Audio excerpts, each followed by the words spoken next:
Mm, yeah, I'm a survivor. If you asked how I'm still standing, I can only give you one reply, and that is God don't play about me and mine. I'm a survivor. God is not through with me yet. I'm a survivor. God gets all the glory, I just ask him what's next. I'm a survivor, what else would you think? I'm a survivor, and beyond the chemo room my black is pink. I'm a survivor, they are gonna feel us on this G-O-D. I'm a survivor.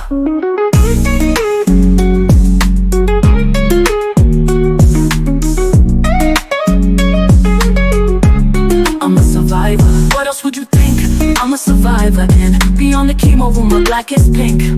I'm a survivor, they are gonna feel us on this G-O-D. I'm a survivor. Under Section 107 of the Copyright Act of 1976. Allowances is made for fair use for purposes such as criticism, comment, news reporting, education, and research. Fair use is permitted by copyright statute that might otherwise be infringing. Smash that like button. Let's go.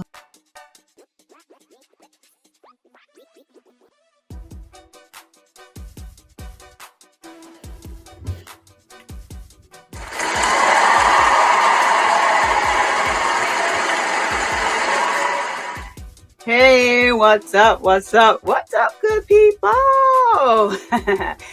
So it's your favorite breast cancer survivor speaks, back with another live stream. So 2 young lives, 2 harrowing stories, and unsettling echoes that can't be ignored. What happens when 2 cases separated by time and space share chilling similarities that demand deeper investigation?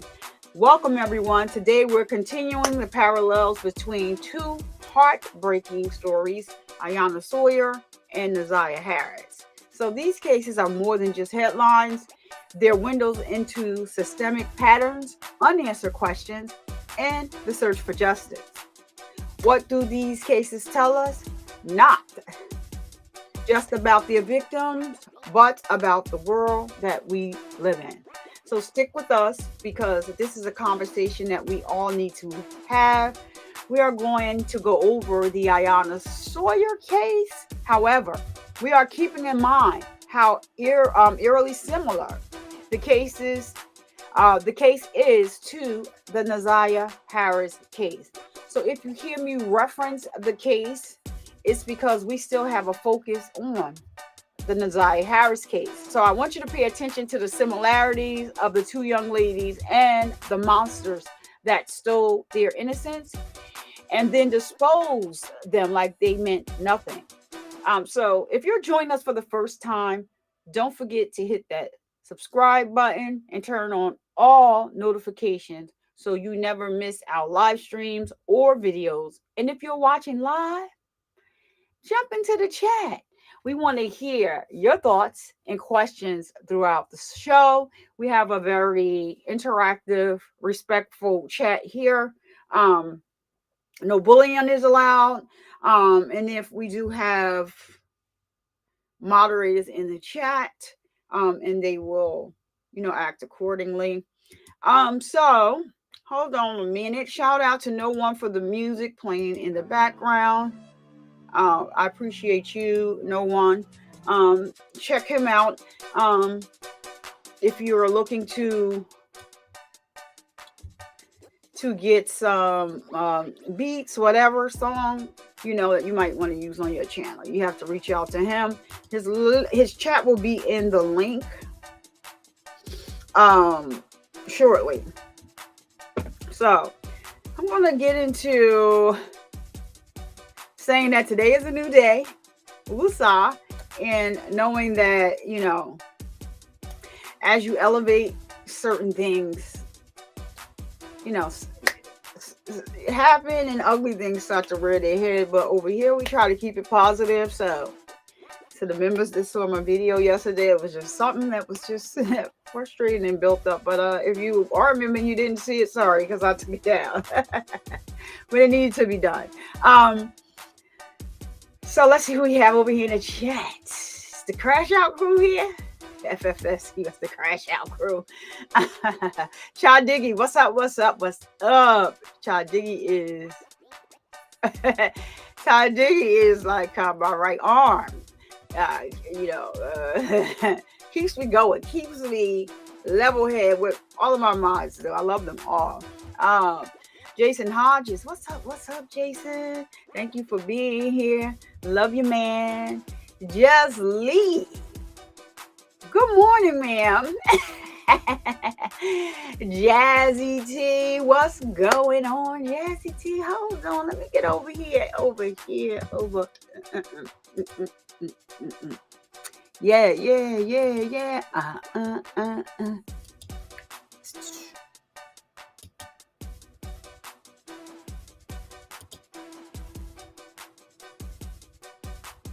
Okay. Jazzy T, welcome. Welcome to the Crash Out car. welcome to the Crash Out crew. That's FFS name for it though. So we got, let's see who else we got. FFS in the building. I can't live without FFS. FFS is all my moms. I love all of them, but FFS is, if I'm in another chair, he coming behind me, like, he's just like a protector. All my mods are. So, we like to support other channels we go over as a group when this live ends.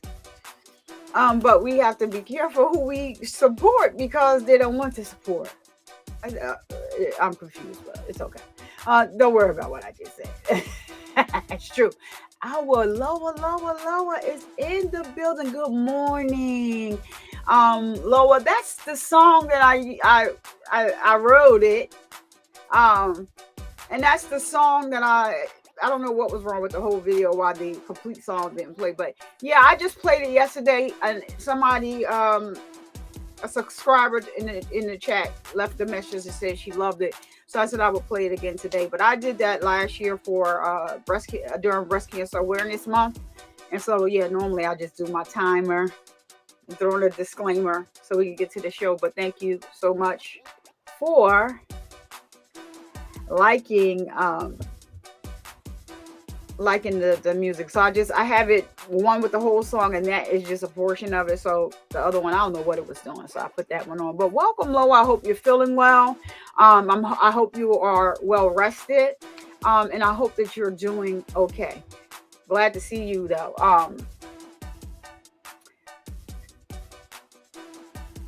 All right, FFS, Child D, y'all got it all going. Hey, Henry Turner, how are you?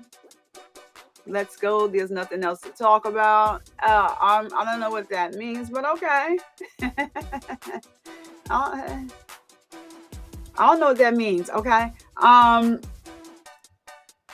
Let's see who else we got in the house. Y'all know I like to speak to people. A little hospitality to my chat. I verbally speaks to everyone over here. Okay.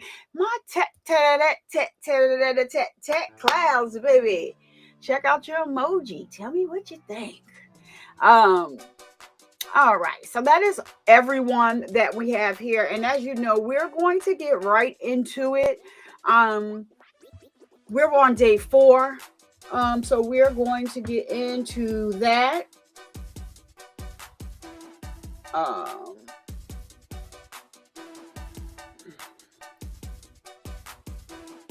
Let's bring our favorite judge on over. Well, one of my favorites. I love him. He is, I love his demeanor, and I love the fact that he has the jurors' best interest at heart, and that says a lot. So let's try it on this speed. Let me put up my trigger warning.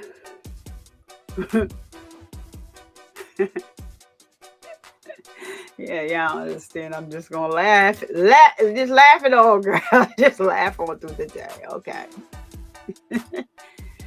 Whew. You be trying it, don't it?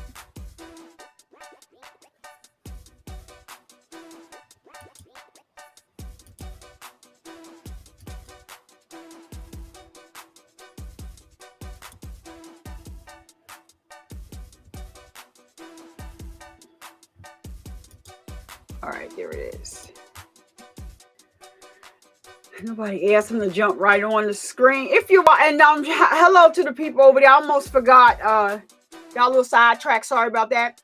To the people on Facebook, thank you for watching. To the people over on Twitter, thank you for watching. Consider coming over here to YouTube and hitting that like button. And you can go back if you'd rather watch from Twitter or Facebook. It's totally up to you. But come over here to YouTube and make it count over here as well. Hit the like button. Those people in the bushes, just hit the like button. It doesn't. It's for free. It's for the free 99. You're showing the channel support for the free 99. And if you're in the bushes, it does not tell me who likes the video. It just adds a like. Okay, and so let's go with day number 4 of the Iyana Sawyer case. And we're going to make those comparisons every now and then when I stop and give some commentary up to the Ziyah Harris case. All right. Let me see if I turn over no one down a little bit. All right. Here we go.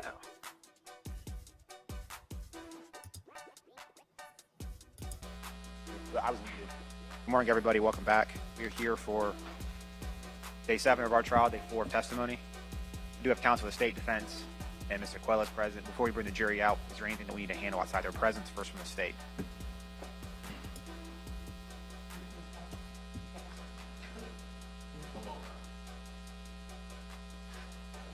Good morning, Your Honor. I just wanted to let the court know that I don't know if it will be enough time where we'll be on a break or not for the 4th witness.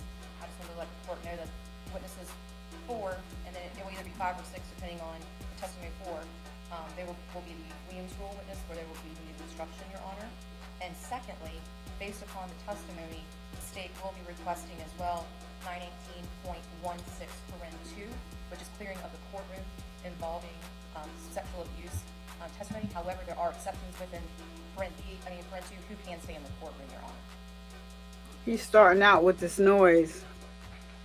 By clearing the courtroom, you mean everybody? No, that's why I was saying there's exceptions that are specifically listed within paren 2. If they're For example? Can you just read it, Your Honor? Yeah, I don't have it in front of me. So. That's why I wanted to bring it. I didn't want to do it in the middle of front of Sure. Yes, sir, Your Honor. So it talks about clearing the courtroom, and then it says except that parties upon the request of the victim. Then it says except that parties to the cause and their immediate families or guardians, attorneys and their secretaries, officers of the court, jurors, and then it does say newspaper reporters or broadcasters, court reporters, and then anyone else at the request of the victim. So the media is included in the exceptions. Yes. We get the irony of this? I do. Yes, sir. So it would just be any other potential people that are coming and going, I guess, really expecting. So essentially, they can't be in the courtroom, but they can go outside and stream it on the news. So that was another thing I was going to obviously see to make sure if we can see with the media as an ID spaces based upon the testimony not be shown. I'm asking for that. I know that has to be independent from court. Yeah, I'm not sure I can control that. I know that. It's my understanding that they have not been showing the faces of any of the alleged victims or children. That's my understanding as well. I think that's more of an independent decision that they have made. Understood. I have not forced them or asked them to do so. I'm not sure if anybody else has, but I have noticed that myself. I'm not asking the court to do that. We're going to ask that. I'm trying to. This noise is gonna. Obviously, about that. Of course, if there's anyone additionally in the courtroom during SS and ID's testimony. So who is allowed? So who is allowed, Your Honor? That would be obviously all the court personnel, attorneys and assistants, immediate family member, and then But you said immediate family member, as in one single immediate family member? no, it's plural, immediate families or guardians. It's usually a parent is usually who can stay. And then, of course, it talks about newspaper reporters, broadcasters. So court personnel, attorneys and assistants, immediate families of the person testifying. Correct. So for ID, would that include clearing the courtroom of other family members? Correct. The only other person that could potentially stay during IDs would be her father, Okay. which her father has been attending. And you spoken with the victim's family about that? I have not at this point. I've had a chance, but they're aware of, we talked in the past about it. Not like today. Well, how would you want me to do that? And I haven't read the statute. I need to look at it to see Yes, sir. if it's permissive, mandatory on the court. I don't know. This is shall. Okay. Yes, sir. Obviously, if we do one witness after a break, that's one thing. But if personnel in the courtroom has to change at some point of who's allowed and who's not in, doing that in front of I'm not sure doing that in front of the jury is a good idea. That's why I was asking maybe if we wanted to take a break after witness 3, because then it will be those couple of witnesses, Your Honor. So it's witnesses 3 and 4. It's witnesses 4 and 5, take a break after 3. Number 3. So I'm saying taking a break between witness 4 and 5 as well. How am I supposed to switch out people who are allowed in the courtroom? Understood, Your Honor. Obviously, that's why I just wanted to bring it for the jury. Anything the defense wants to add regarding this? No, Your Honor, we'll refer to the court on that aspect because it's more of a court ruling an issue and the state developed the statute, so I'll defer to the court, Your Honor. Okay. I find it ironic that they can just walk outside and stream it. But, okay. But it's also about who they have to say it in front of, too, Judge. Completely understand. I'm not questioning any of that. I'm not in their shoes, so it's hard for me to put myself in that position. I think there's some irony there. I think we can all see that. Yes, sir, Mr. Skinner. No, just 2 quick things. Is your back okay this morning? I'm sorry. Your back okay this morning?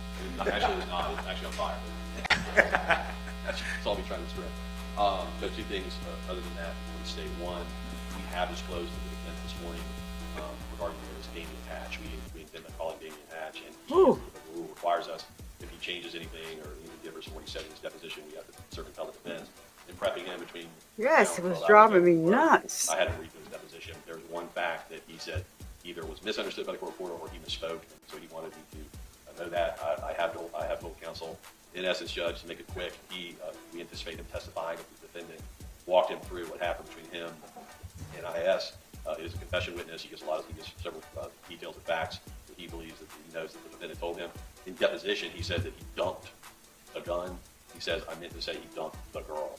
So I have made that disclosure to the defense. We're coming on the record today. Just want to put it on the record so that the record's clear that we have disclosed once we pre-trialed in preparation for today's testimony and later read his deposition. And he noted that that's what it said, and that's not what he says the defendant told him. It was not the gun that he dumped. He said it was the girl that he dumped. So just want to make sure the record's clear on that.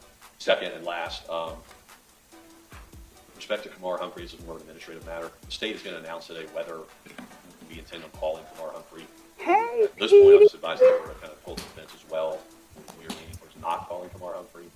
He's here. We have him here. He's under subpoena. I would never let him just fly out of town.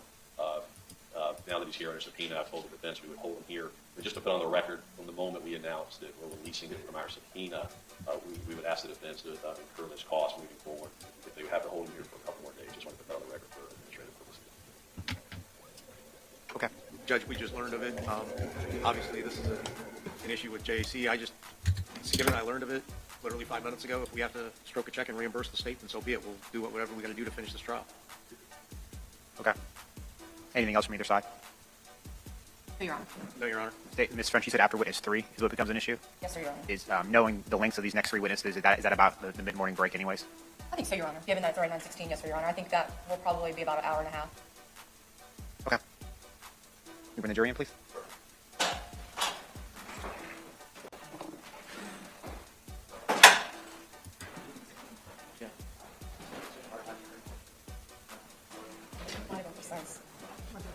No, Patches was official.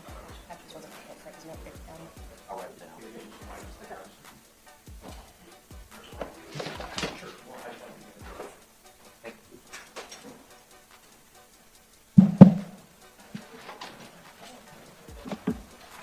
Your Honor, the jury enters court.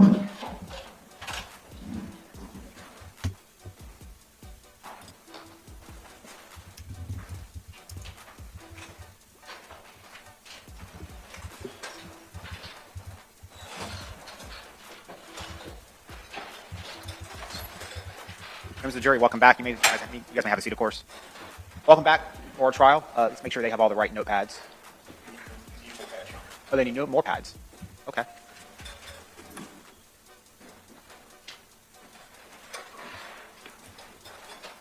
Certainly, if you guys need more, just let Mr. Gray know. He'll certainly accommodate you in that regard. Does everyone have the right notepads, though? Okay, I'm getting a bunch of nod heads. All right, we're going to continue with our trial here. And I'll look to the state. State, you can call your next witness. Your Honor, the state would next call Ryan Nestor.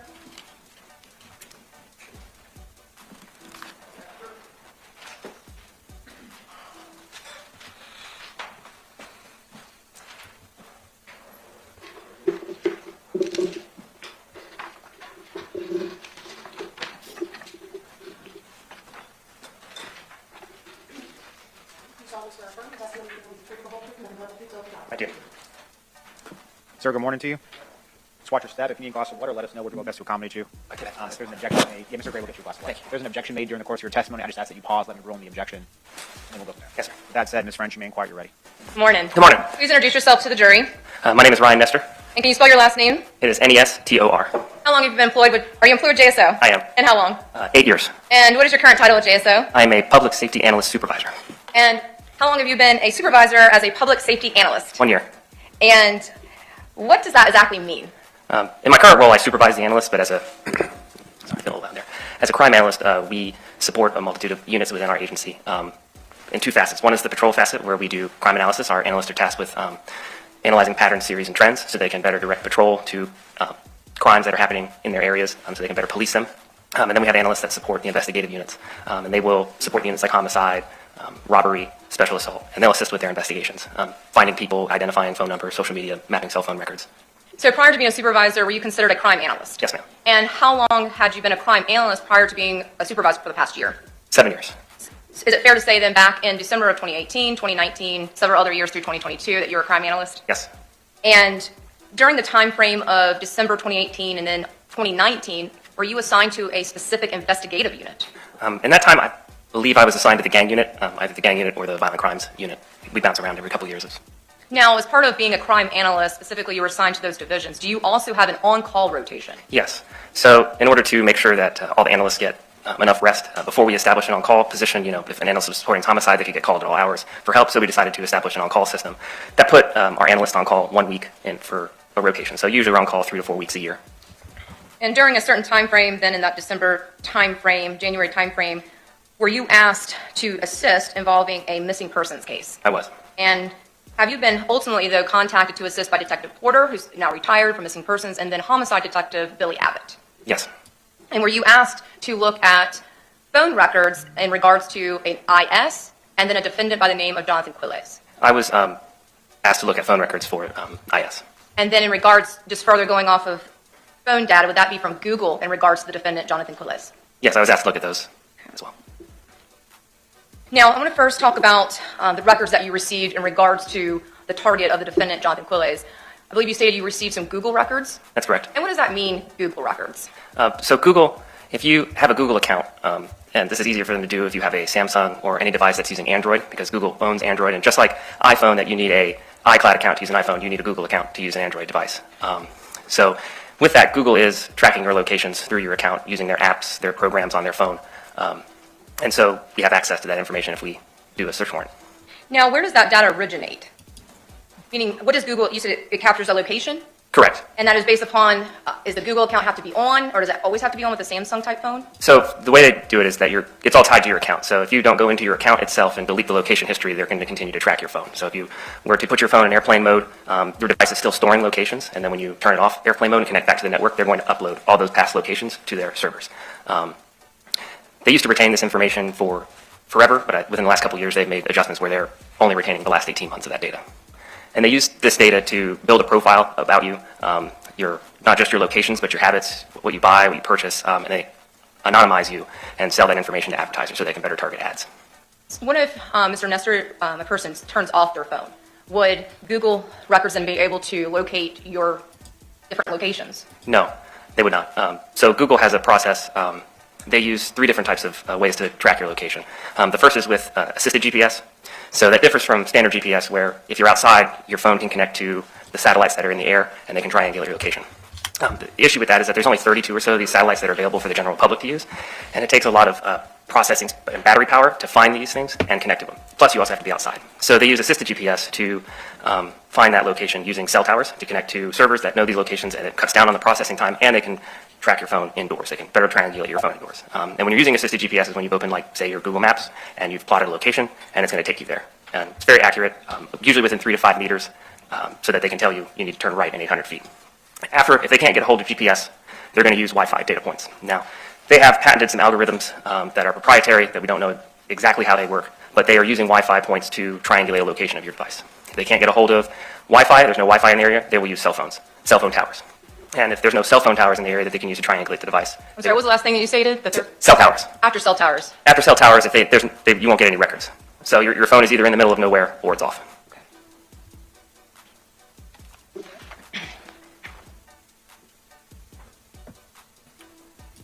And I think you might have already, I just want to make sure I ask again. What if someone puts their phone in airplane mode? Specifically, I guess, regarding an Android type account.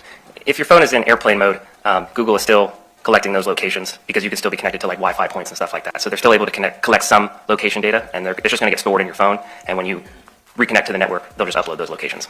So, Mr. Nestor, what if someone goes back in their phone and deletes their locations?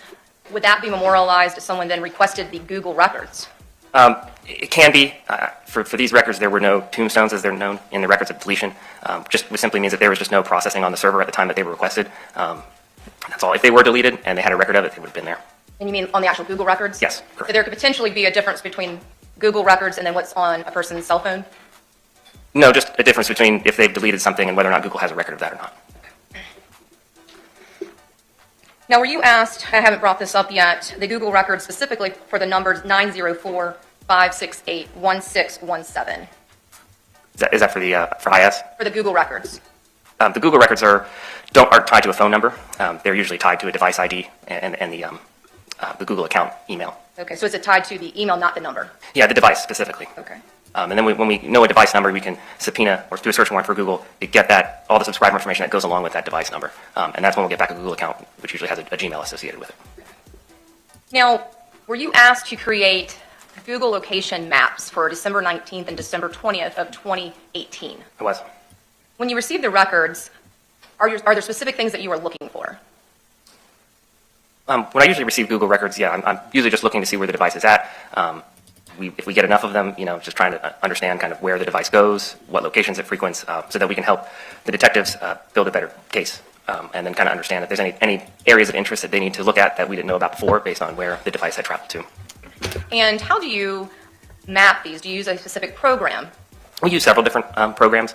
The main one I used to make the maps is a program called ZX, Z-E-T-X, and it just nicely spits out a file that we can put into Google Earth. I also look at the records in a program that the FBI manages called CASVIZ. We use that one as well just to kind of see the locations. Mostly map them in different programs to make sure that they're accurate. And approximately how many times have you been asked to create these type of maps? Google Maps probably around 50 times in my career.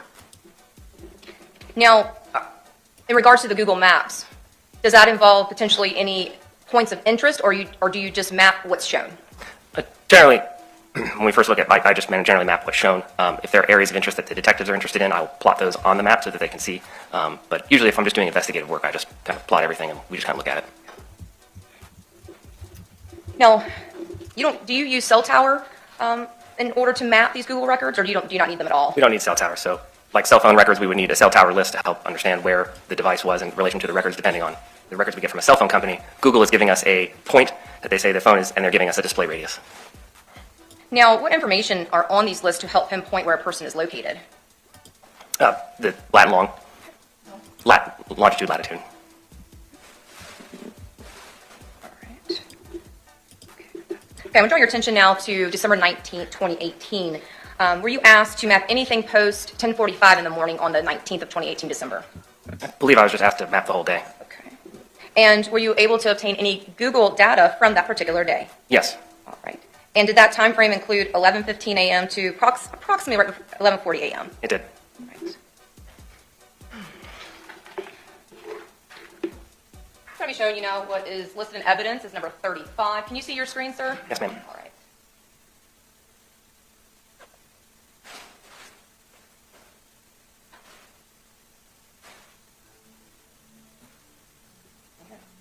Pause it just for a moment. Start from the beginning. Give a pause. Now, can you explain the different things like the white box to the right? Can you tell us what is located in that white box? That white box is the It just contains the case number as well as the time frame for the records that were mapped. And the case number, would that be the CCR 18-866278? It is. And is that the unique JSO case number? It is. And this map, it was obtained, like as stated, bottom of the left corner of Google Earth? Yeah, so the program ZX gives us a file that we can load into Google Earth and then plot these. Now, that box that is in the top left-hand corner, can you explain that, please? That's what Google Earth calls a time slider. That is, you can adjust the time range that you're seeing on the screen, date and time. And I think you had indicated earlier that this is from 000 through 2359, so that would be the entire 24 hours of December 19, 2018? Correct. Can I press play for the record? Now, I'll pause it at 9 seconds. Can you describe what's happening now at the bottom middle of the map? Yes, some locations are starting to appear. These are the Google locations that we've got from the records for this day. Now, is this in the area here in Jacksonville near Main Street? I believe Main Street's, yes, it's a little south of there, but Because was one of the locations that you were given at Ace Pick-a-Part off of North Main Street? it was. Now, in looking at our map, would this be north of Ace Pick-a-Part? It would be. And it looks like we can see the intersection of 95 and 295 as well. Is that fair to say? Yes, So are we on the north side of Jacksonville? that is correct.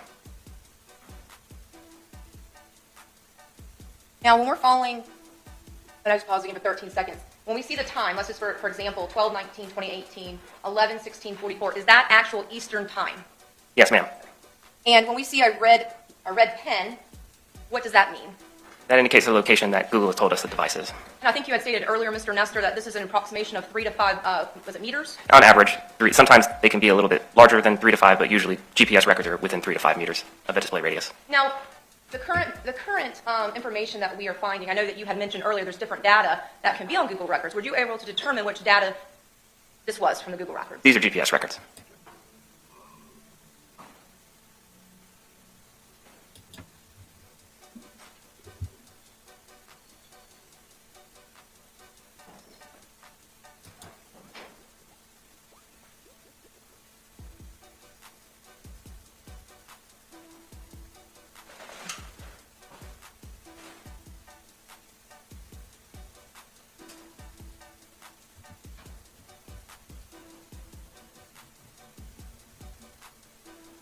I stopped it here at 59 seconds, at 11:31:18. The spot has become now, around that red pin, a lighter red color circle. What does that indicate, Mr. Nestor? It indicates the display radius is larger than 3 to 5 than the GPS. Hold on. Y'all have to stop the stream when love is shown here. So shout out to Chad Diggy for turning Gimme Mo green. Welcome, Gimme Mo. You just received a membership. Please drop the black Nike sneaker that is Chad Diggy's channel emoji, and you have access to the channel emojis and to our live memberships. Whenever I go live or upload a video to the membership only. I'm tired, y'all. So thanks, Chad Diggy, for always being my right arm and for all of your support and adding another one to Survivor Nation. Welcome, Gimme Mo. Please at Chad Diggy when you say thank you, because we like to name the people over here that gave the membership. All right. Thank you for all you do, Chad Diggy. I don't think I can live without you. All right, back to the show. Things were. Now is this to the east of Interstate 95? It is. And I know that our map has zoomed in a little bit. With this, though, area that I have stopped, is that just south of Airport Road? Yes. So just to give context, that if we were to go a little bit further north, that would be Airport Road, and then to the left, that would be Jacksonville Airport? Correct.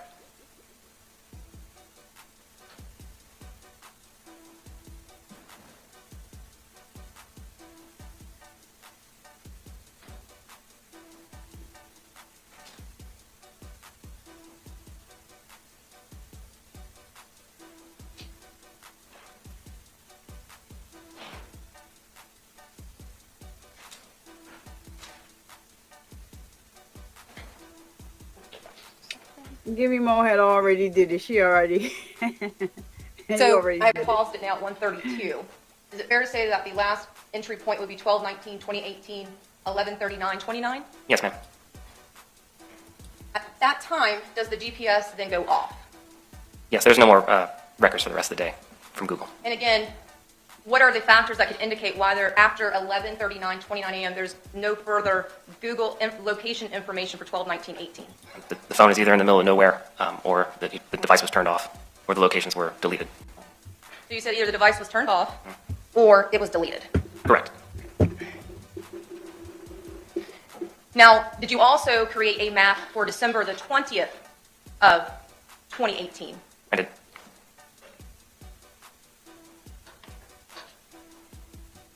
Bear with me 1 second. That one did not see uploaded. Make sure.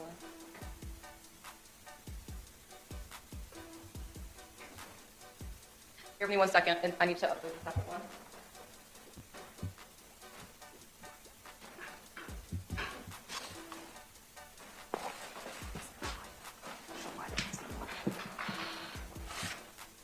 Oh, it did not. Yeah.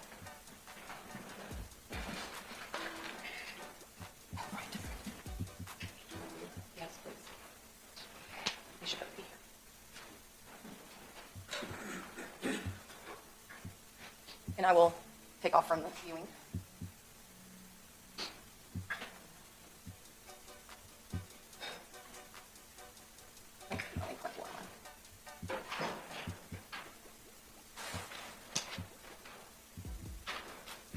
Yeah, I just got the moment, Your Honor. I apologize for the delay.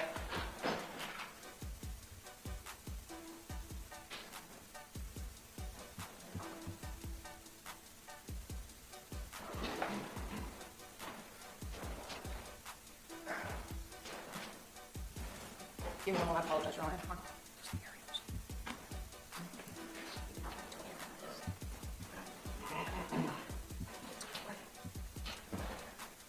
I'm just going to save it different manner and I'll speak with defense, Your Honor, so I can get that going and not delay further.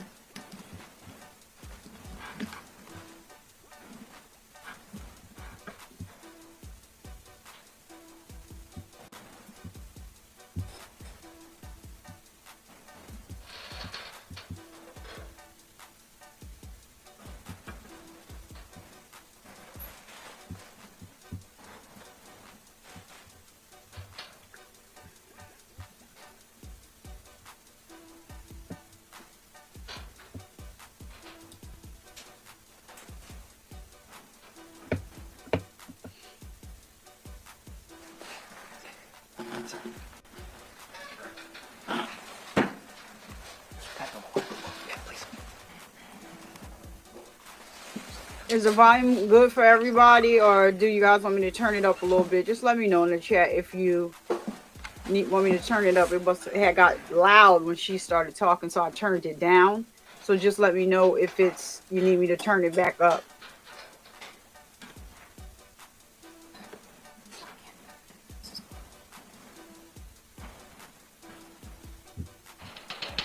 Let me get it a little, because if they loud, then I'll turn it back down.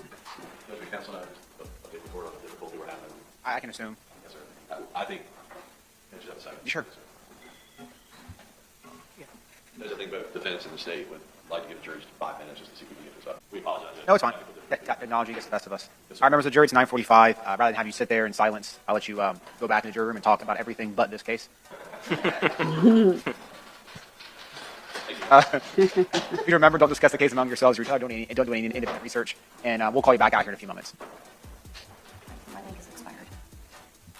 All right, so let's go. I'm going to go and skip past that. Well, wait a minute. Let me see if they're getting ready to have an argument. Let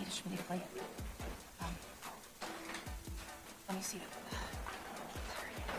The jury's outside our presence. Mr. Nestor, if you wish, you could. You're more than welcome to get some steps in if you'd like. I'm okay right now. Appreciate that. Thank you. Okay. Yeah, I think we can skip past this point. Hold on. Let me just get this off so I can skip past it.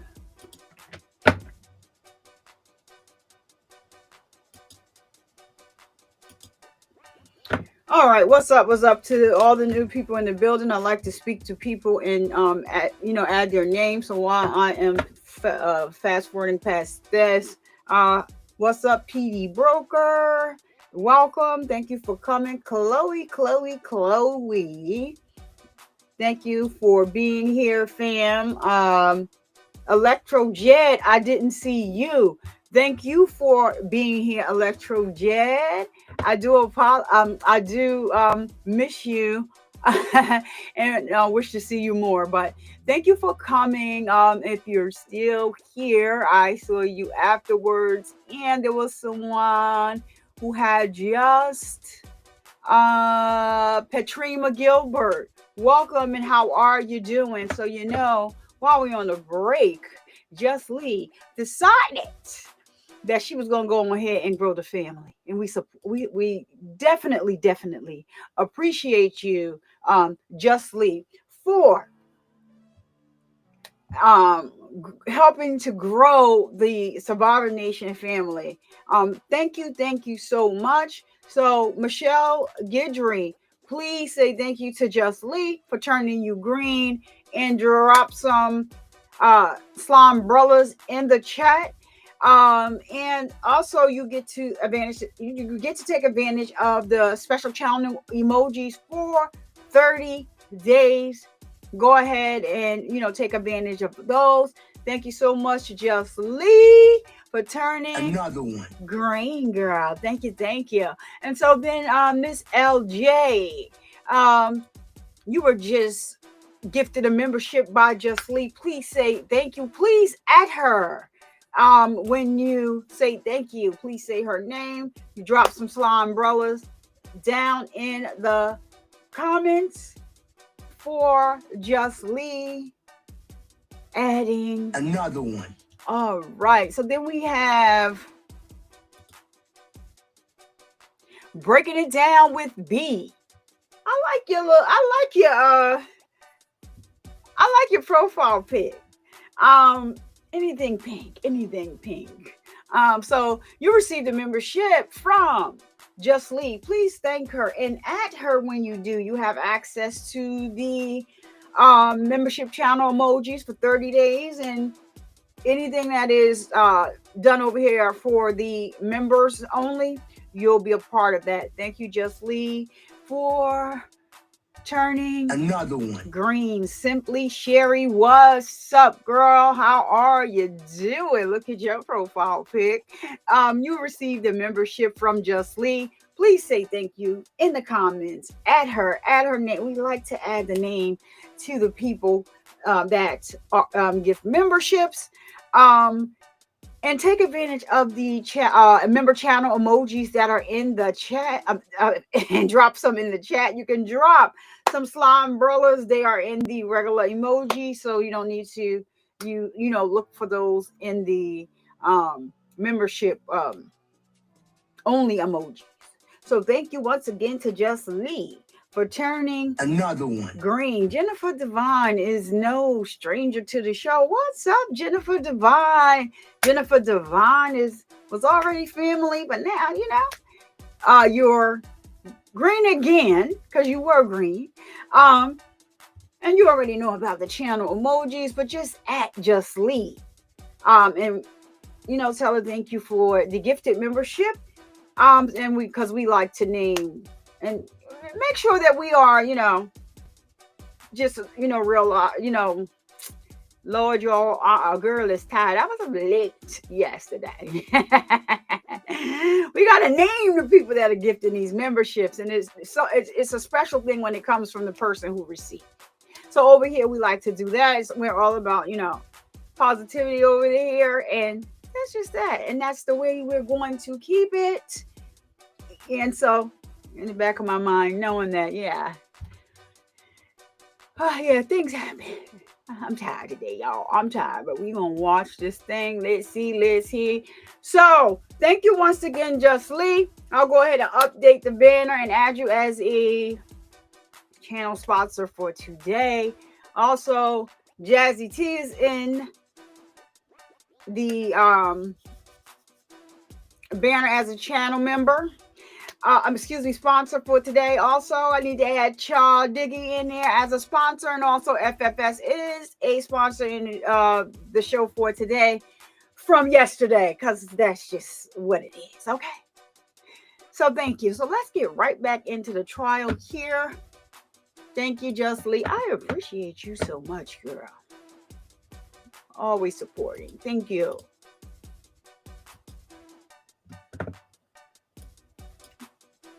All right, so the judge is back, and he is... Let's go back in the record. 19 CF 7518, State v. Jonathan Quelez. I do have counsel of state defense, and Mr. Quelez present. My understanding is we're ready to get back and going. Just from a scheduling standpoint, at this point, what I'm probably going to do is just use this as a mid-morning break. I've had the bailiffs inform the jury of that fact. They're okay with that, and we'll just take an earlier lunch break than we have the past week and a half. So given that timeline state, I doubt I'll get to those Williamer witnesses prior to the lunch break. That's just letting you know for scheduling purposes when you get people here. Probably makes sense given the testimony and rather than breaking it up. So is that a huge issue for you guys? Oh, yes, whatever's fine, Your Honor. So is that okay with you guys? Yes, sir. Okay, so I still have Mr. Nestor on the stand. Are you ready to proceed with the testimony? Sorry for that again. No, you're fine. So we're ready for the jury to come back? Yes, sir, Your Honor. Defense? Yes, Your Honor. All right, let's bring the jury back in, please.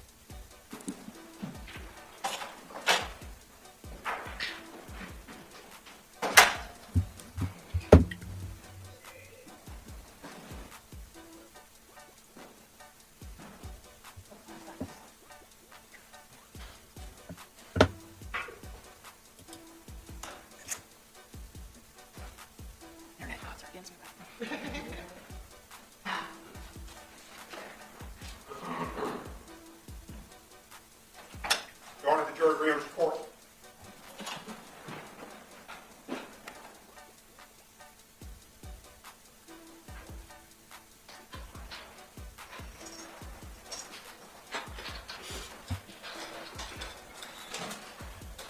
Look at him. Members of the jury, welcome back. You guys may have a seat. Sorry for the delay. Just technology sometimes gets the best of all of us. I think the bailiff informed you guys of this, so I'll use that as our mid-morning break, but I will take an earlier lunch break to accommodate you guys. You typically be going about an hour and a half, hour 45 at most. I can't imagine going past that for today before we take our lunch break. We'll see how the witnesses shake out, but I'm not going to let you guys go past that before we take a break, and the parties are aware of that as well. So with that said, we'll continue with the state's directive of Mr. Nestor, and with that said, Ms. French, you may inquire. You're ready. Thank you, Your Honor. Sorry for the delay, Mr. Nestor. Did you create a map as well of Google location data for December the 20th, 2018? I did. And were you tasked and asked to do the entire day of December 20th, 2018? I was. Now, from going from 11:40 a.m. on December 19th, do you recall the approximate time that the first Google location data appeared on this December 20th map? Around 4 p.m. And I have it paused here right where we're getting started. When you say around the 4 p.m. Oh, I'm so sorry. She's going to fix that for you guys. But thank you for notifying me. You did exactly what you're supposed to do. You guys can see it now? All right. If you don't have it, raise your hand. Okay, no hands raised. They have it. Ms. French, go ahead. And thank you, everyone. And so looking at your screen, Mr. Nestor, you said approximately the 4 p.m. Would that be the 16:0428, sir? Yes, ma'am. And that's just a military time? Correct. Now, in regards to this particular map, again, are we looking at Google location data off of Bush? Is it road or front? What's the full? Bush Drive. Bush Drive, thank you, sir. And is that where then the next Google data has picked up? Correct.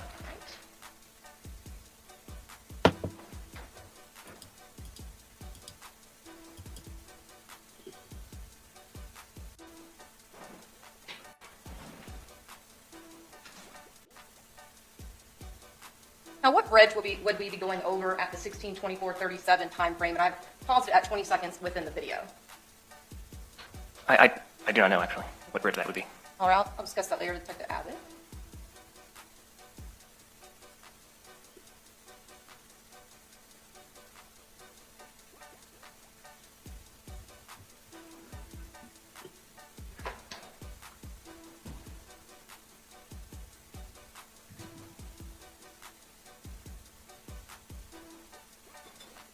I'm going to pause it here at 52 seconds, Mr. Nestor. Is this next data then based upon the fact that this person is located at that 10268 Beach Boulevard location? Yes, ma'am. And does this data ping at this location for a period of time indicating that the phone was located there? Yes, ma'am. Now, the data that we have just been observing here on this 1220 map, what subcategory does this data come from?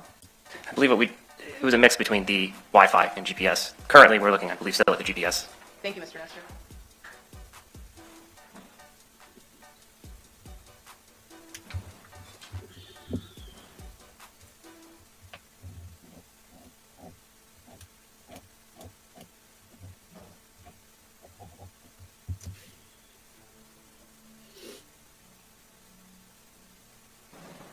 Mr. Nestor, are you familiar with what's located at this Beach Boulevard address? I believe it's the gun gallery. Thank you, sir.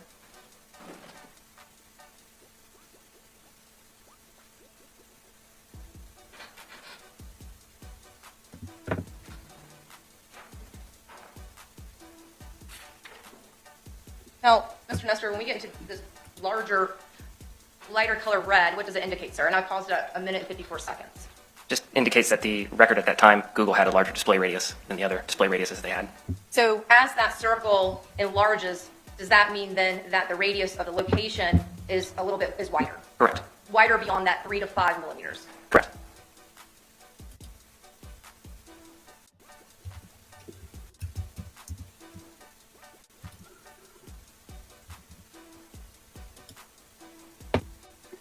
I think you have the address now indicated at 528 Trout River Drive. Is that accurate around the 17? I paused it at 2 minutes and 13 seconds, 17:43:51. That's correct.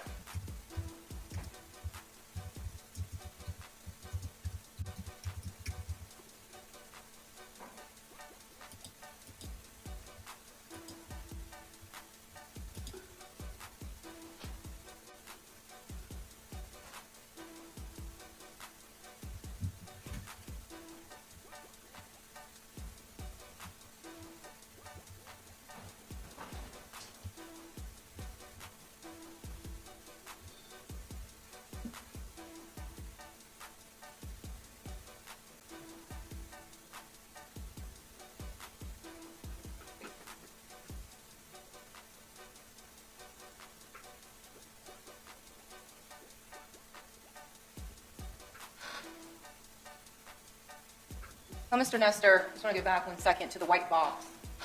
In this particular box, it states between 4 p.m. and 7 p.m. Was that the only data available, or were you asked to do up to 7 p.m.? For this map, I believe after 7 p.m. there was no more data on the 20th. So just to recap, December the 19th, 2018 had data between approximately 11:15 and 11:40. Was that about 25 minutes worth? Correct. And then on 12/20/2018, there was approximately 3 hours of data available. That's correct.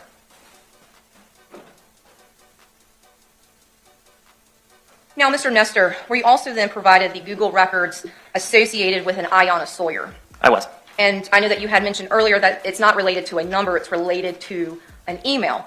And did you look at both emails associated with IS, Sawyer, Iyana, and foreign Yana? I did. And for record purposes, on the second, Yana is with 2 N's, ma'am, for record purposes. Now, did IS have an Android-type phone? No, I believe she had an iPhone. Now, based upon her having an iPhone, was there any Google data located within those from those 2 email accounts? It was not. Now, were you also then provided cell records associated with IS? I was. And was that number 904-293-5139? That's correct. And were you asked to map the areas of location of where her phone was located between 1219 and beyond? Correct. I was. Okay. And were you able to locate any data from the cell phone records from 12/19/2018? There were 2 phone calls that connected to cell towers in the early mornings, I think around 7 a.m., and they pinged on a tower off of Arlington, over in the Arlington area. And from those early morning 2 phone calls around the 7 a.m. time frame, did that cell tower that pinged in Arlington, was that near the Terry Parker High School? It was. After that second early around 7 a.m. telephone call, was there any further, what's commonly referred to as cell site data from those towers after that early morning second call around 7 a.m. on 12/19/2018? There was not. And that would also include 12/20/2018 and beyond? Beyond. Thank you, Mr. Nestor, and sorry for the delay again, and no further questions.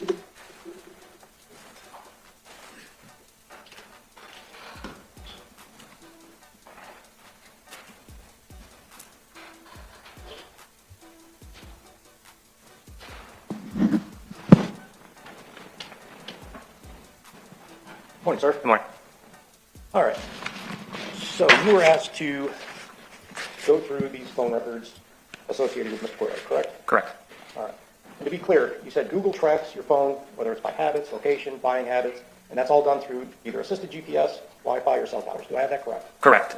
The way they're using the Wi-Fi and the cell towers, however, is they're using a patented algorithm they had to estimate the location using Wi-Fi endpoints and cell towers. Okay. Now, and to be clear, they try to get it as accurate as possible. They do. Within, you said 3 to 5 meters, give or take. The GPS ones are. The Wi-Fi ones are going to be a larger range, and the cell tower ones are going to be much broader. Okay. And going back to what the state was showing you, you can almost do a pinpoint on some that are GPS, and the other shows that big red wide circle. That's correct. That's the difference between the two, whether it's Wi-Fi or cell tower versus an actual GPS locator. Would that be accurate? That's accurate. Sometimes we've had GPS ones that are much larger. Google will like to tell you that things are 70% accurate. That's what they strive for. Okay. Now, you stated on direct that you can't track the phone when it's off, though, correct? That's correct. Okay. Now, would it be fair to say there's varying reasons as to why it would be off? Battery dies, someone turns it off, or as you stated, somebody clears the memory. Would be another reason why there's no location on the phone. Would that be accurate? In the Google account, that's correct, yes. Okay. And you said already stated iPhones work very differently, though, correct? Only because iPhones aren't Android products. So in order for an iPhone to get Google records, you would need to use something like, say, like Google Maps on your phone and have a Google account associated with that. So the reason we don't really get Google records with iPhones is because there's no native Google applications on the phone. You have to add them, have a Google account, whereas Android is owned by Google. All the apps that are on that phone are Google products. Okay. And when you were showing that first map of December 19th of 2018, between 11:15 a.m. or thereabouts up through about 12:30ish p.m., okay? You remember that? Yes, sir. All right. Now, he was at Ace Pick Apart, and then he left, correct? Correct. Now, when he left, he went up by the airport, correct? Correct. Okay. Where he went specifically, he was over by Lowe's. There's an auto parts store. There's a range of varying shops in that area, correct? There's. Okay. Now, when you get up to that area, it didn't have a direct pinpoint as to which business he went in or anything like that. It just showed he was in the parking lot of all of those businesses up by the airport, correct? That's correct. However, in the Google records, so we don't only just get location history back, we also get, if they have browser history, search history. That particular time, he did search directions to a location. I believe it was Fastenal. I think it's a fastener shop or something that's up in that area. Right. And do you even know what Fastenal is? I believe it's like a fastener company. I'm not familiar with them. Not familiar with it. No, So you don't know if they supply parts for businesses and things of that nature as well, do you? I do not. All right. So, given that he went to Fastenal, you don't know if he was directed by his employer from Ace Pick Apart to go up there and pick up parts then, do you? I do not. Okay. So, he goes up there, and then at some point, correct me if I'm wrong, that's where the phone shuts off, correct? That's a possibility. Okay. Again, can't definitively confirm that. Right. All you know is it quits tracking. That's correct. All right. So, you don't know if his phone died? Nope. You don't know if it got blanked? Or anything else? No, sir. All right. Now, and it was your testimony that it didn't come back on until the next day? As far as the Google records show, there were no Google records the rest of the day on the 19th. Okay. Now, did you analyze his phone, or did you just download this off of Google? I was given these records from the detective who got them from Google. They were downloaded. They were downloaded from Google? Correct. Okay. But you have no idea whether or not they did a phone dump off of his phone? I'm aware they did a phone dump, but I did not. Did you analyze it? I did not. Why not? I wasn't the original analyst that worked on this case back in 2018.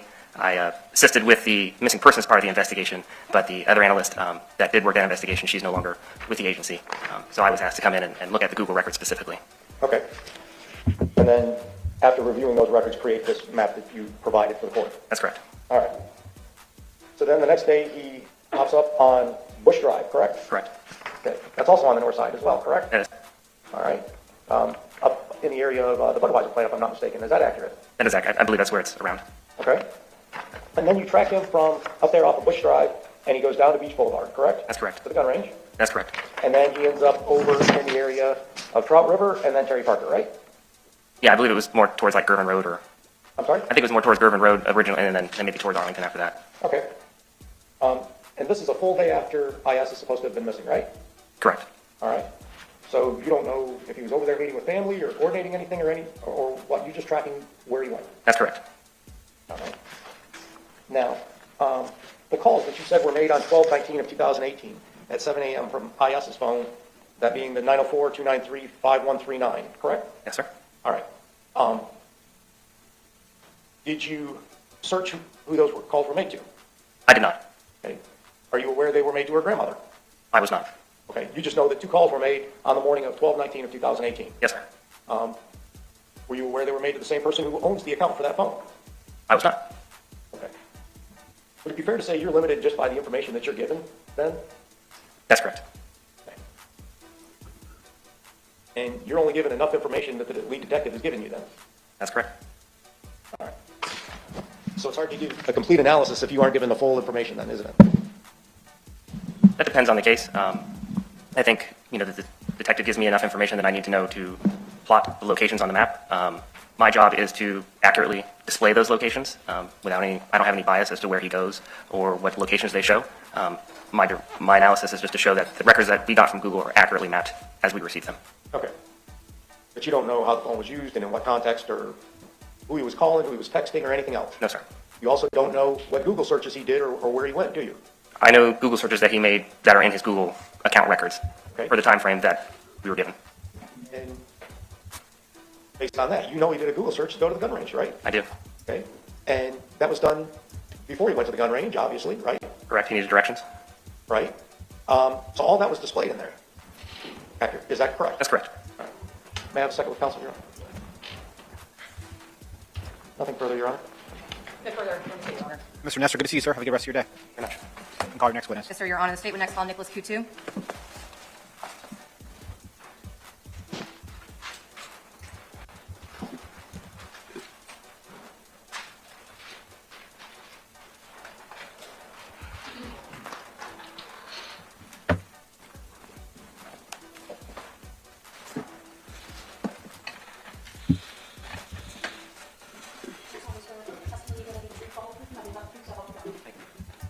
Mr. Kutu, good morning to you, sir. Watch your step as you come forward. If you need a glass of water, let us know. We'll do our best to accommodate you. All right, thank you. Only thing I ask, if there's an objection made during the course of your testimony, just pause, let me roll in the objection, and we'll go from there. And you can adjust the microphone Okay. as you deem necessary. Thank With that said, state your name quiet, you're ready. Good morning. Good morning. Please introduce yourself and spell your last name, please. My name is Nicholas Kutu, Coutu. What is your occupation? I am a crime laboratory analyst in the biology section at the Florida Department of Law Enforcement. Is Florida Department of Law Enforcement commonly referred to as FDLE? Yes, that's correct. How long have you been employed with FDLE? Since August of 2015. And I think you stated you were a crime laboratory analyst in the biology division. Yes. And what are your duties and responsibilities as being an analyst in the biology division? I will examine items of evidence that are submitted to the laboratory for the possible presence of bodily fluids such as semen, saliva, blood, as well as hairs, and then do STR DNA testing on these items of evidence, perform statistical calculations, and testify to these results as necessary. Could you please tell us about your educational background? I have a Bachelor's of Science in Microbiology and Cell Sciences from the University of Florida. Prior to being an analyst with FDLE, did you have any prior experience in the analysis involving DNA? No, I was first hired as a forensic technologist and then was promoted to a crime laboratory analyst at FDLE. Now, does FDLE, going from that forensic technologist to a crime laboratory analyst, is there an intensive in-house training program? Yes, the crime laboratory analyst training program at FDLE is a rigorous two-part training program. It took approximately a year and a half to complete. The first portion consists of academic readings, written exams, oral exams, and practicing serological techniques and DNA testing techniques on training samples. And the second phase was completed after completing supervised casework in which I analyzed evidence that was submitted to the laboratory under the direct supervision of a qualified analyst. Have you testified before in giving your opinion regarding the field of DNA testing, analyzing, comparing, and identifying? Yes, about 15 times. And have you testified here locally in Duval County before? Yes. What is DNA? DNA stands for deoxyribonucleic acid. It is found in every cell of the human body with the exception of mature red blood cells. Half is inherited from your mother, half is inherited from your father. And it contains the genetic blueprint that controls your body's functions, but also makes you human and makes you unique. And no two individuals have the same DNA with the exception of identical twins. Now, I think you talked about that you do testing with STR. What is that? STR, DNA testing, is a specific kind of testing that we conduct at FDLE. STR stands for short tandem repeat. Essentially, I analyzed 24 specific regions of the DNA for my DNA testing. And these are what are referred to as short tandem repeats. These are regions of the DNA that have a particular pattern repeated so many times. The specific number of times that this pattern has been repeated is what's referred to as a DNA type for an individual at that region. So it's the collection of these particular DNA types for an individual that creates a DNA profile that's unique to that person. So in the same way that you have a social security number or a phone number, all of the individual numbers that comprise that phone number might not be unique, but it's that combination of all of them together that makes it unique to you. And do you and your lab undergo proficiency testing? Yes. And what is that? A proficiency test is a test that is purchased from an outside vendor. 1 second, y'all. What's up? What's up? What's up? We got Flesh of the Gods in the building. So, y'all know how to stop the chat when Flesh of the Gods come in here. What's up, Flesh of the Gods? Free flesh. Please, free Flesh of the Gods. All right. And let's get into and go over there and subscribe to Flesh, because Flesh is on a whole nother level. He'll be going live Saturday at 8 p.m. Eastern Standard Time. And, hopefully he don't sneak nothing in on us, because sometimes that is just what it is. But we got to show Flesh of the God some love. Free Flesh. YouTube. Free Flesh. Okay? And I'm going to tell you how I feel when I'm over there at Flesh of the Gods. This is how I feel. Humans weren't meant to perceive things like this. He has the screen jumping, moving, your name flying up. You type in the code and he makes all types of things happen on the screen. It's a different kind of vibe over here. That man is talented. I think he for me, when it comes to interaction with the screen and everything, he's the most talented man on YouTube. I said it, and don't give me a hard time, Flesh. I'm not going to downplay your talent, okay? Free Flesh out of. Get Flesh out of bondage. Let's give him back his stuff, okay? All right, y'all. Back to the case. Oh, also before I go, I like to speak to people verbally. So I do see that no one came in. Shout out to No One for the music that you hear playing in the background.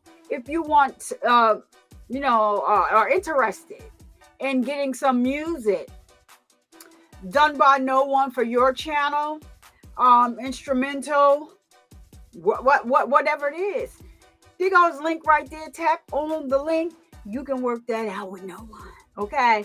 Shout out to No One, and we also have Rebecca C. Cry come into the chat. I like to say hi to people verbally from myself. Hello, Rebecca. And Godzilla King was in the building. Hello, Godzilla King. And thank you for coming right on in and interacting with the chat. We love to see it. All right, now I'm back to the video.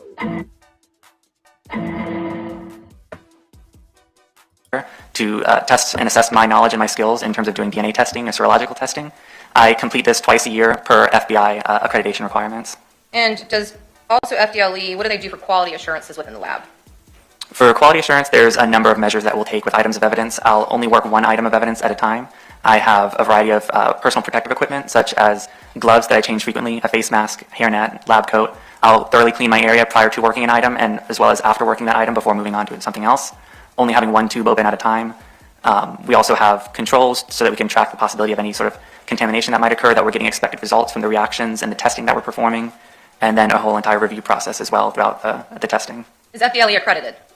Yes, FDLE has been accredited since 1990. Most recently, we received our reaccreditation this year in 2023 from the American National Standards Institute National Accreditation Board. What are population frequencies?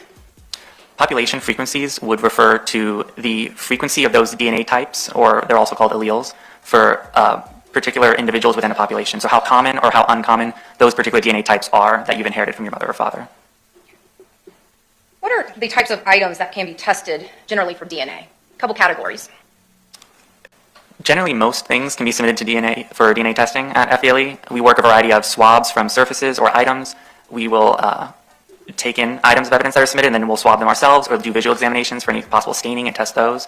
There are a few restrictions within the evidence submission manual at FDLE that restrict what items are submitted. These can include things like stomach contents, urine, fecal material. Anything of that nature would require supervisor approval prior to being examined within our laboratory system. Now, when you're talking about most things, could that also be in regards to proving paternity? Yes, in terms of paternity cases, we can get cheek swabs, also known as buccal swabs, from an individual, from the parents and from the child. If this is a case of a miscarriage or a possible abortion, then there are fetal remains that can be submitted, and paternity testing can be conducted in that manner as well.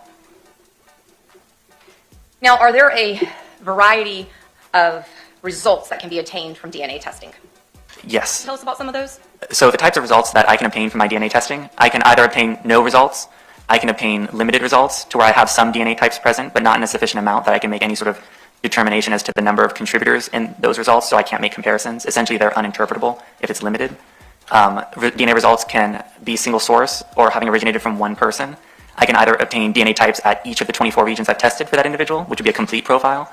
If I'm unsuccessful and don't have complete DNA types at every single region, that's what's referred to as a partial profile. If there are DNA results that are consistent with having originated from more than one contributor, that's referred to as a mixture. I can then assess and try to determine the number of contributors in that mixture. And then if there are simply too many contributors for me to be able to successfully identify how many people might be present, that also falls in the category of being uninterpretable, and that's known as a complex mixture that I'm no longer able to interpret. Now, Mr. Kutu, did you receive evidence involving kind of a mixture of situations, a sexual assault and also a death investigation of IS, identified in 3 unique FDLE numbers that were cross-referenced: 2018-040-2811, 2019-040-486, and 2019-040-0001? That is correct. When I say cross-reference, does that just mean that they are related in some form or fashion with the police? Yes, they were submitted as different case numbers, but they're all related to the same offense usually. And would your casework been between the time frames of 2019 and as recent as this year? I believe that's correct. And I'm going to work a little bit backwards with you. In regards to this case, I'm going to start with the last submission that you received. That would have been approximately of August of 2023 when you made your opinions. Do you recall that, Mr. Kutu? Yes, I do have the report in front of me. And did you receive two items to review during that submission? Yes, the submission contained packaging that had multiple bras that were a tan bra with lace, and a red bra, as well as a separate package that contained just a blue bra that was submitted for analysis. So in total, you received 4 bras. Is that fair to say? In this submission, would that have been in actually July of 2023 when FDLE received these items? That is correct. Now, when you commence your analysis of these items, do you do a visual observation first, or do you go to making cuttings or submitting into the DNA STR program? Tell us about that. So for an article of clothing such as this, I would open the packaging, conduct a visual examination, as you said. So I'll take notes just of general observations of if there is staining, what kind of condition the clothing is in, describing it, marking any tags, any identifying features that are unique to the clothing that I'll be able to recognize later on. I then will conduct any possible serological testing on some stains. For example, serology being the identification of bodily fluids. So if there is, for example, red-brown staining that's consistent with possibly being blood, I can do a presumptive test to see if there are chemical indications for blood. Otherwise, I would proceed with taking a sample from my STR DNA testing process, in which case for these items, I would typically take a cutting from within inside each cup, as well as a general swabbing from the inside of the bra, as well as the clasp area from each. And in regards to all 4 of these items, were you able to ascertain any DNA that was interpretable? Let me refresh myself.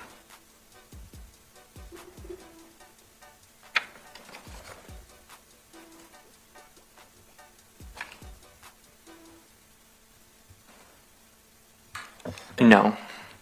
From the tan bra with lace, this item failed to demonstrate a sufficient amount of DNA to proceed with my DNA testing, so it didn't go further with the process to even try to develop DNA results.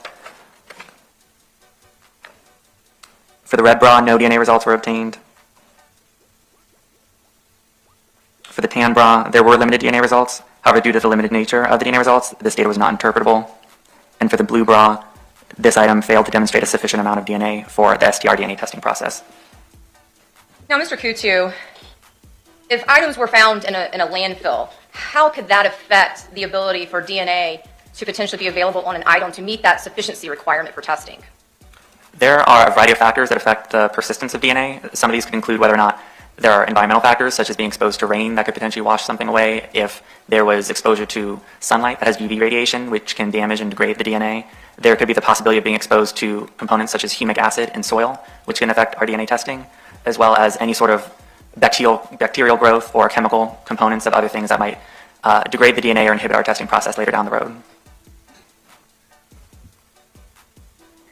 So that kind of brings up my next question. You had talked about that touch DNA. What does that mean, touch DNA? So touch DNA would refer to DNA that is transferred from handling or touching an item, typically through friction of having touched that surface. Now, for example purposes, if I'm here and I have both of my hands, one on the right, one on the left, and I'm gripping this podium as I'm talking to you, let's say I go and I sit back down in my chair, a crime scene detective then comes back, takes a swab, swabs the right side, swabs the left side. Does that mean that you would have 100% enough DNA to do DNA testing from that swab?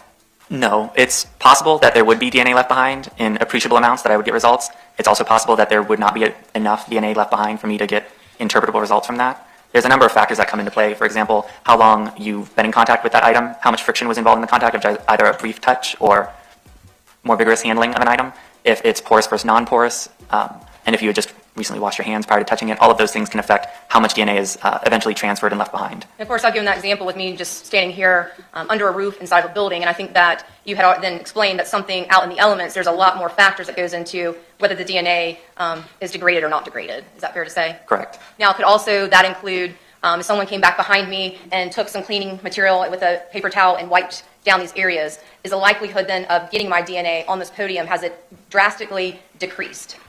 Yes, if you were to clean a surface, even just manually wiping it, that would also diminish the DNA results or the amount of DNA that would be left behind. All right, thank you, sir. I think that kind of helps us as we move on. So again, just kind of moving backwards, did you receive a handgun and 2 magazines and another submission that you had received, appears in January of 2019? Or actually, no, these items you received in May of 2019. Is that fair to say? Yes, I did receive a handgun and 2 magazines in May of 2019, and that should be part of the July 31st, 2019 report. Now, and we'll talk about it in just a moment, but by this time frame, in May of 2019, had there been known standards submitted to FDLE? I would have to verify. Yes, sir. Please take your time.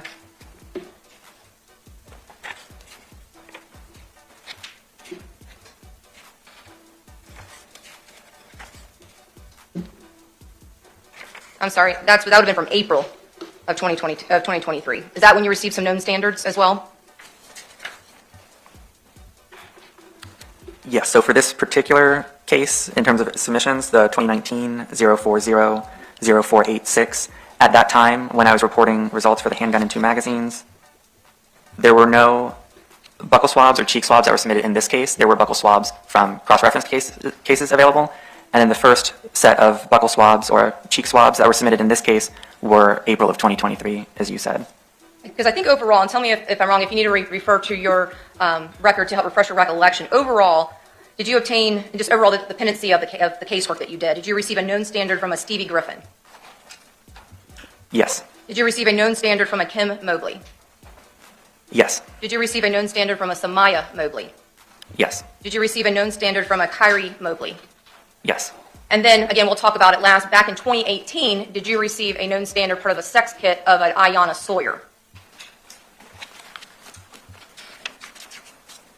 Yes. And then in January of 2019, did you receive known standards of a Kamar Humphrey and a Jonathan Quiles?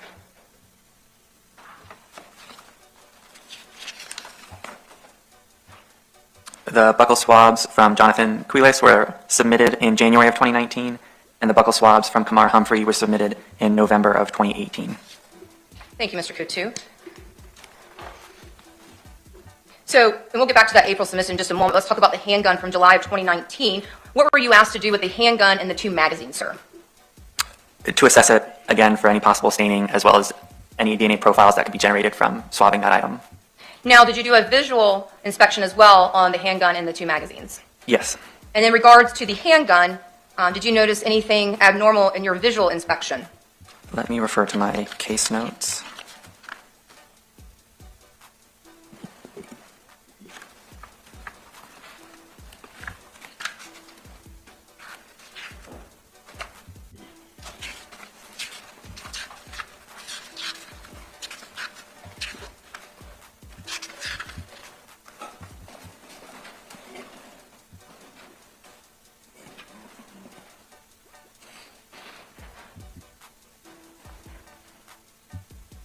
In my visual examination of the firearm, there was brownish staining that was observed along the slide, the frame, and beneath the barrel of the firearm.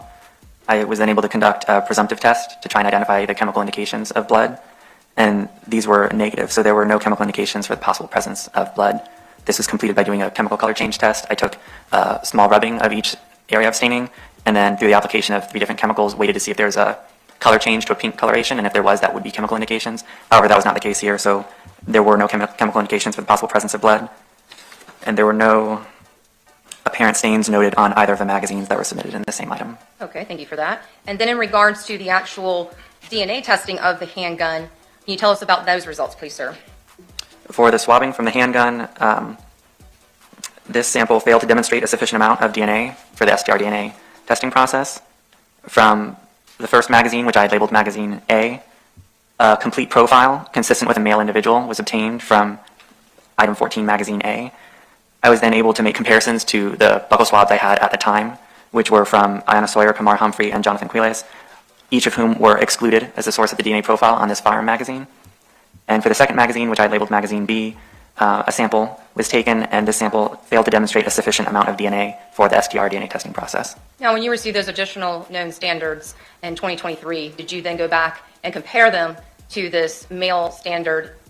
Because I believe 2 out of the 4 were males that were submitted to you after the fact to magazine A. Yes, I did make subsequent comparisons.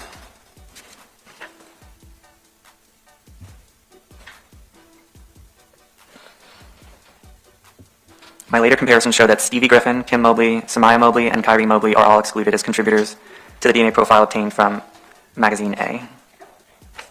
Now, when you received these items, did they come with already DNA touch swabs, or did you actually do the swabs yourself?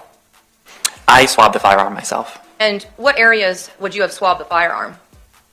In this instance, I believe it was a general swabbing of the entire firearm, avoiding the areas of brownish staining. Actually, no, it was a general swabbing from the entire outer surface. Oh, Lord. And in regards to the firearm and the 2 magazines, do you also make your own markings on those items so that later on you can verify that those are the items you tested? Yes, I'll do that with any item of evidence submitted to the laboratory. So the outer packaging will have my seals with initials as well as my markings, in addition to the items themselves.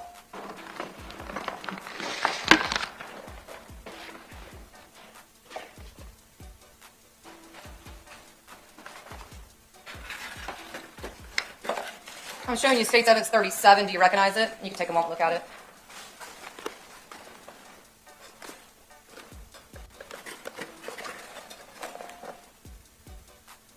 Yes, I do. Now, those items that we were just talking about? Yes, these are. Now, there's also another small vanilla envelope. Do you recognize it?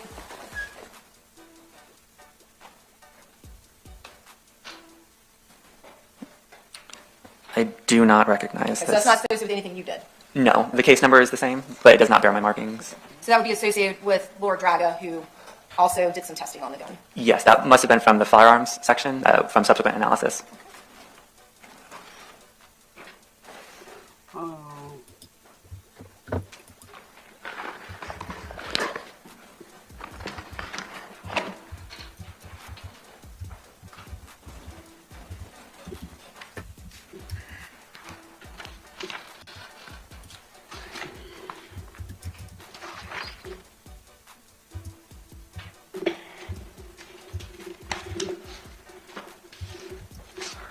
I apologize. I messed up in my order, so I'll get it straight, the rest of them, but this is a little bit out of order. So in April of 2023, did you also receive, in regards to those 4 known standards, a swab from a plastic bottle identified as Dong Quai? Yes. And were you asked to do DNA analysis of that swab? Yes, the swab had actually been previously submitted, so that's why as part of that report it was not re-examined, but comparisons were still made to those buccal swabs that were submitted. Now, in regards to the 7 known standards that we have at this time, were you able to identify anyone to the swab of the Dong Quai bottle? Yes, I believe that item had previously been reported as a mixture consistent with 2 individuals. And so from any comparisons I had been able to make, everyone had been excluded with the exception of Kim Mobley, who was included as a possible contributor to the mixed DNA profile that was obtained from that item. The observed mixed DNA profile is greater than 700 billion times more likely to occur if the sample had originated from Kim Mobley and an unrelated individual than from 2 unrelated individuals. Mr. Kutu, is it fair to say that there is around 7 billion people in the world? I believe about that, probably more. So 700 billion, though, is way greater than the known population of our planet. Yes, this number is not directly linked to the amount of people on the planet, but it is a much larger number than the current population. That is correct. All right.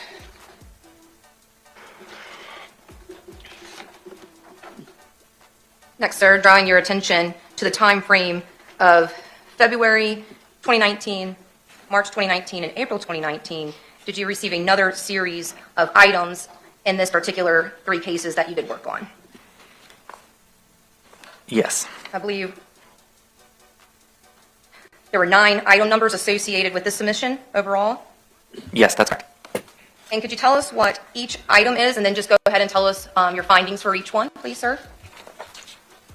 Sure, I will go down the list. So for that report, which encompasses those 3 submissions as you had mentioned, there was a pink bra. This pink bra failed to give chemical indications for the presence of blood. And due to the limited nature of the DNA results obtained from this item, this data was not interpretable. And then subsequently we have pink and black underwear that was submitted. Similarly, this item failed to give chemical indications for the presence of blood. It also failed to give chemical indications for the presence of semen. And 2 separate samples were taken, one from the waistband, I believe, and then one from the crotch as well. Both of these samples failed to demonstrate a sufficient amount of DNA for the STR DNA testing process. Then there was a red and purple bra submitted. This item failed to give chemical indications for the presence of blood.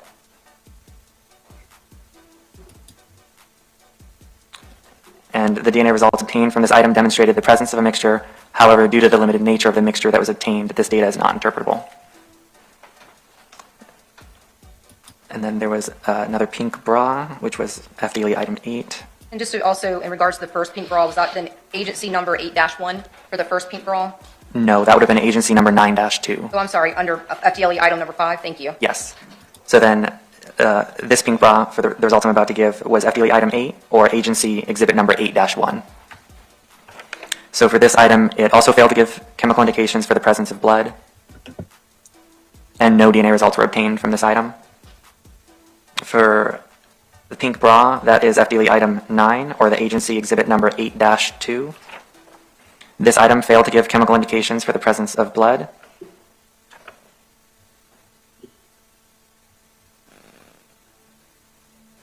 And the item failed to demonstrate a sufficient amount of DNA for the STR DNA testing process. And then there was an electric saw that was submitted. This saw failed to give chemical indications for the presence of blood.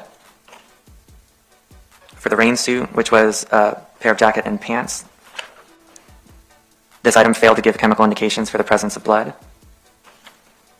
For item 12, which is Quay, I think we had talked about that one already. we did, yes, I apologize. That was a mixture of 2 donors. Came back ultimately as 1 male and 1 female, and the female came back to Kim Mobley, correct? Yes, the female contributor was consistent with Kim Mobley's DNA profile. All right, thank you, sir. And for item 13, this is a swab from plastic bottle indicated as parsley. However, due to the limited nature of the DNA results obtained from this item, this data was not interpretable.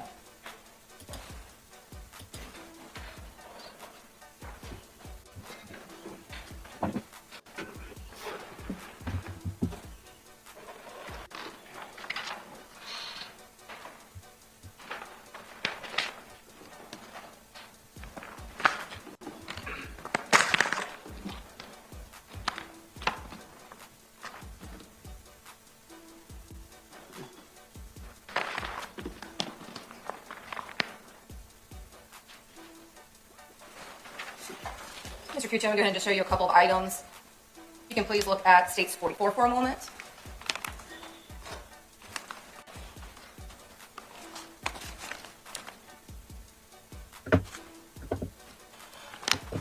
Yes, I do recognize this. And is this FDLE item number 5 that you had mentioned as evidence 9-2 for JSO purposes that you just discussed regarding your results? Yes, I recognize the unique yellow FDLE barcode, as well as my markings, my seal and initials on the outer packaging, as well as my markings on the item itself. And there was not any DNA results interpretable on this particular item? No, there were limited results that were obtained, so they were not interpretable. Now, you also had mentioned about the touch DNA swab from the parsley and the Don Quay. If you can just take a moment here and look at States 53 and 52.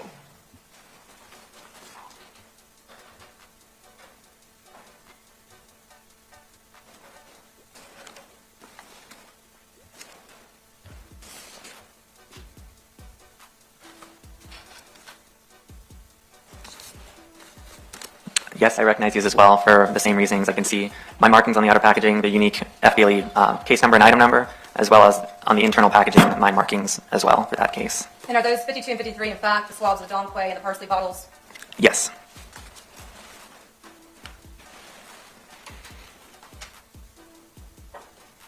Now, in states 55, 56, 57, and 54, are these known standards that you have received in this case?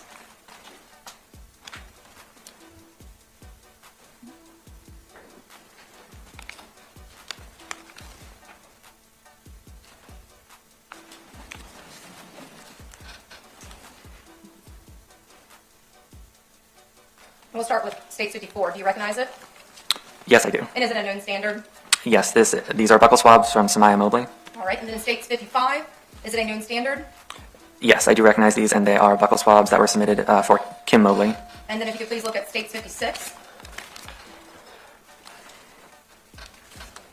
These are buckle swabs submitted for Tyree Mobley. And do you recognize it? Yes, I do. Okay. And then lastly, in states 57, do you recognize it?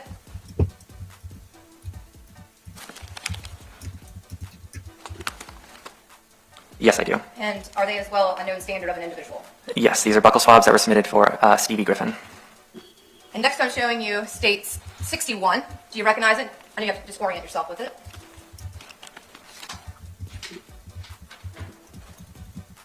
Yes, I do. And at state 61, the known DNA standard of Jonathan Quiles. Yes.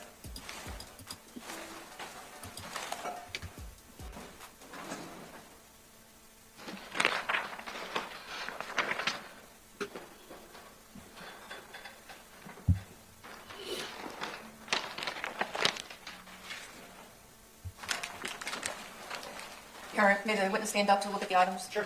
Okay. Mr. Kutu, you recognize state 62 A and B. You take a moment to orient yourself.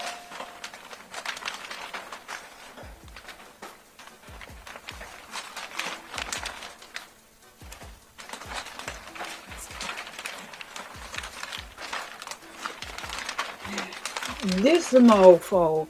Remember, he got an extra pin. Oh, I see that. Do you recognize state 62 A and B?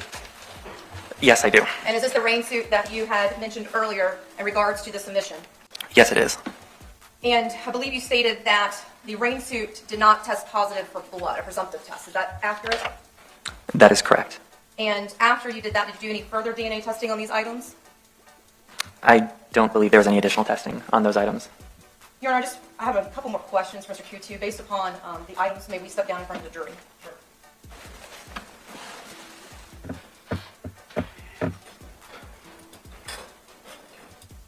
Just 1 second. So remember when they showed the video yesterday, when he went into the office to get the tape, he also got an extra rain suit. So I'm wondering, like, if he got rid of that rain suit that he had, he did the unaliving in and put on that fresh rain suit. Remember, the job supplied them with that. So he didn't only go in there and get that duct tape. He got a fresh rain suit too. That just went came to mind. I needed to stop the video and say, like, wait a minute, hold up. Yeah, so it didn't test positive, but let's see. But he didn't do any further testing on the year, because I guarantee you it's the new rain suit. Oh my God, this guy is crazy. He's where he needs to be now. He's where he needs to be. Now, Mr. Q2, the reason why I had to step down, are there a variety of circles-esque markings on each of these items, frontward and backwards? Yes. Did you make this? Yes, I did. You just described to the jury why. So these would be areas of either brownish, reddish-brown staining, gray staining that might be indicative of some sort of an old blood stain. And so I was testing for the possible presence of blood from any of these stains throughout the pants, as well as the rain jacket. So I would take rubbings of each of the areas that were circled, and then do my chemical color change test, where I added 3 different chemicals to find see if there was any color change that was indicative of the chemical presence of blood, and these were all negative on my testing, so there's no further analysis conducted on either of these items. Thank you, sir.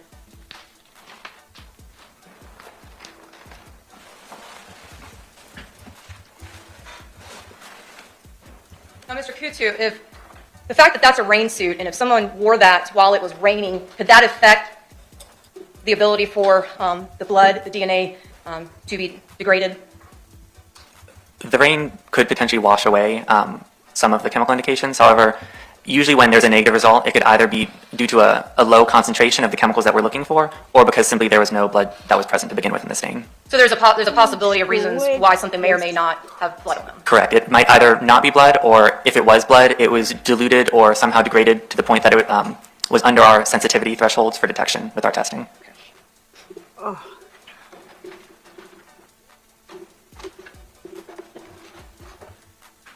And Mr. Kutu, again, going in a backward order, did you receive a submission as well involving items from January of 2019 and February of 2019?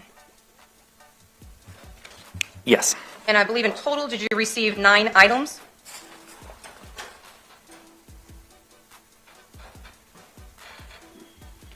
And I believe 5 of them were actually part of one packaging, but ultimately 9 items of testing? So there were 8 items. Based on the report, there's just one line that says bras because there were 4 items submitted, or 5 items submitted within that item. So in total, 8 items encompassing in that report. I'm sorry, I talked to you. Thank you for that clarification. All right, so the first item you received was a piece of paper with apparent blood. Can you tell us, and that was FDLI item number 1, agency exhibit number 1-4. Can you tell us about that item and your analysis? Yes, for that item, it did give chemical indications for the presence of blood. And a complete DNA profile consistent with a female individual was obtained from this item. Again, at the time, the comparisons I had to make were from Iyana Sawyer, Jonathan Quilles, and Kamar Humphrey, all of whom were excluded as the source of this DNA profile.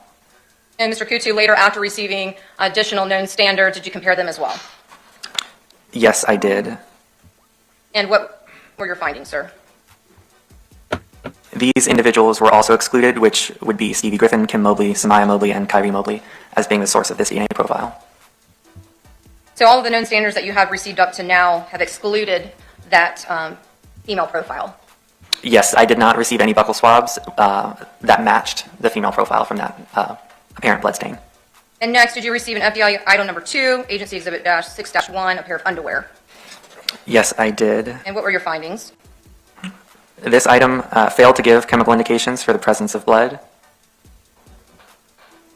And again, 2 samples were taken from this item, one from the crotch and one from a swabbing of the waistband. The crotch failed to demonstrate a sufficient amount of DNA for the STR DNA testing process, and no DNA results were obtained from the swabbing of the item. Next, and FDLA number 3, agency exhibit 6-2 is a leopard print bra. What were your findings? This item failed to demonstrate a sufficient amount of DNA for the STR DNA testing process. And then in that grouping of 5 items, were they all 5 items bras? Yes. Did they include a tan bra, Yes. a pink bra, a black and pink bra, and a burgundy bra? Yes. Now, in reference to the tan bra, what were your findings?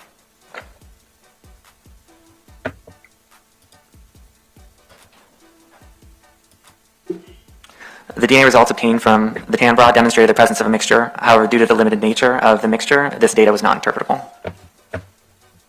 Then in reference, I think your findings were similar in nature for the pink bra, the black bra, and the black and pink bra.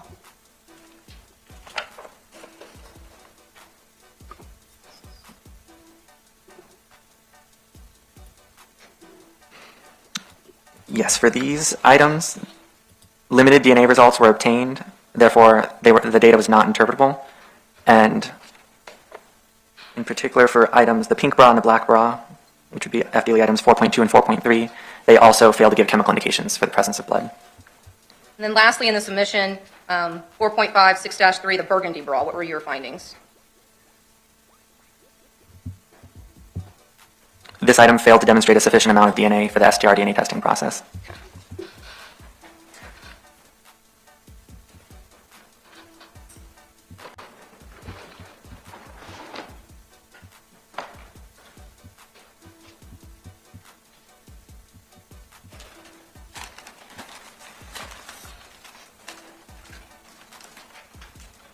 Showing you say it's 42, do you recognize it?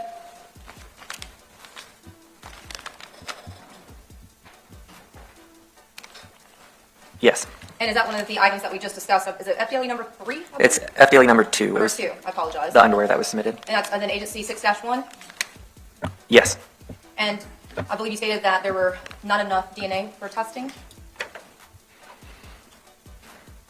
For the crotch of the underwear, it failed to demonstrate a sufficient amount of DNA for STR DNA testing, and for a swabbing taken from the underwear, there were no DNA results obtained.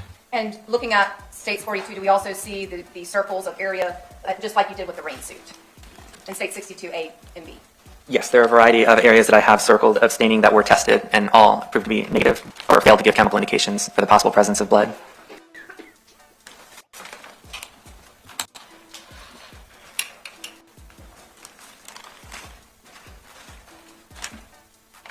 Next, I'm showing what's a composite, which is States 43A, B, and C. And it's FDLE number 19, and I forgot to show this to you earlier, and I apologize for that, Mr. Q2. Were these the last part of the last 3 bras that you had received?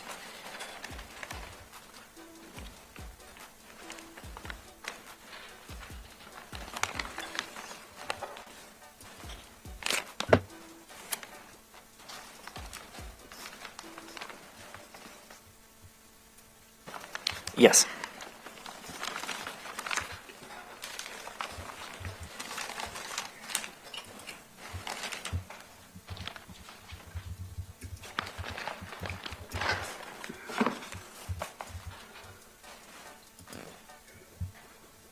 Well, Mr. Kutu, going all the way back to when your first submission was received, was that in May of 2018?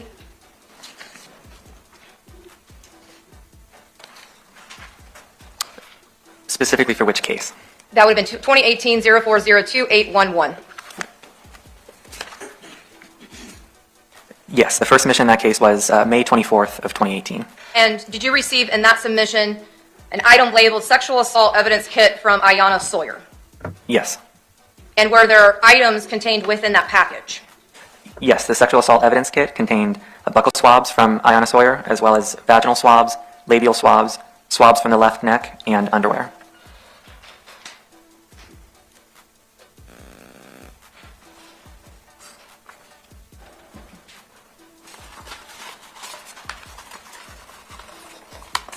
I'm showing you State's Evidence 60. Please orient yourself.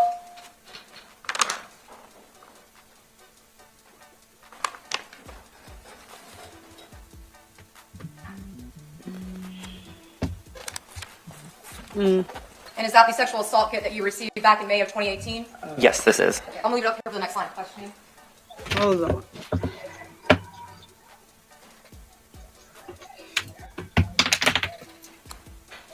So in regards to the sexual assault kit that you received, what was the first item that you reviewed? The first item that was examined was the buccal swabs, and cuttings were taken from that item for the STR DNA testing process. So let's talk about the buccal swabs first. Would that be the known standard of the individual who underwent the sexual assault examination? Yes. And were you able to complete a known full profile of the individual labeled as and mentioned as Iyana Sawyer? No. Yes, a complete DNA profile was obtained from this item. Now, prior to the cuttings, did you receive 4 categories of swabs that you had indicated earlier? Yes, so when the sex kit is initially opened, it's inventoried for what's inside, and then systematically, one by one, cuttings are taken or samples taken from each item. And then in regards to the swabs from the left neck, were you able to do STR DNA analysis? Yes. And what did you opine? This item demonstrated the presence of a mixture that was consistent with 3 donors, including at least 1 male contributor, and Iyana Sawyer is expected to be a donor to this exhibit. So now I'm going to just fast forward a little bit in regards to when you received 2 additional items. We've already talked about the known DNA, and you've shown that to the jury regarding Jonathan Quiles. And did you also receive that known DNA labeled Kamar Humphrey? Yes. And did you compare the known DNA standards of Jonathan Quiles and Kamar Humphrey to your findings in the swab from the left neck? Yes. What did you opine? Jonathan Quiles is excluded as a contributor to the mixed DNA profile that was obtained from this item, and Kamar Humphrey was included as a possible contributor to the mixture.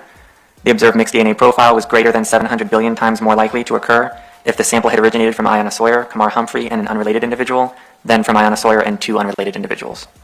And then in regards to the labial swabs, were you able to conduct STR DNA analysis on that item? No, this item failed to demonstrate a sufficient amount of male DNA for the STR DNA testing process. Next, in regards to the vaginal swabs, were you able to conduct STR DNA analysis on this particular swab? Yes, This item demonstrated the presence of a mixture consistent with 2 donors, including at least 1 male contributor, and Iyana Sawyer is expected to be a donor to this exhibit. And did you compare these findings to the known standards of Jonathan Quiles and Kamar Humphrey? Yes, Jonathan Quiles is excluded as a contributor to the mixed DNA profile that was obtained from this item, and Kamar Humphrey is included as a possible contributor to the mixed DNA profile that was obtained. The observed mixed DNA profile is approximately 200,000 times more likely to occur if the sample originated from Iyana Sawyer and Kamar Humphrey than from Iyana Sawyer and an unrelated individual. Now, moving on to the underwear. You stated that you had taken some cuttings. Now, can you show or point to the underwear of where you would have made those cuttings? Yes, so anywhere where you can see approximate squares or rectangles that were cut out alongside the inside of the crotch, those were the cuttings that I placed into a sterile tube for my STR DNA testing of this item. And just looking at this exhibit, are the underwear pink and black? Yes. Now, where on the underwear did you take these cuttings? They appear to be along the inside crotch of the underwear. And is that where you took all of your cuttings from in regards to this underwear? Yes, I believe so. I'd have to double check with my bench notes to confirm.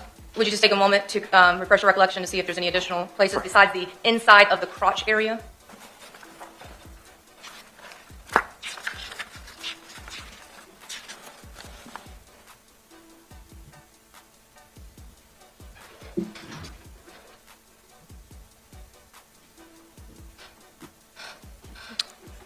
Yes, so the cuttings were taken from the inside crotch. I had observed heavy yellowish-white staining along the inside crotch, and then took my cuttings from this area of staining.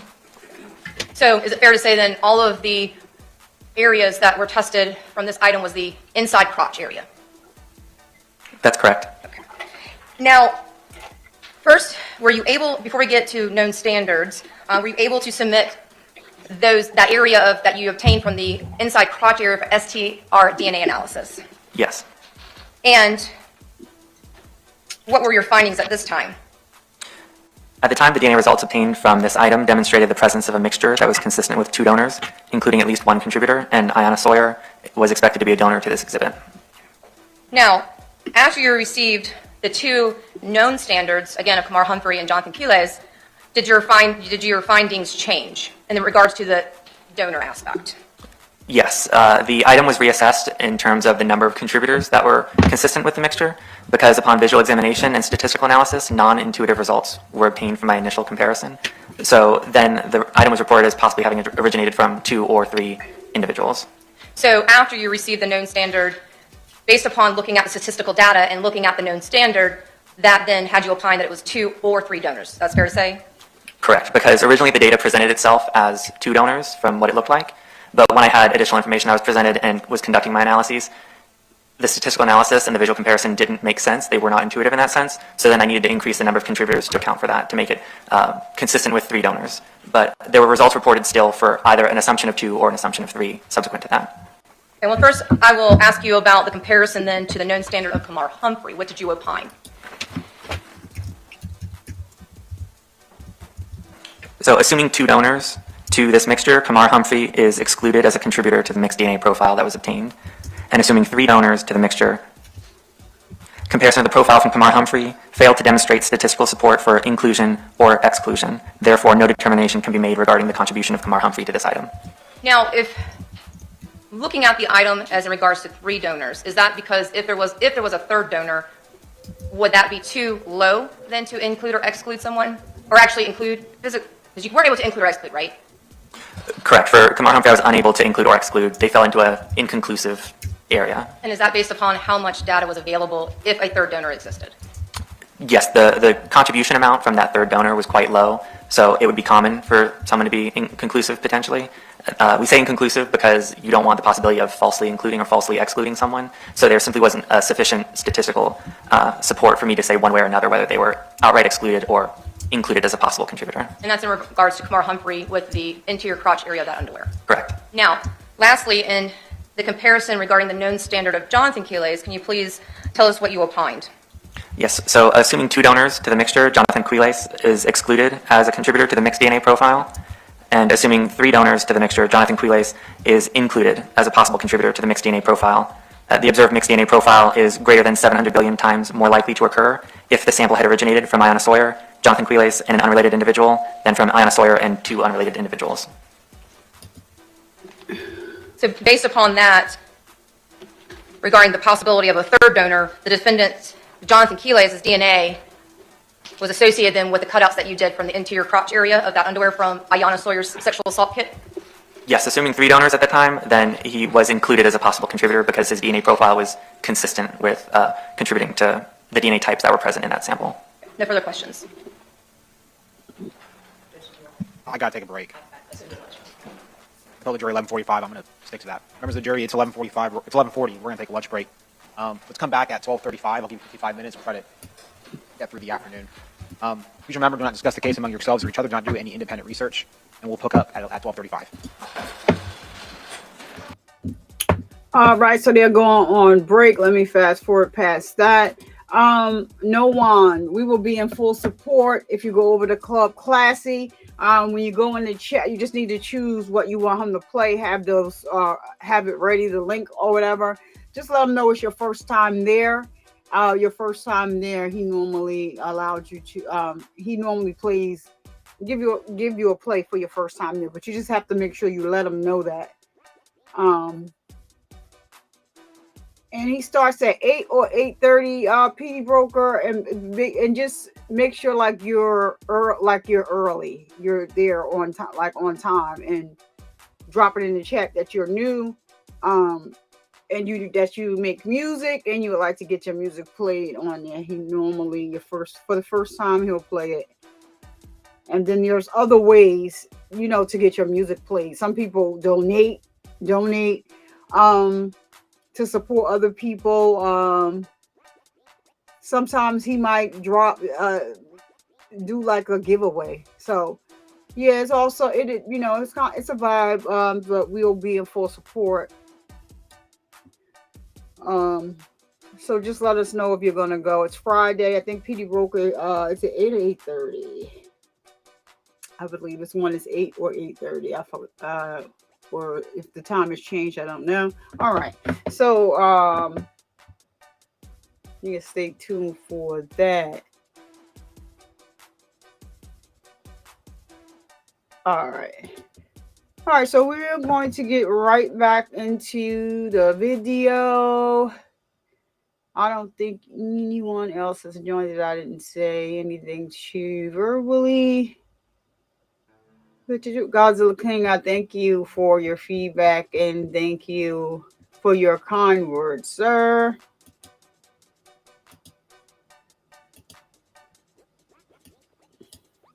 All right, let's go.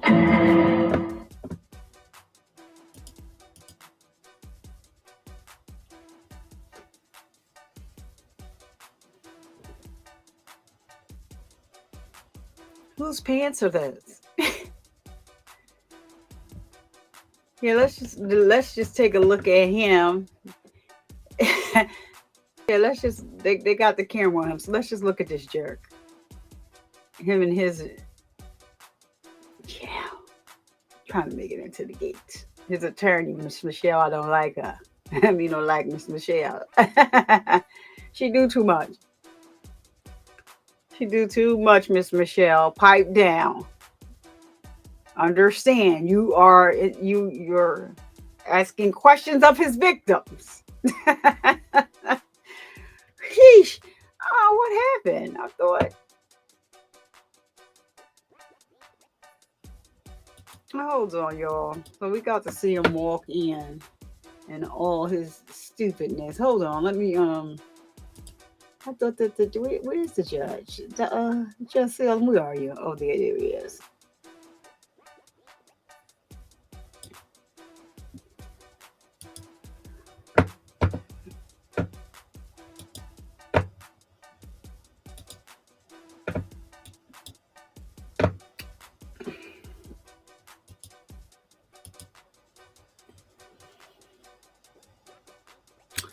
Let me look and see, Judge Salem. Did you lose any more here? Yeah, toward the front, yeah. 518, I have counsel for the state defense. Mr. Quellis present. Anything we can handle outside the presence of the jury first for the state? Extremely brief for the state. We are making an announcement. We do not intend to call tomorrow for advice counsel with the defendant. Plus, we've also advised that we are going to extend his stay and travel. We just want to make it clear to the record that from this point forward, we're not pulling in, we're doing it at the request of the defense, just simply for administrative and cost purposes. Okay, anything else from the state? Yes, sir. Defense? Judge, we understand that. I already told Mr. Skinner, give me an idea as to what we have to do to make it happen, and we will. On that note, the other thing, Judge. You under subpoena from the defense? Yes, he is. Okay. I'm sorry, go ahead. It's just a matter of cost, Judge. I just need to know what we have to do. Understood. On that, the other thing that was brought to my attention when the transcript issue was brought up, I did talk to. Oh, thank you, PD Broker. Judge, and I looked back. The order was entered for the 2 witnesses of Damian Hatch and that, but we don't have the order on the remaining witnesses that we had discussed, so that I can get our court reporter paid for the copies. Sent to my office. I don't know if it's in my email or not. I thought I signed everything you needed me to sign. This was the one where there was a discrepancy between the two. Correct, because the issue was the order said it was delayed because of the hurricane. That's not why it was delayed. I wasn't going to sign an S phrase. So I deleted the portions of it that were irrelevant and signed everything else. Because it sounds like they were ordered, you just never got a copy of it. Right. So get me an order that's clean, that for payment purposes for the court reporter, and I, of course, will sign it after JAC's response. Yes, sir, Your Honor. Thank you. Anything else from either party? Yes, actually. The only other matter, Your Honor, very briefly, is in regards to the Google videos. We have a new disc that includes both of them. I know the defense had thought that they had included both. That was always the intent. So if we can just substitute that then for record purposes. What exhibit number is this? 35, yes, sir. So you're basically swapping out the new CD for the one that was put in evidence. Yes, sir, Your Honor. Any objection for the defense? Without objection, you guys can take care of that. That's all from the state. Yes, sir, Your Honor. We've gotten through 1.5 witnesses today. It's 12:30. Let's bring the jury out, please. I'm sorry. Mr. Gray, 1 second. Can we bring Mr. Kutu back out? I apologize. Thank you, counsel. Good job, yeah, good catch.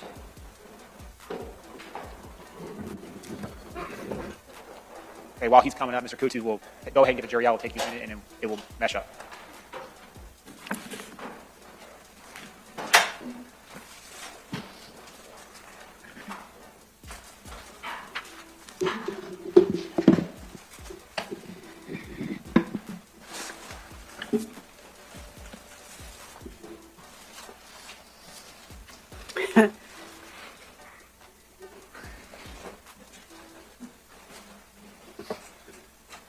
Your Honor, the jury enters court. All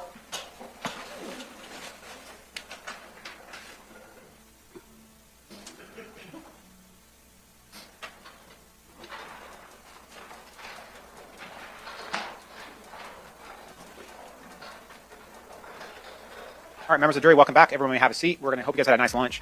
We're going to continue with Mr. Kutu's examination. If you recall, the state finished their direct. We're going to pick up now with the defense's cross. With that said, Ms. Michelle, you may inquire. You're ready. Thank you, Your Honor. Good afternoon, Mr. Kutu. Good afternoon. All right, I know we took a break, so I kind of want to pick back up a little bit where we left off and kind of go through a few things with you. I won't go through every single item in great detail, but I just want to kind of recap and make sure we're on the same page. Okay. All right, I want to start out with the last item that you described and kind of went through, and that was the sex assault kit that you examined and that you received from, I believe it was in May of 2018, correct? Yes, it was received in May of 2018. And in those items that you analyzed, you were able to give some determination as to DNA being in the presence of, on the neck, I believe, in the vaginal swabs, as well as in the crotch area of the underwear that you examined. Is that correct? That is correct. These all yielded results that were interpretable. All the other items that you examined did not have any results that were interpretable, correct? Correct. Okay. When you examined the vaginal swabs and the swabs from the neck of IS, Kamar Humphrey's DNA was definitively found to have been present in those swabs, correct? Kamar Humphrey's DNA profile was consistent with a contributor in each of those mixtures, yes. Okay. As it relates to the vaginal swabs, did you confirm the type of DNA that you obtained from that particular swab? No, the results are only indicative of whether or not someone's DNA profile might be present as a contributor, but I wasn't able to deduce the source of the DNA in terms of where it came from. To do that, you would need a serology test, correct? Typically, yes. Serological testing is definitive confirmatory tests for bodily fluids. And that would tell you what type of biological material that was, whether it was blood, semen, urine, skin, or some other type that I'm not mentioning. Yes, there's a variety of tests for each. Okay. You did not do that on the vaginal swab that you took from IS, that you analyzed from IS's sex assault kit, correct? Correct. No serology was done. This is per our policy and how we process sexual assault kits. Understood. As far as the DNA goes, though, you definitively found that as Kamar Humphrey being a contributor to those items. Yes, he was included as a possible contributor for both items. Okay. And when it comes to the underwear, you originally analyzed that assuming 2 donors, correct? Correct. And when you analyze it, you base that 2 donor, just so I can make sure I understand, that 2 donor contributor number based off of the data, correct? Yes. So the data I am interpreting, it looks like peaks on a graph similar to an EKG, and that's how I'm able to deduce how many individuals might be present and then make comparisons to those DNA types. And when you found 2 donors, assuming 2 donors, Mr. Quillez was excluded as a possible contributor, correct? Correct. Now I want to talk to you about when it comes to 3 donors. You analyze it for 3 donors because visually when you observed it, it seemed as if it did not match what the data presented. Is that correct? Correct. There were so many consistencies upon doing a visual examination comparing the buccal swabs from Jonathan Quillez to this mixture that a statistical exclusion was not intuitive at that point because of how much consistency was there. The statistical software I use was unable to generate a stat to be able to perform an inclusion because of, as I said before, an exclusion that it was making at certain regions of the DNA. But again, from my visual examination, just seeing how much consistency there was, it didn't make sense for the comparisons I was making that the results should stay as a mixture of 2 individuals. So then it was reassessed as a mixture of possibly originating from 3 individuals. And as far as whether it's 2 or whether it's 3, you cannot definitively tell us whether it is 2 or whether it was 3. That's why you've provided us with assuming 2, assuming 3 conclusions, correct? Correct. On the front end, it presented itself as 2 individuals. Mixture interpretation can be somewhat difficult at times. As I said before, the data that I'm looking at looks like peaks on a graph. And essentially, I compare it to if someone were to tell me to identify songs being played at the same time. It would depend on how many songs you were playing at the same time, what the volumes were in proportion to one another. And so that all kind of is taken into consideration with, yes, it presented itself as 2 contributors. There was 1 donor that was contributing a lot more, and it appeared that there was only a second contributor. But again, when I was making my comparisons, it didn't appear that there were only 2 contributors because there was it was not intuitive to exclude visually just based on that alone and to not reassess it. It was best practice at that point to reassess it as then 2 or 3 and to make comparisons and to report results for both. And just so that it's clear, you went from there being 2 donors to your opinion now being 2 or 3, not simply 2 before, now 3. You still have that, it could be 2, it could be 3, correct? Correct, because the report had been released as 2, and looking back at the data, it does present itself as a mixture of 2. But again, it's not intuitive based on the comparisons that were made and the statistics that are being performed. So that's why it was reanalyzed as 3, but that doesn't preclude it from still having been reported as 2, because that's truly how the data had presented itself at the time with the information that I had. Thank you so much for clearing that up. Now as it relates to this particular sample, you did not do any serology testing on this either, correct? Correct, I did not. So you cannot definitively tell us, like I just asked you for the other items, what type of DNA or biological material this originated from, correct? Correct. I didn't do any sort of serological testing or observe any sort of materials under the microscope to be able to confirm the source of the DNA. In some cases, I'm able to opine based on my experience and professional expertise, whether or not I'm confident the source of the DNA material. I wouldn't be able to state that in this case. Okay. In this case, you would not be able to give us a definitive, this is my confident opinion as to what type of biological material this could be. I can give the reasoning to where it could potentially be semen as the source of, for example, the crotch of the underwear that we've been discussing, but I wouldn't be able to definitively state that. Is it possible that it also could be epithelial, meaning skin related? It is possible that it could be from skin cells. The amount of DNA that was present in the sample was in a low amount, especially compared to the amount that was from the victim. So because of that, I can't say definitively whether or not it was from semen. Or from something else? Or from skin cells if someone had touched the item. Based on the extraction methodology that was used on this sample, the cuttings are placed into a tube, and then in order to extract the DNA into solution from the sample to be able to generate the results that I obtained, it's processed in a way to try to separate any DNA from skin cells separate from DNA from sperm cells. Understood. All right, let me ask you a little bit about the other items that we kind of went through. And I'm going to go through them fairly quickly. I think we've covered them very well before, but because we took a break, I just want to kind of go through and clear up a couple things. As it relates to the firearm that you analyzed, that is a firearm that you received from, and I'm going to say it wrong, but the ballistics section within FDLE, correct? So I believe the firearm was first worked by the biology section and then transferred to the firearm section for subsequent analysis. Do you recall an analyst, Laura Draga, asking you to view some unknown substance within the barrel of that gun?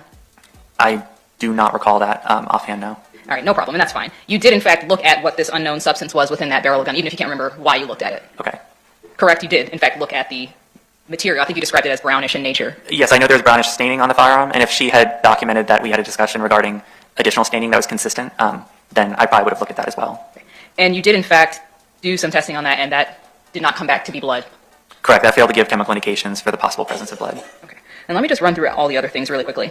Some items, I know you received them at different times, but I want to kind of take them in bulk, and so it probably will mess you up as it relates to your reports because they're from different times. But you received quite a few items that were found within the landfill, correct? Yes. Okay. And so there were a lot of bras, there were some underwear, and there were a couple other items that I'm going to go through. But the bras and underwear, there was no blood found on any of the items that appeared to have blood that was related to this case, correct? Correct. I believe for any underwear or bras that were submitted from the landfill, If the presumptive test was conducted because of the possibility that there's staining, they all failed to give chemical indications for blood. Same thing for any DNA that would be related to this case. Yes, I'd have to review either there was an insufficient amount of DNA for the STR DNA testing process, or it was uninterpretable due to either obtaining no results or such limited results that I couldn't make any sort of interpretation. Thank you so much. As it relates to, I believe there was one item that you were provided that was like a piece of paper with some blood. That particular item was also found within the landfill, correct? It was submitted along with, I believe it was 8 items in that particular. I'm not familiar. The case comments for that submission of the piece of paper state that it was located in a car. Understood. And so that vehicle that it was found within was an item of interest, correct? I would assume so. And that came back, you were able to create a DNA profile from that was consistent with a single female contributor, correct? I did take a sample from the apparent blood staining, and I was able to develop a complete female profile for that sample. And again, that was not related to anyone in this case that you could find. Correct. I believe everyone was excluded based on comparisons to that profile. All right, and I'll just go through the last few. There was an electric saw and the rain suit. Those were recovered from the defendants, from Mr. Quillez's possession or from his wife's possession potentially, correct? Correct. Okay. And again, no blood, no DNA, nothing as it relates to this case was found in that. Only presumptive testing for blood was conducted on the saw and the jacket and pants. So when there was no chemical indication for the presence of blood, no further samples were taken, except I believe there were swabs taken from the saw, just in case they were ever to be resubmitted that I wouldn't have to re-examine the entire saw itself. But no further samples were taken, so I didn't take a swab of, say, the collar or the inside for example, who's wearing it. The only thing I was looking for in those cases or instances were if there was blood present. Okay. And you didn't look to see if there was any other type of biological material potentially that would be present on either of those items, correct? Correct. I don't believe I did presumptive testing for any other bodily fluid, nor did I do any swabs for any sort of DNA that might be present on the items. Right. And I know that you were asked this on direct about whether rain or something like that could have potentially degraded whatever blood potentially could be on that suit. And I believe your answer was that one of 2 options, sure, it could be degraded, but also it could just never have been blood, correct? Correct. In my experience with training samples, we deal with blood samples that have been left out on roofs or buried in sand or rinsed in order to see if we can still obtain possible results. So that's why when I do get negative results on presumptive tests for blood, it's usually one of 2 things. Either the stain was not blood to begin with, or if it is blood, it's present in such a low concentration, the chemicals that I'm testing for, that it's beneath the threshold of my testing. Understood. Thank you so much for your testimony. I don't think I have anything further, but give me just one moment. Very brief follow-up, Your Honor. Mr. Kutu, I just want to follow up with one thing that you had discussed with Ms. Michelle during cross-examination. You had mentioned that per policy, you all do not test specifically for serology. Could you just explain that a little bit further, please? Sure. So current policy for processing sexual assault kits is that they are simply cut and then processed through the STR DNA testing process to determine the amount of the quantity of male DNA that might be present in the samples. So traditional serology is not typically done on these. Current policy states that traditional serology is more so conducted on items of clothing that weren't worn directly or immediately after the alleged assault. So in this case, that's why I was able to just take samples directly on for the testing process. And to kind of describe that process a little bit more, when I say STR DNA testing, it's a 4-step process where the first step, I extract any DNA present into solution from the sample. The second step, I estimate how much DNA is present in the sample, both in general as well as male-specific DNA. And that's the step where a lot of the results you heard earlier when I say there was not enough DNA or sufficient amount or a sufficient amount of male DNA, it's from that second step when I can tell how much DNA is in the sample. If it's in such a low concentration, it doesn't proceed further with testing because we validate it to where you're not expected to get any results whatsoever. If it does have a sufficient amount of DNA to continue with testing, I'll isolate those 24 regions of DNA that I use for comparisons with someone's DNA profile and visualize that in the final step as data, the peaks on the graph that I mentioned before. So in this particular instance, we don't do serology. However, there is a particular extraction methodology when you think that semen is possibly present to be able to try and isolate DNA from sperm cells away from DNA from non-sperm cells, so for example, skin cells. And that did occur with that sample that we discussed, the crotch of the underwear. This is referred to as a differential extraction. So I would add chemicals and heat to be able to release any DNA from non-sperm cells into solution. I then use an instrument to pipette or remove that DNA that's in solution from the tube, and then additional chemicals and heat are used to try and lyse open or break open the sperm cells that might be present and release that DNA into then what's known as the sperm cell fraction, and the epithelial cell fraction is what was removed to begin with, which would be the skin cell fraction, as some refer to it as. So the results that we've been discussing, the mixture of 2 that was reassessed as a mixture of 3, were specifically from the sperm cell fraction, is where the DNA results were obtained. However, because the DNA that was released from the skin cells in the first round of chemicals and heat being added, some of it can residually be left behind and it's not completely separated out. And that's what was seen in this sample. So a large portion of the DNA that was obtained in the mixture was from the victim, Iyana Sawyer. And despite it being the sperm cell fraction where you would expect only sperm cell DNA to be present, there is the chance that DNA that was released from that initial addition of heat and chemicals was left behind in the tube. So Because of that, there is indication that it could be from semen based on where the majority of the male concentration of DNA was found, which is the sperm cell fraction rather than the epithelial cell fraction. But with the amount of carryover that was noted of skin cell DNA from Iyana Sawyer, and with the general low contribution of the foreign DNA, I'm not confident enough to definitively state that without having conducted serological testing. Okay, so I just want to do two simple questions here. So is it fair to say, just very briefly, that traditional serology testing is not done per policy at FSU, listen to me, at FDLE because you're looking to try to get the highest concentration of a sample? And is that why then it's not specifically in one route of DNA testing? Yes, for one, the methodologies we use to determine if there's enough DNA, especially male DNA, to proceed with testing versus to do traditional serology, it's a much faster means of processing more evidence that's submitted to the laboratory.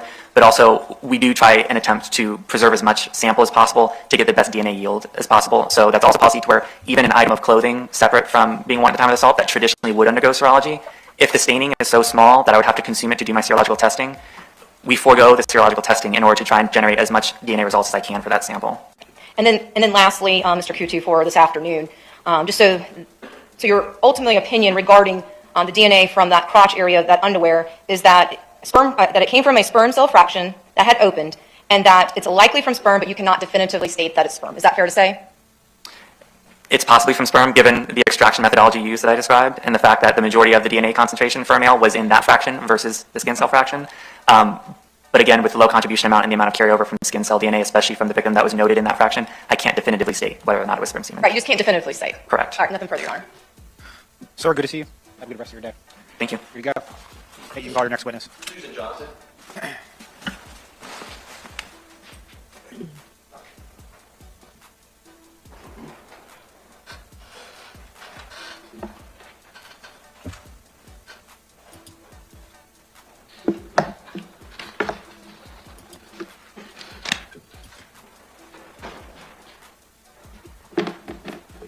Ms. Johnson, good morning to you, or good afternoon to you, ma'am. Good afternoon. The clerk will swear you in. I do. Ma'am, you can walk over here to your right. Thank you. Just watch your step as you come forward. If you need a glass of water, let us know. We'll do our best to accommodate you. Thank you, sir. The only thing I would ask, if there's an objection made, just pause before you answer the question. Let me roll in the objection first. And you're welcome to manipulate the microphone to help you project your voice out. Okay, great. Thank you. All right, that said, Mr. Skinner, you may inquire ready. Thank you very much, Your Honor. They can't see the screen, I'm assuming? Go 6 days, not messing that up, and then why 2 hours? I'll start with her later. Good afternoon, ma'am. We'll get to that screen in just a second. Just to lay a little background about you, will you introduce yourself to the jury, please? Sure. My name is Susan Johnson, and I work for T-Mobile. All right. And how long have you worked for T-Mobile? 26 years. And can you just, I know we all understand, but for our record, what is T-Mobile? A cellular telephone company. All right. And what are your duties as an employee for T-Mobile? So I'm a manager within the Law Enforcement Relations Group. We respond to subpoenas and other legal demands from various agencies across the United States, testify in court as a custodian of records, and then I supervise the trial team. So, ma'am, do you travel around the country testifying about data recovered from T-Mobile records? Yes, sir. You do that on a regular basis? Yes, sir. Do your responsibilities include collecting data that belongs under the umbrella of T-Mobile? Yes. Now, do you also interpret the data that you receive, that you look at under T-Mobile? Do you interpret that for purposes of testimony in court? Yes. Is this done in the normal and ordinary course of your business? Yes, it is.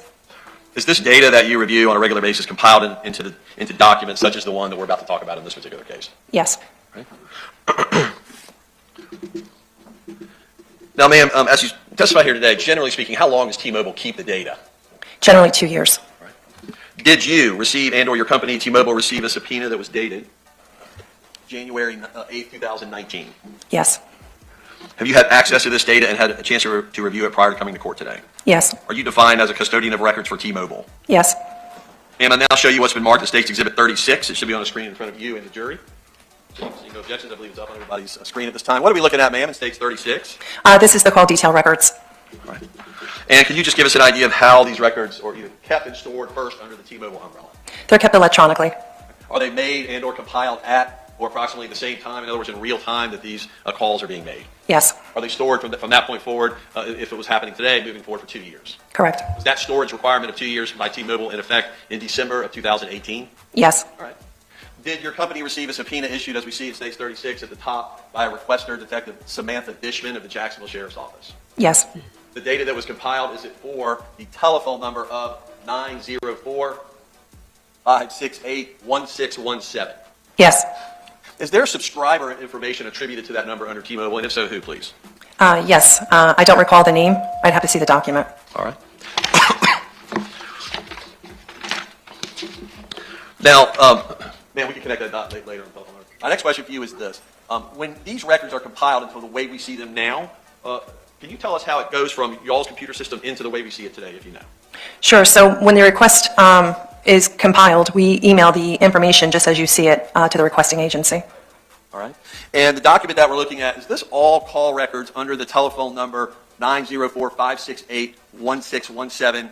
Do these records start on December 3rd of 2018, which appears to be reflected in row number 13? Yes. And do these records end, that you provided to law enforcement, what appears to be row 2301 on January 2nd of 2019? Yes. Do these records encompass all phone calls and or IM chatting, messaging for 904-568-1617 during those dates and times? Yes, they are called phone calls as well as text messages. And, ma'am, I want to now ask you with respect to, let's just stay in row, for example, we'll start with row 14.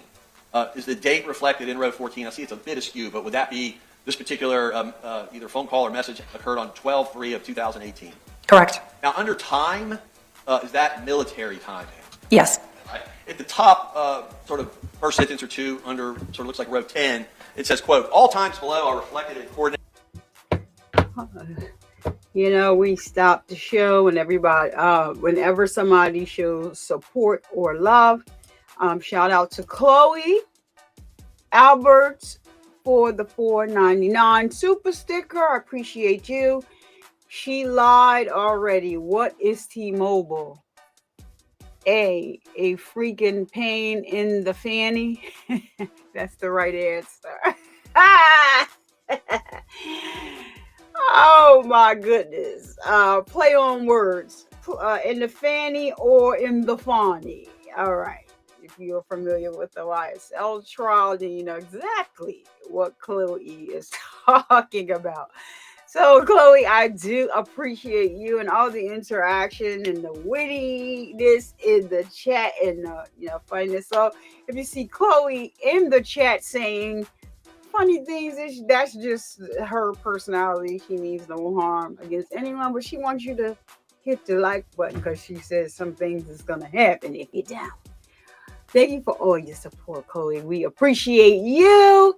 And now back to the video.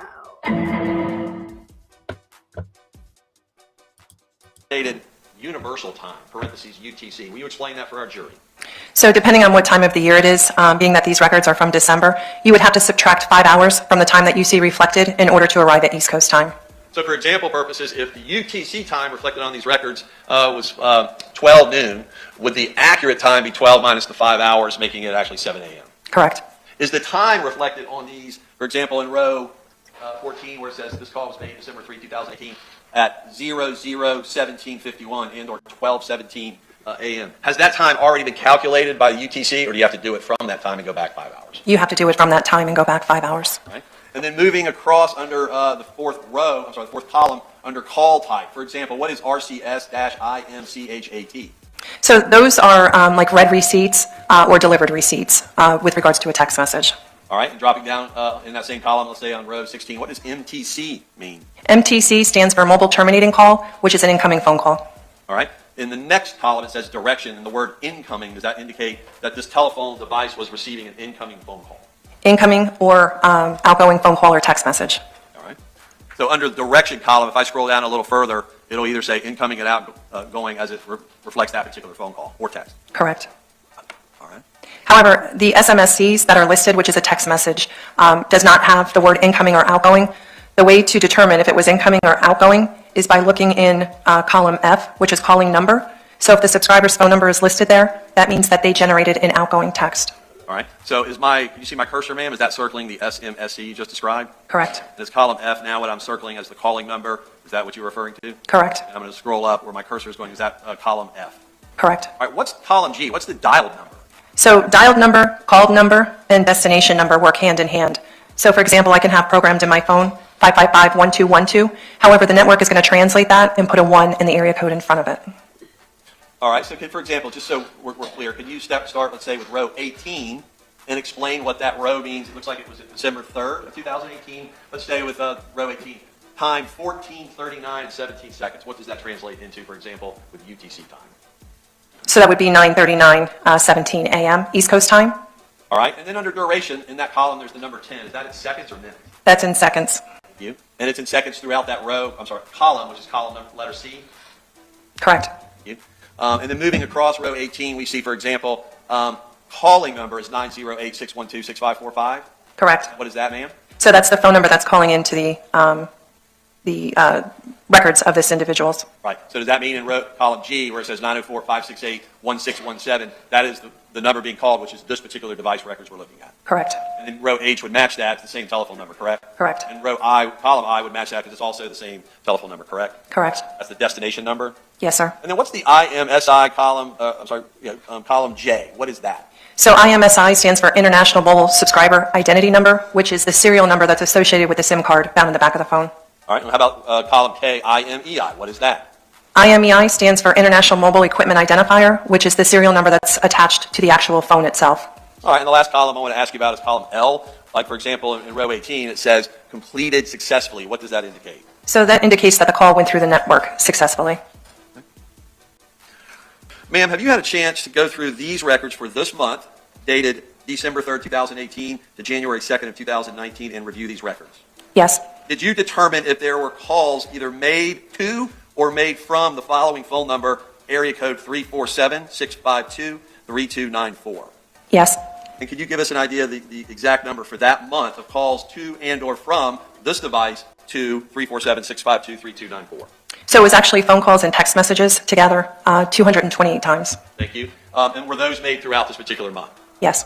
So the defendant's phone, let me strike that. So this particular device, I know you don't know without seeing the name, this particular phone number is going to that phone number that I just read, either text or phone call throughout that month 228 times? Correct.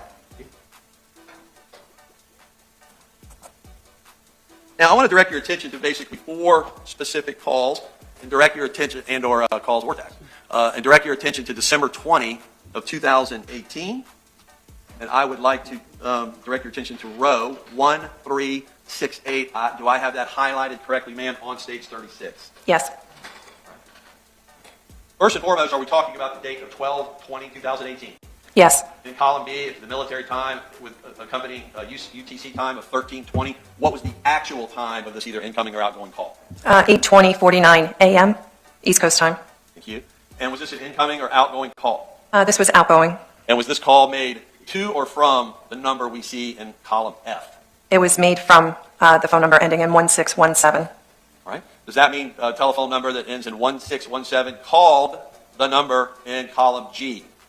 Yes. As well as the one in column H? Correct. And the one reflected in column I? Correct.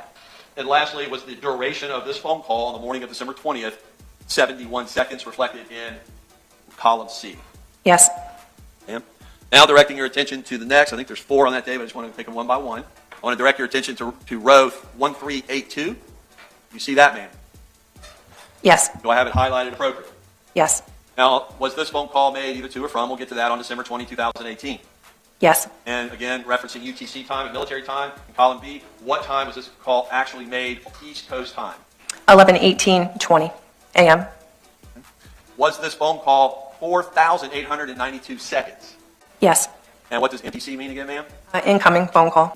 All right, and that's what we see in column E. Correct. In this particular phone call, in column F, does 347-652-3294 call the subscriber in these records to the number 904-568-1617? Yes. Thank you. Now I want to move to 1401. This is the third phone call I'd like to point your attention to and explain to us. You see what I'm highlighting in row 1401? Yes. Was this phone call made on 12/20/2018? Yes. And will you do the math for us in column B with respect to what time it would have been made Eastern Standard Time? That would be 3:28:07 p.m. East Coast time. Was this a 5-second phone call? Yes. Was it an incoming phone call to this device? Yes. Was the call that is calling this particular device made from 347-652-3294? Yes. And the number that is calling to is the number affiliated with this particular device? Correct. And then lastly, ma'am, I want to direct your attention to 1404. Do I have the appropriate row highlighted? Yes. Was this call made on December 20, 2018? Yes. You do the math for us in column B as to what time this outgoing phone call was made on that evening. That would be 3:47:09 p.m. East Coast time. Thank you. And was the duration of this call 2,017 seconds? Yes. Now, what does MOC mean in column D? Mobile originating call, which is an outgoing phone call. All right, is that what we see in column E? Yes. And again, was it made from this device? Yes. And was it called to 347-652-3294, which is what we see in column G? Correct.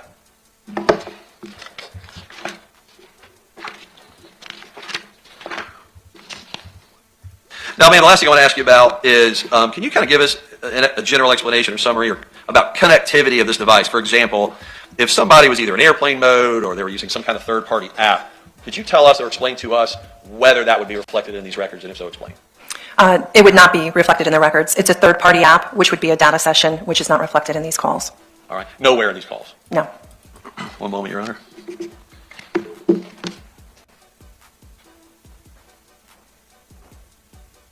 Nothing further, thank you, sir. Steve.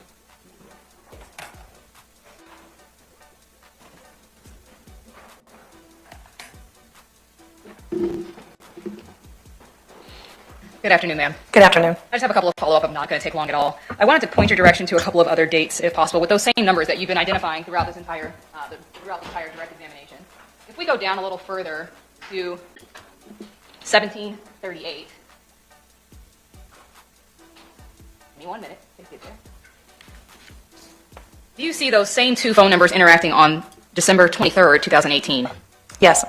And similarly, that duration of that phone call was 495 seconds. Correct. That was an incoming phone call from that phone number from the phone number 347-652-3294. Correct. And it was to the phone number of 904-568-1617. Correct. Thank you. And you'd said previously testified that those two phone numbers interacted quite a bit. Correct. Either by text or by phone. Correct. And that was throughout that entire month. Yes. Not just on those couple of days that we've isolated, but throughout that entire month before and after. Correct. Did you isolate how many phone calls versus texts were given in that 228 number that you provided to us? No. Okay. And obviously you can only tell us as it relates to these phone numbers that that one number called that other number, correct? Correct. Or vice versa. Correct. As far as who was actually on that phone call or who was sending text, if it was text, you would not be able to tell us that. Correct. You wouldn't be able to tell us who's on the other end receiving that phone call or receiving that text message either, correct? Correct. You can simply provide us with this information, which is just raw data of the time, the date, the length of the call, whether it was incoming or outgoing, whether it was a phone call or a text message, and the numbers that were connected. Correct. Nothing further. Ma'am, good to see you. Appreciate your testimony and have a good rest of your day. Thank you. You too. State, why don't you take a break now? Yes, sir, Your Honor. Short. Can I just give them a short break rather than an afternoon break? Of course, pleasure. That makes it difficult. Okay.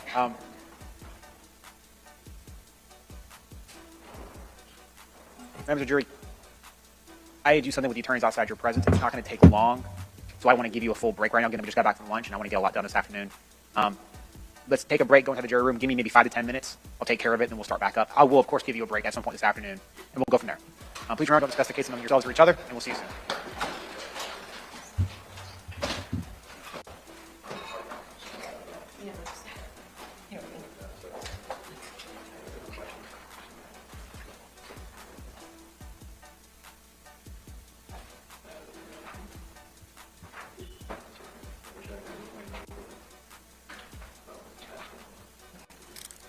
All right, the jury's outside our presence. You guys may have a seat.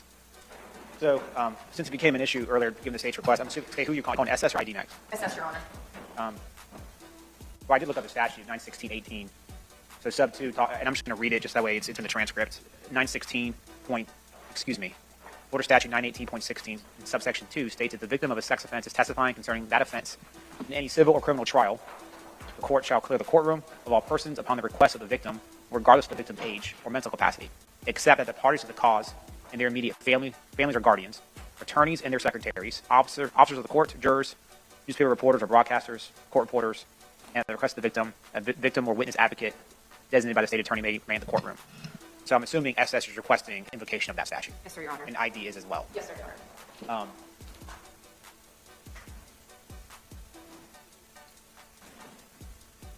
But and I think the state sent an email out earlier confirming that the state has confirmed with the media representatives that they're not going to show SS or ID live on camera during their testimony. Yes, Your Honor. Okay.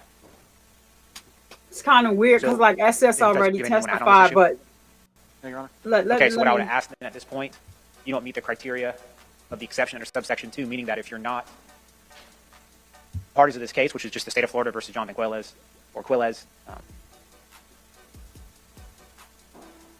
Attorneys and their secretaries, officers of the court, jurors, newspaper reporters, or broadcasters, court reporters, any victim advocate that's present in the state attorney's office. Everyone else must remain outside the courtroom for the pendency of SS's testimony. When ID's testimony begins, SS's family is going to have to vacate the courtroom, and then ID's family can come in. That would be the one switch that would be made.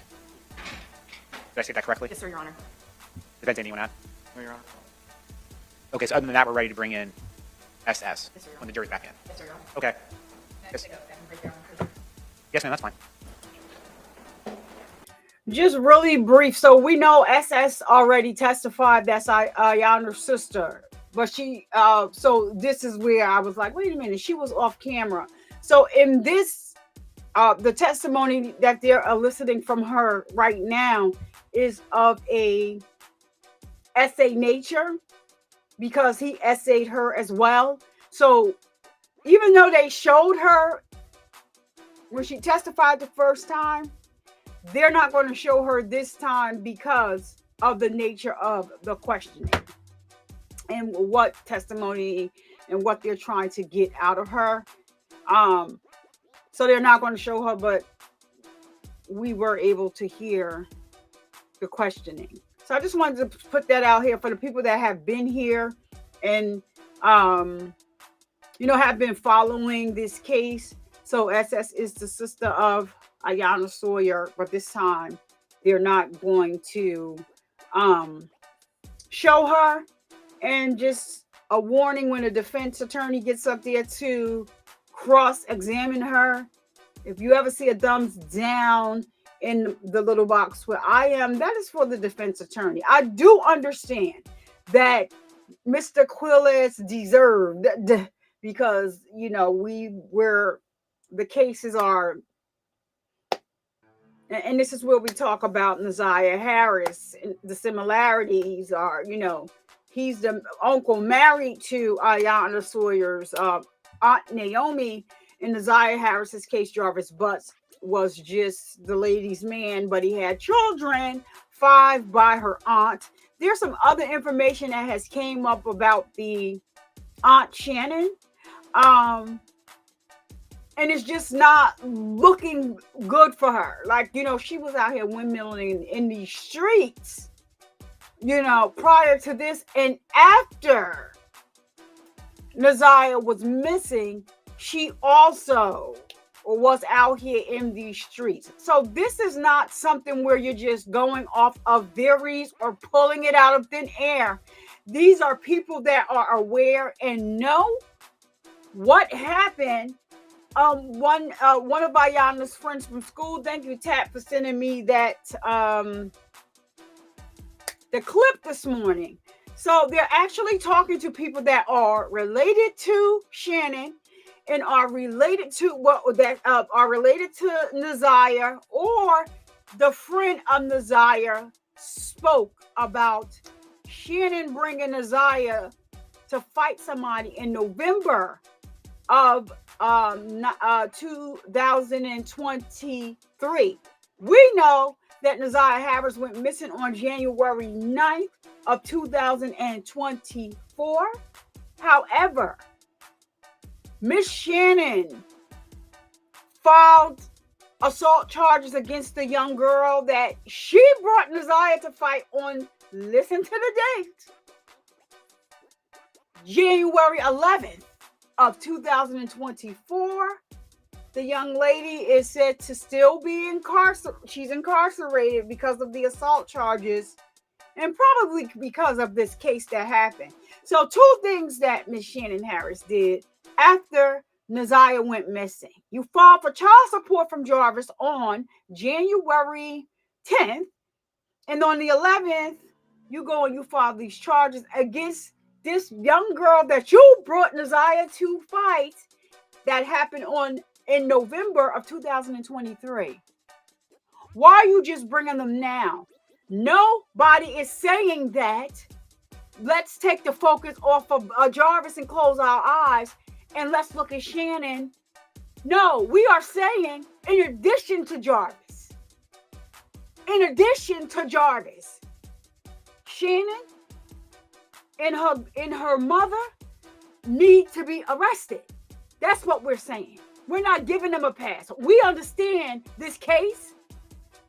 I've done, my due diligence when it comes to this case. There are people right there in the neighborhood that know them, that are speaking. So after the young lady who brought it to the attention that Shannon brought Ziyah to fight this young girl in November of 2023, the young girl is now not able to talk again. So they don't know what happened, but they're trying to get, to talk to the girl again, to see if she has any further details. This is not going to set Jarvis Butts free. It's not. He's a demon and all of the above. He's a predator. He's an assayer. He's a child protester. Take off the PR and put on the M. YouTube don't allow us to say certain words.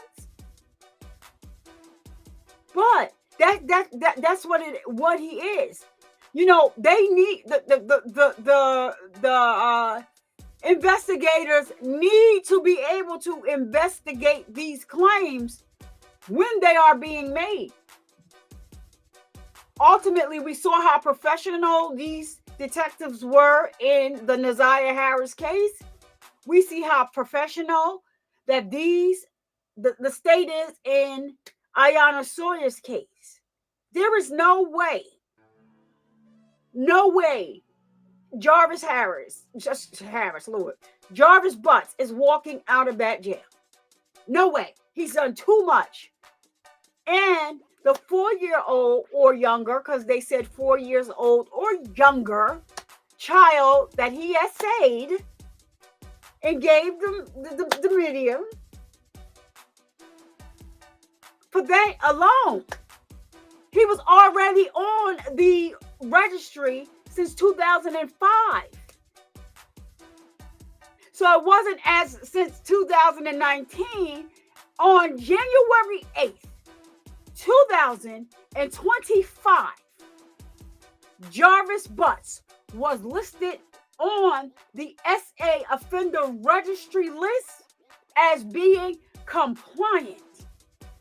So we're talking about this year. The preliminary case had started this year in January. He had been incarcerated way before that, but still listed on the SA registry offender list as compliant.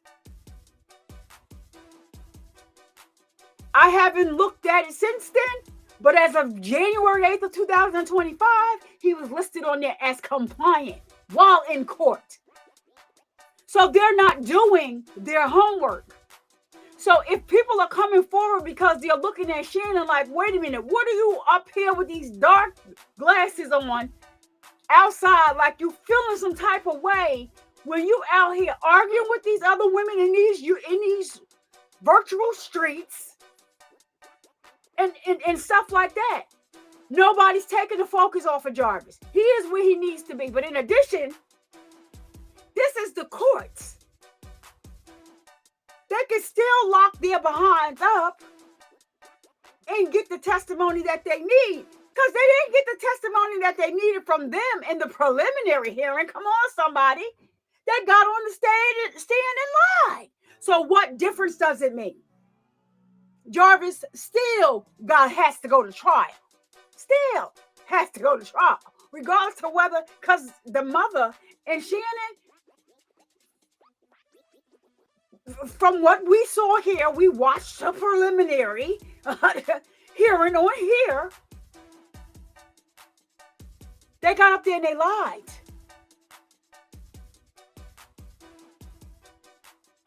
But Judge Iyana Sawyer does so much outside of the courtroom for children, different programs and things like that. Got a video right here on my channel because I needed somebody to put some respect on her name, because I didn't like the way you see her, you automatically have this stereotype in your head about her. She put some respect on her name. She does a lot. Her background is awesome. Because she joked around with her staff means that she has a great rapport with her staff. She has been doing this for a while. She does not. We were wishing and hoping that she would be the judge on this case, but she's not. She does not do criminal cases anymore, which she, says she just was, stepped in to do this preliminary hearing. This is something that is near and dear to her heart. So yeah, we did our 1-2s over here. We looked up King's his background. He was incarcerated because we was like, what is he incarcerated for? Like, what's going on? Yeah, he likes to put the pause on pregnant women. Also, he had some other charges. Is when you look at it, it's hard to like read, and we had to like follow and go through to see like what is he locked up for today. And the way they have their stuff listed, it's just crazy work. So yeah, he's locked up. He's incarcerated for that. He had like what is this? His third offense that he was he got a parole violation for. But common sense people, take off the blinders. Mr. King, you can't tell me Mr. King didn't know what was going on. You're his business partner. He felt comfortable calling you and telling you to get his cell phone out of his fiance's car. Jarvis was the last person that Ziyah was seen with. Checking into a motel outside of the shop that he owned with Cordell Wright. Checking into a motel with him. And so then, yeah, the phone service tracks and does the rest. The text messages that they have between him and Ziyah were erased. They were able to retrieve those text messages. All of that stuff came afterwards. It didn't come. They wasn't tracking him while he was out. Like I said, because if they were tracking Jarvis when he was out, then they need to do some time too. Like, what's going on? You was tracking him. That means if you were tracking him, you had somebody looking at him at the shop. What are all these young kids doing at this shop? And if you listen to the text messages, if you were there for that, you heard that the 9-year-old girl said that he brought her there once. That's Marquita's daughter. Shout out to her father because he got custody of her. He got her. Shout out to him. He brought her there. So this is part of the grooming process, right? He brought her there on January. He brought her there one time with Ziyah and Ziyah's cousin, who is Janiyah, who is Shannon and Jarvis's daughter. Don't play with me. Don't play with it. Don't play with it. Don't play with it. She watched Ziyah and Jarvis have relations. She watched Jarvis and Janiyah they didn't say Janiyah's name, but when they reread the text messages, you'll pick that up from Ziyah. So let's go back to the 9-year-old. She says that was part of the grooming process for her. He made her watch. He brought her there. She saw it. The second time she went there, he had relations with Ziyah, had relations with Janiyah, and he tried her, and she said, nope, stop, nope, stop, nope. I'm paraphrasing the stop in a note, but she made sure that she took, like, no, but she had to tell him no more than once, more than twice. And he left her alone and brought her home. So, before people just start running their mouths about stuff, now we did the homework over here. That 9-year-old child's father follows me on Instagram.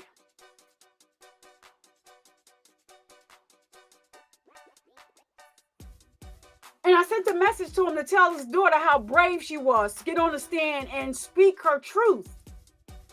And he thanked me for that. If he wants to talk to me, outside of that, that's cool. But I'm not pressuring nobody or asking nobody to do anything that they don't want to do. I just wanted him to, because she has a lot of support from a lot of people, a couple people, not a lot of people, a couple people over here on YouTube, reached out to him to say, tell your daughter she's brave, she's strong. And that's all we want to do, is bring awareness and give encouragement. That's it. That's all I'm doing here, is I'm trying to bring awareness. I'm not putting anything false out there. Ziyah's remains have not been found as of yet. No. I see that being reported. No, they never said that Ziyah's remains were found. She's still missing. He's still going to trial. So he still thinks that there's a chance. So if anybody thinks that he is going to have these charges transferred from him to Shannon Harris, no go. Lock her ass up. Lock her mother up. My heart goes out to Ziyah's older brother, but he's younger. He's a young man. We don't know what happened to him, whether he was touched or not. There are contradicting statements out there directly from his mouth and from what the detective said in court. It's no theories here. That's straight from his mouth, from a live that he did, and from what the detective said that he reported to them in court. It's contradictory, but I can understand him being a young man. It's hard. These are children. Still hard. Shout out to 7 Mile Radio for taking that young man under his wing and trying to show him what life is really about. Getting him a job. That's what it's about. Not about who can report on this case and who can't. Everybody that wants to report on it, you can. Some people just don't have the time to do the due diligence. So that's where we step in. But I'm not reporting anything that's false, anything that's not confirmed, or anything like that. But they had a really big discussion going on Facebook. Really big discussion with Ziyah's cousin, Rox. She is the cousin. She has brought another victim forward to tell her story on 7 Mile Radio in 2023. Go over there and check that out. And so we're going to keep spreading this awareness. We're going to keep telling these stories, because these men are in people's households. Jonathan Quilles didn't have help with what he did. He just had access, and his wife didn't know. I'm going to stand by that. She worked long hours. She worked nights. She was the breadwinner in the family. Really? So he preyed on her nieces and on another young lady. She's part of the family. I believe that she is the ID person. She's going to be testifying here today. In Jarvis Butts' case, he had help. He had these people, Shannon and her sister Marquita, in people's chats saying stuff. Shannon, you over here leaving messages under this young lady's information because you gave Jarvis Butts money and he supposedly, allegedly, bought her a ring. You're going to tell her you hope. This is why I don't have no respect for this lady, y'all. I don't have no respect for her at all. Never. I don't feel sorry for her. None of that. None of that. I don't feel sorry for her. You're going to tell this lady, oh, so you got a ring?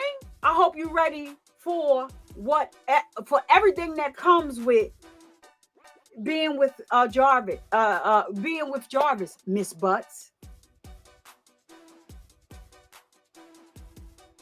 No, I don't feel sorry for her. And then when her mother got in the courtroom to act like she was Ray Charles, I don't see him.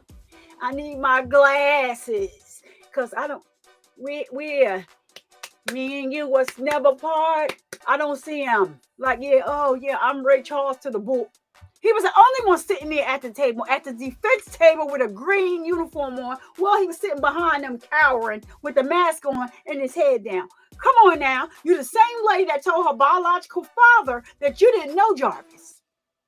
Okay? So all of this stuff it's in interviews. It's not nothing that I'm making up. Now, there's some other channels out here. I don't have nothing to do. This is a Survivor Speaks channel. I only can control what is being reported here. But these are all interviews that you can go watch on 7 Mile Radio. He interviewed Ziyah's mother. Ziyah's mother said her mother's not supposed to have any children in that house, and the same thing happened to her growing up. Ziyah's mother had her when she was 11 or 12 years old. It is all out here. None of this is going to help Jarvis get out of jail. Come on now, y'all. So, yeah, I'm going to keep bringing the news as I, see it and hear it. And I'm totally focused on this. We know A$AP Rocky is in court for his stuff. We know all of that. If I drop a video, I'll drop a video, but I'm not covering the A$AP Rocky trial. Shout out to those that are. This is where my focus is right now. And we all know that he's not starting trial on March 7th. He's going for a pre-trial and calendar conference on March 7th. We should know more, about the start of his trial date. We should learn that on March 7th. I am humbly asking Law and Crime and Court TV. Well, Court TV knows about this case. They did not go into the courtroom, but they did cover it. So hopefully they're going to send their cameras. Hopefully Law and Crime picks this up, outside of the Detroit news channels that have been sharing the trials that were very clear. We can see them, and we thank them for sharing the trials, because we got to hear directly from what was going on in the courtroom what it is.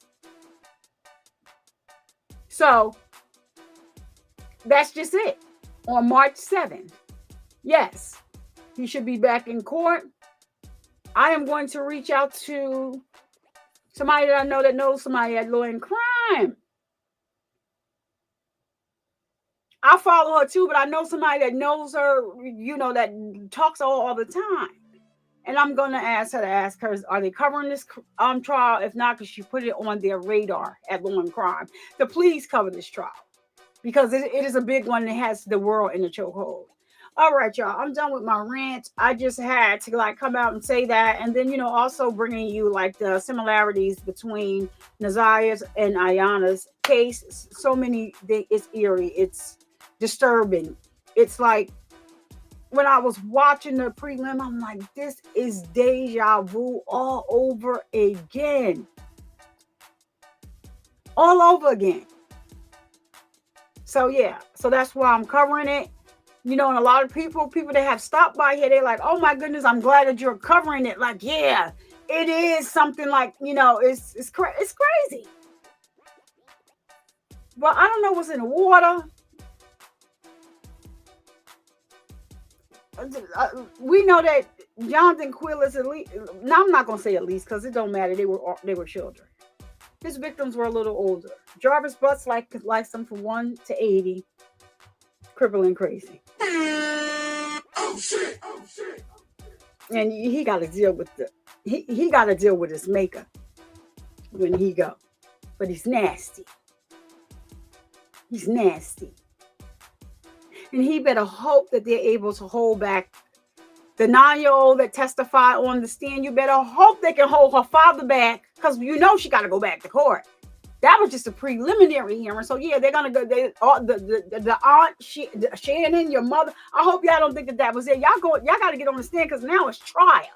You already lied and perjured yourself. So this is going to be interesting to see what they say when they is called back to the stand. Because you perjured yourself already. Let's go. Let's get on the stand and tell some more lies. Let's do that one. Or how are you going to change what you already said now that you know they have the text messages between Jarvis and Ziyah? How y'all going to change our testimony? Grandma, how you going to change your testimony? He never was at my house. He parked outside. Let's see how you're going to work that one out, okay? Oh shit! Oh shit! All right, so back to the video. Ran over, sorry. All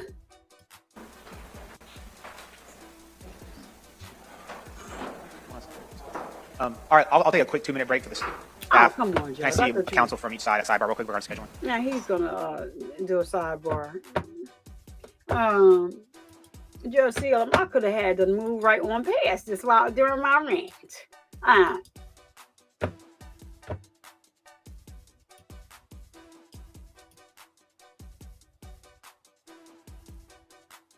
Okay, so they look like they have. I'm gonna go past 2, 4.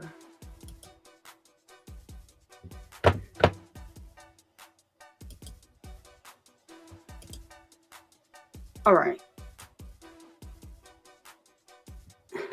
So they're not saying anything right now. They just have this exhibit up. There you go. I don't know why they put that up and then. Just see him. Did you leave again? Okay, so we got volume. And there you go, y'all. Get a good look at him. Mister, I think I'm charming myself. I think I'm charming at least. Miss Michelle, do you think I'm cute? You see how I'm looking at you? Look in my eyes, Miss Michelle. Look in my eyes, Miss Michelle. Tell me what I'm thinking. Okay. Oh, you gonna come see me later? Pull me up out of there? Can I feel on your leg, Miss Michelle? Nasty buzzard.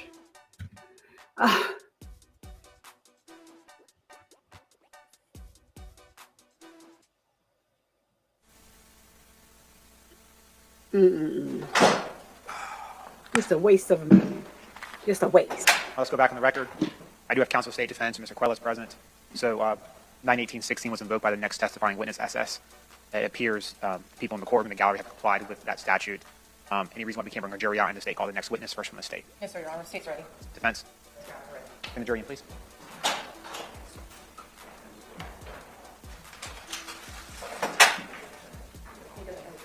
Judge, do you have the instruction ready? I need y'all to really pay attention to when JD gets on the stand. Well, pay attention to it all. SS2. Because we heard her speak earlier. Well, when JD, it's really, really disturbing when JD gets on the stand. That she's sick and you're trying to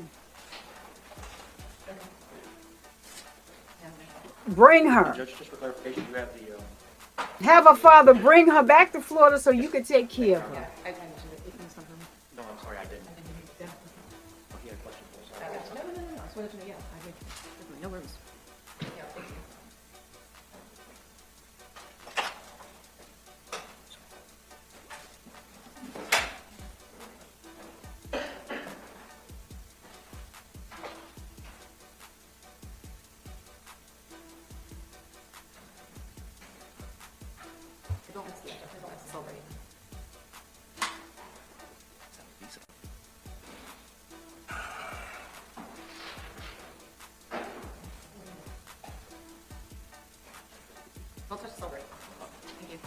Okay, I'm ready. You guys still ready? All right, let's bring the jury back in, please. I apologize for the... No problem, sir. I'm gonna sit this right here, and I gotta go downstairs.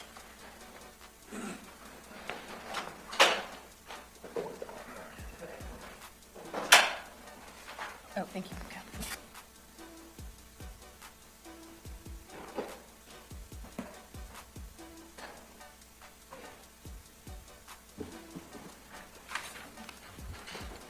And I had sped this up, but let's see if we could. I don't want to go past it, but we're going to just speed up past the judge. So when the trial starts. John, jury's ready to report. John, one just went in.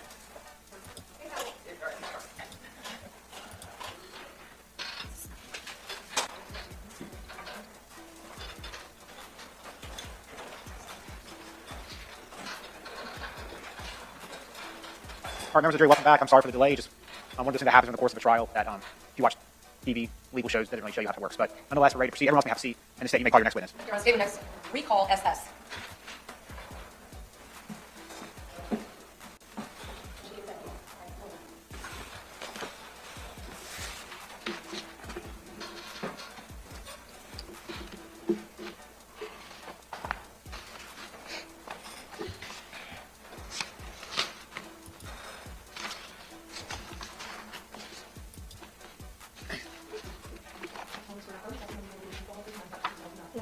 Ma'am, good afternoon to you, ma'am. Just go and have a seat.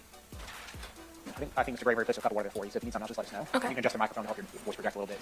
Want to read the instruction now? Yes, please, Your Honor, would you read the instruction? All right, members of the jury, the evidence you're about to receive concerning other crimes, wrongs, or acts allegedly committed by the defendant will be considered by you for the limited purpose of proving motive, opportunity, intent, plan, absence of mistake or accident, and corroboration of IS as to count 3 of the indictment, and motive as to count 1 and 2 of the indictment. However, and you shall consider it only as relates to those issues. However, the defendant is not on trial for a crime, wrong, or act that is not included in the indictment. State, you may inquire. You're ready. Good afternoon. Hi, Can you just again state your name for the record again? Iyana Sawyer. And we'll refer to you as SS the remaining of your testimony. And, ma'am, what is your date of birth again? September 25th, 2003. And how old are you today? I'm 19. Back in 2017, how old would you have been before your birthday? 14. How old would you have been post-birthday? I'm sorry, the previous question is 13 and this question is 14. Yes, ma'am. And then in 2018, how old, what 2 ages would you have been depending on the month based on your birthday in September? 14 and 15. Now, during those time frames, I believe you had stated that you had spent a lot of time at the defendant's house. And again, just for record purposes, the person that you know to be Jonathan Quillez, is he still located here in the courtroom today, like as of last week? Yes, ma'am. And just identify something that he is wearing today. A white shirt. And is he in what part of the courtroom? To my right. Your Honor, just let the record reflect the witness has identified the defendant again. So reflected. And would you spend a lot of time at the defendant's house with your aunt and also your Aunt Naomi's house? Yes. And would you spend time at the defendant's house along with your sister? Yes. And then would there be times where only you out of the siblings went to the defendant's home?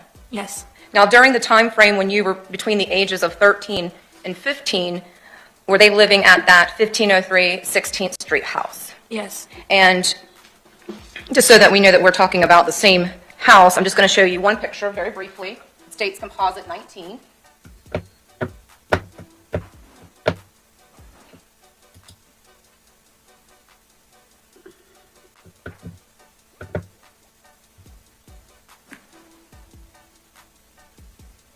Are we talking about this residence here in states 19G? Yes. Okay. And how often do you think you would visit at the defendant's house and your Aunt Naomi's house during the ages of 13 and 15? Very often, yeah. And just to kind of maybe hone it down just a little bit, would that be weekly or maybe every two weeks type situation? About every 2 weeks, yeah.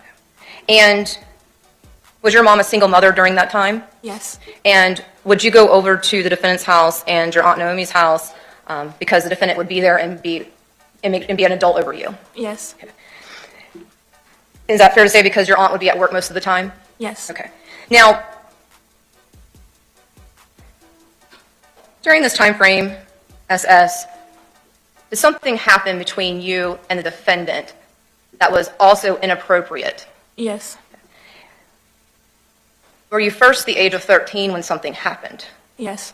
Now, we also talked about the residence. Was there another 2 locations that we're about to talk about where inappropriate things that your uncle did to you? Yes. Where were those 2 locations, just generally speaking? The car on the beach. The beach. And we're talking about the car. What type of car? It was a red van.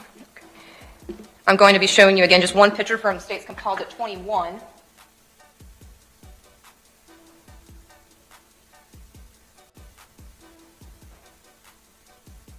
I'm showing you states evidence 21C. Is that the red van that you were just talking about? Yes. And then the beach, would that be down in like Jacksonville Beach area? Yes. And have you recently viewed a picture of yourself at the beach back in March of 2018? Yes. And was that picture on the defendant's cell phone? Yes. And was it a picture of you? There's 2 pictures, wasn't there? Yes, ma'am. And was there a picture of you and NQ in one of them? Yes. And then was there a picture of you, IS, and NQ in another picture? Yes. Now, can you tell us about, before we get to the incidents, will the defendant ever compliment you? Yes. And what type of compliments would he give you? Like compliment my body or tell me I was beautiful. Can you talk, and I know this is tough, but yeah, can you get a little closer? We just want to make sure everyone can hear what you say, okay? Yeah. He would compliment my body or tell me I'm beautiful. Now, when you say compliment your body, what exactly do you mean by that? Like my shape or, yeah. Would that include the breast area? Yes. Would that include the buttocks area? Yes. Did you have any other uncles compliment you in that way? No. How did the compliments make you feel? Like a little uncomfortable. Yeah. Now, did the defendant like to talk to you when you were not at the residence of his and his ex-wife's, Naomi Mobley? Yes. How did the defendant like to talk to you? The Snapchat. And did the defendant tell you why he liked to speak with you by Snapchat? Yes. And why is that? Because the message is a race. And would the defendant do these compliments as well in the Snapchat format? Yes.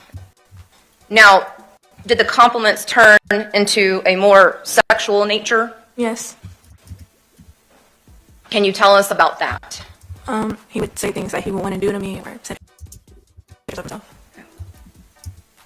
What kind of pictures would he send of himself? Nude. Now, drawing your attention to when you were 13, would this would have been in 2017, is that accurate? Yes, ma'am. And this would have been before your birthday in September of 2017? Yes, ma'am. Do you remember what time of the year in 2017? Like late 2017. So if it's late 2017, would you have been 14? Yeah, but some were before I was 14. Yeah. Okay.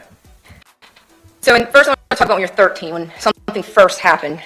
Do you recall? Yes. Where were you? At the beach. Who was at the beach on this occasion? Me, my sister, and the defendant's daughter. Okay. Was it common for the 4 of you to go to the beach together? Yes.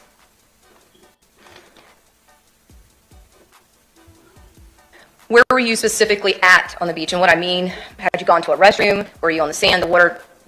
Tell us exact, kind of more detailed-wise. The water. And where was NQ and IS? On the sand. Can you tell us what happened when you and the defendant are in the water at the beach when you're 13 years old? Yes. He was touching me like with his hands over my body. Now, did you have a bathing suit on? Yes. Just making sure. Typically, what kind of bathing suit would you wear? 2-piece. And you said that his hands. And where did they touch? My body. Now, when you say your body, that can mean a lot of different things. Can you just take us maybe from head to toe where he touched you on your body? My breasts, my butt, and my front area. Okay. And I apologize for, and we can refer to it as front area, the rest of the testimony. Potentially, I might have to clarify sometimes, but just for record purposes, when you say front area, are you referring to your vagina area? Yes, ma'am. Okay.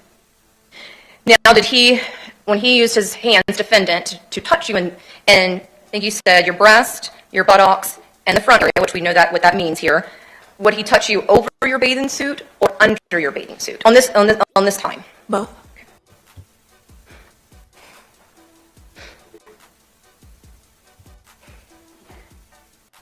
Now, did you want him to do that? No. Okay. Did it feel awful? Yes. How long did it last? Around 2 minutes. Did it seem like an eternity? Yeah. Now, after that, did you tell anyone? No. And why not? It's embarrassing. Yeah. Was it hard to understand it? Yeah. Was the defendant somebody that you had gotten to know well? Yes. And the defendant was, a lot of the time, you were in his care, weren't you? Yes. Was it confusing? Yes. Now, did anything else that your memory tells you happened when you were 13?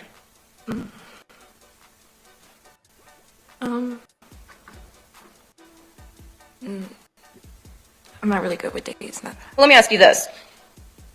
You talked about the touching. Did that happen when you were 13? Yes. And it happened at the beach? Yes. Now, when you were 13, did the defendant ever touch you with some other part of his body? Yes. Which part? Or parts? His genital area. What about his mouth? Yes. Let's talk about the mouth first. Where did defendant, now did the defendant use his mouth at any time during this time at the beach? Not that I can recall. Okay. And at this time at the beach when you were 13, did the defendant use, and we'll get into more specifics and if it applies or not, with his genitals at the beach, this time? I believe he was kissing my neck. Yes, ma'am. Okay. Is it hard to relive this? Yeah.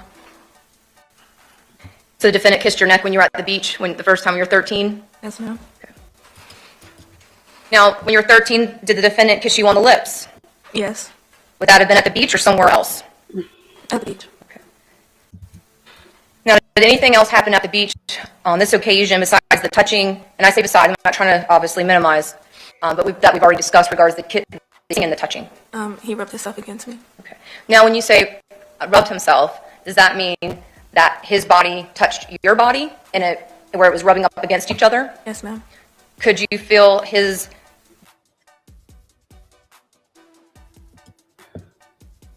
Hold on, y'all. I'm sorry. genitals rubbing against your genitals? Yes, ma'am.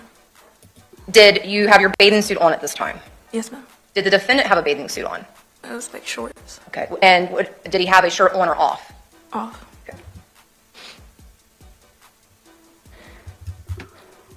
After this happened, SS, did something happen after another time? Yes.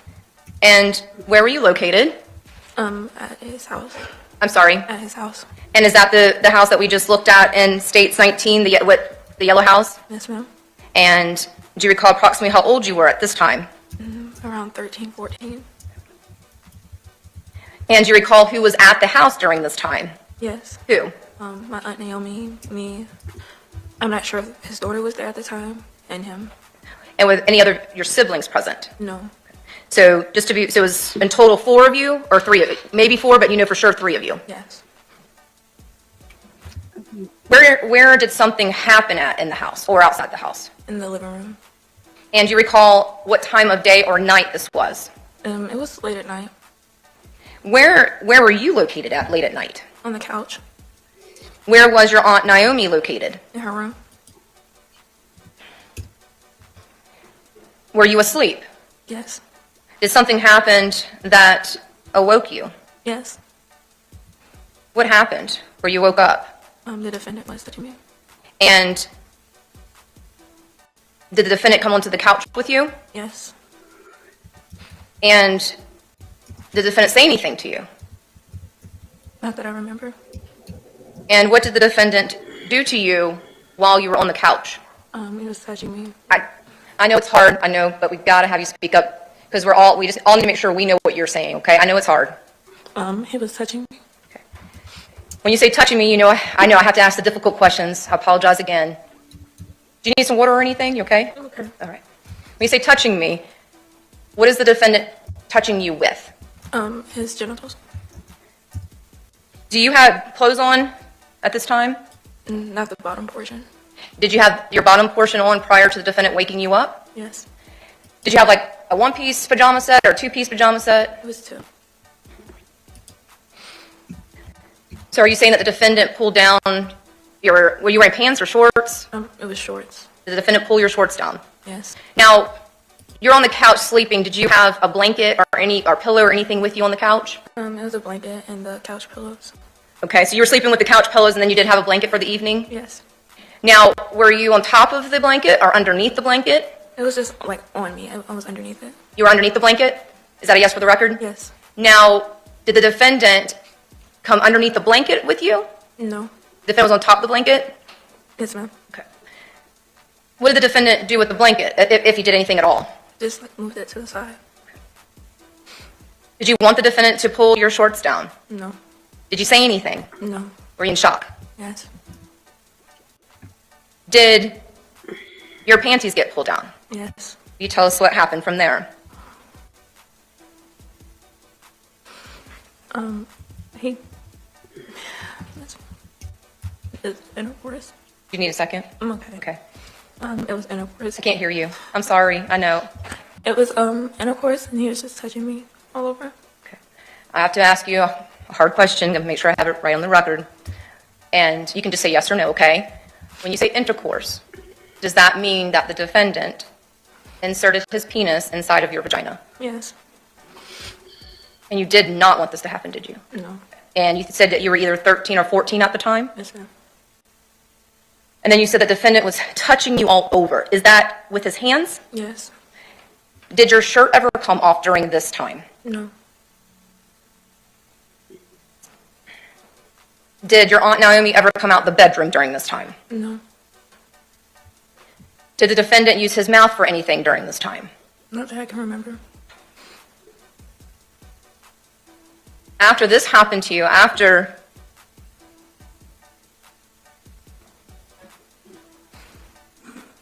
this incident, did you tell anyone? No. And why not? I didn't know how, or I just didn't. Did you just say you didn't know how? Yeah. Were you scared? Yeah. Now, did the defendant sexually abuse you again after this? Yes. Where were you located? In the car.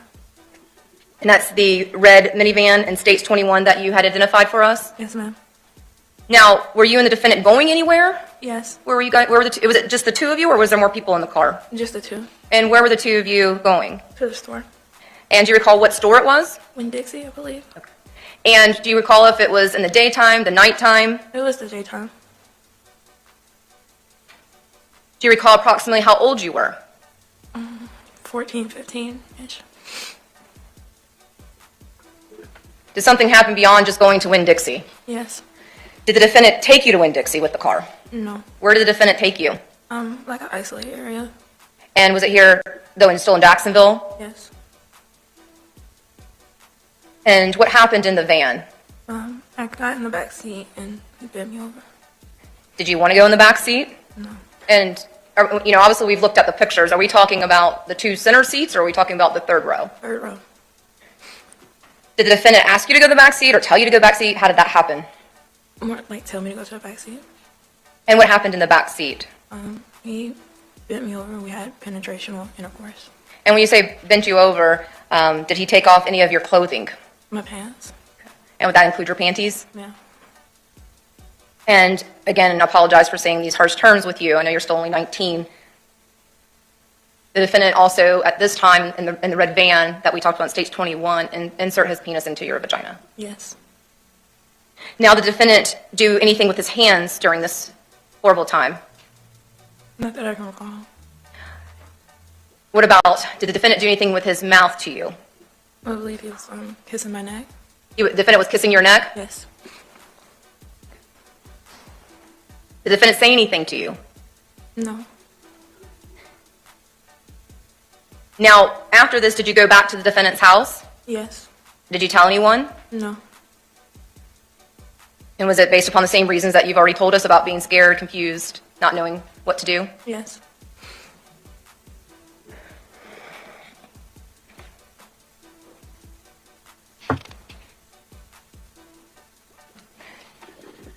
Now, is there another time that the defendant sexually abused you that you remember? Yes. And is that in regards, again, at the defendant's residence? Yes. And were you staying the night? Yes. Do you recall who was there that night? Yes. Who was home? Him, his daughter, and me. So just the three of you? Yes. Was your Aunt Naomi working through the night? Yes. Do you recall approximately how old you were? 14, 15. And is it fair to say that, in totality, any sexual abuse that the defendant did to you was between 2017 and 2018? I'm going to object. Is counsel testifying or asking a question? Sustained. Would we have been, when you're 14 or 15, would we have been in 2017 or 2018? Both. Okay. Now, the incident that you're here discussing now in regards to being at the defense residence, do you recall approximately when that was? Late 2017. Oh, no, 2018. And would this have occurred prior to your sister's disappearance and murder? Yes. Now, can you tell us what happened during this incident? Yes. I was in the bedroom in the bed, and his daughter was next to me asleep, and it was penetrational intercourse again. Were you sleeping in the defendant's bed? Yes. And I believe you stated there were 2 other individuals in the bed as well? Yes. And was that the defendant? Yes. And you stated it was his daughter, NQ? Yes. Do you recall how old she approximately was at the time? Like 3 or 4. Was she awake or asleep? Sleep. Were you asleep at the time? Yes. Did the defendant wake you up? Yes.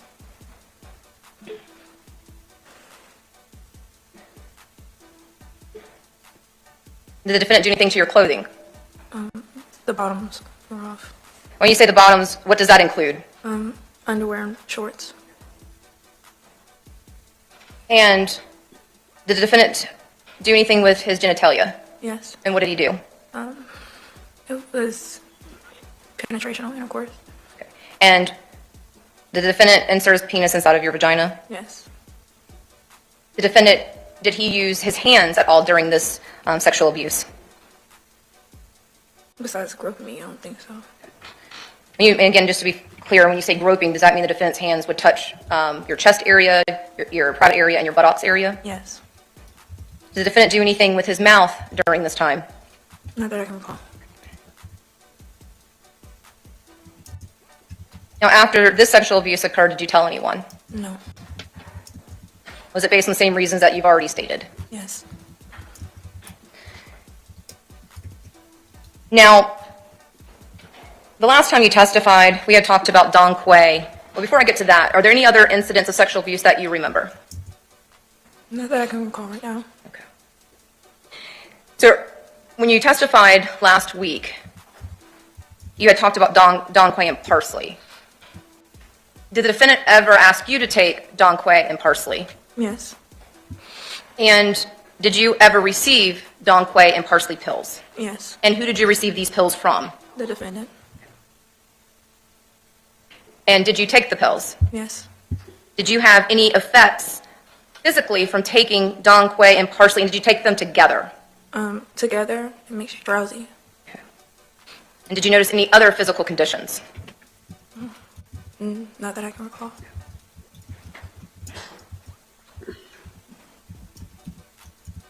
Now, we had looked at your previously about pictures from your bedroom. Do you recall that? Yes. And that states 18 for the record. And were those Don Quay and parsley pills, again, were they found in you and IS's bedroom? Yes. And where did those bottles come from? The defendant. Now, were you in love with the defendant like your sister IS thought she was? Your Honor, argumentative and speculative. I was asking her. I understand the Oh, I'm sorry. I'm sorry. overruled. No. And did your sister find out what had happened to you? Yes. Did it hurt your sister? Yes. Objection, Your Honor. Basis? And speculation. Ruled. And your answers, we'll just move on. And one of my last questions for you, ma'am. After finding out what the defendant has done to you, is that why IS had sex with Kamar Humphrey? Yes. Was it revenge? Yes. Objection, Your Honor. Speculation. Overruled.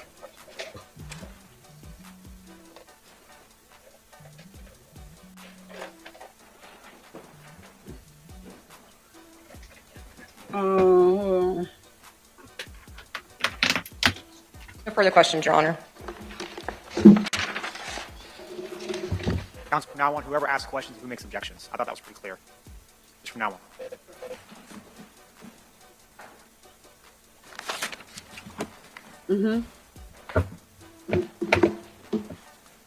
Hello? Can we verify if that red photo is still? is yes, ma'am. Okay, thank you so much. The text didn't come through?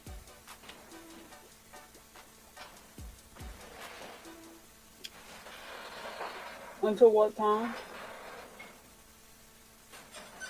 Alright. Alright. May I please court? All right, good afternoon. Afternoon. And I know we tend to trail off, so I'm going to try to remind you, just like Ms. French did, to stay up close to the mic just so that we can make sure we hear everything moving forward, okay? Okay. All right. I want to just kind of go back and start a little bit before where we left off. You've kind of detailed and gone through, I believe, four incidences, essentially. There was a beach incident, an incident on the couch, there was one in the van at when you were headed to Winn-Dixie, and then there was a last one on Mr. Quilla's and your Aunt Naomi's bed with their daughter also on the bed. Is that accurate? Yes. Those are the 4 incidents that you can recall as you sit here today. Yes. There were no other incidents that you can remember outside of those 4. No. And you said that you weren't the best with dates, so the date and time period that you provided is basically into 2017 into 2018, but nothing more specific than that. Yes. All right, when your sister was missing, she'd been gone for nearly 2 weeks at that point. You'd been confronted about your Uncle John's relationship with her at that point. You'd also been lumped in with your sister, and accusations, including you, were put out, correct? Correct. You were asked, had Mr. Quilla's ever forced himself upon you or forced you to have sex? Your answer was, he never did anything to me. Isn't that correct? Yes. You said to your mother, you said to several police officers, that nothing ever happened between you and Mr. Quilla's. Correct? Correct. You then changed that at some point in that conversation or in later conversations to, well, he just touched me on my buttocks or in my chest. Correct? Correct. You were confronted again and again, asked about these scenarios to figure out what was really going on. Correct? Correct. After being confronted several times, not even on the same dates, not even by the same officers, you finally said it happened once, and you described a couch incident. Do you recall that? Yes. Now that couch incident, it's fair to say you've described that incident in several different ways, on several different dates, in several different occasions, correct? I wouldn't agree with that. You at one point said that that incident happened in the evening time when your Aunt Naomi was sleeping in the other room. Did you not? Probably. You then changed that and said, oh no, she was awake. Do you recall telling me that? Yes. In fact, you told me that she was awake, and the way you knew she was awake was because she had a conversation or spoke to Mr. Quilla's, correct? Correct. The dates on which you said that incident happened varied widely. At one point you said it happened in December of 2017. Another time you said it happened earlier in the year. Correct? Don't recall.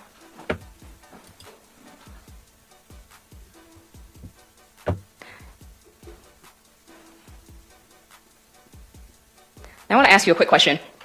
As far as these incidents that you've described, is it safe to say, or is it fair to say, that all of them occurred while Mr. Quilla's and your Aunt Naomi were living at that 16th Street house? No matter where they occurred, but that's where they were living during this time period.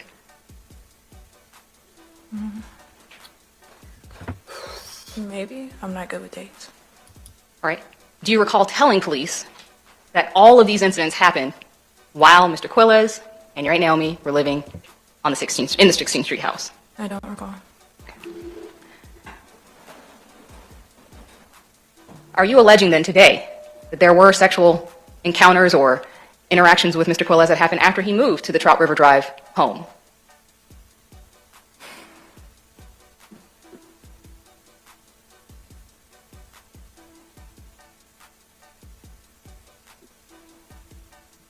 No. You're not alleging that he had any sexual encounters with you after they moved to the Trout River Drive? Not that I can recall. All right, thank you. You would agree that they moved to that Trout River Drive house in April of 2018. Does that sound about right? I don't recall. And just for dates, and I know you said you're not great at dates, so I'm just going to try to put this to rest. If they in fact moved there in April of 2018, you would say, or you would agree, that any alleged sexual encounters ended in April of 2018, if that in fact is the date that they moved to the Trout River address? No. You believe it continued after that date? Like intercourse? Yes. or any sexual encounters? You've described 4. I guess. No. No. Well, just make it clear for me, because either it ended in April 2018 when they moved to the Trout River address if all of the incidents happened at the 16th Street address, or it continued to happen and it did happen at the Trout River address. So which one is it? No. It did not continue at the Trout River address. It would have had to, yes. Okay. You are changing that even right here as you sit. You're confusing me. I'll try to make it clear. I'm not trying to confuse you. I'm just trying to get an idea of when it stopped. You've previously told police that it only happened while they were living at the 16th Street address. If they moved to the Trout River address in April of 2018, you may not remember that. Someone else will. If they moved to that house in April of 2018, your statements that it only happened at the 16th Street address would mean that it did not continue after April of 2018, correct? No. Okay.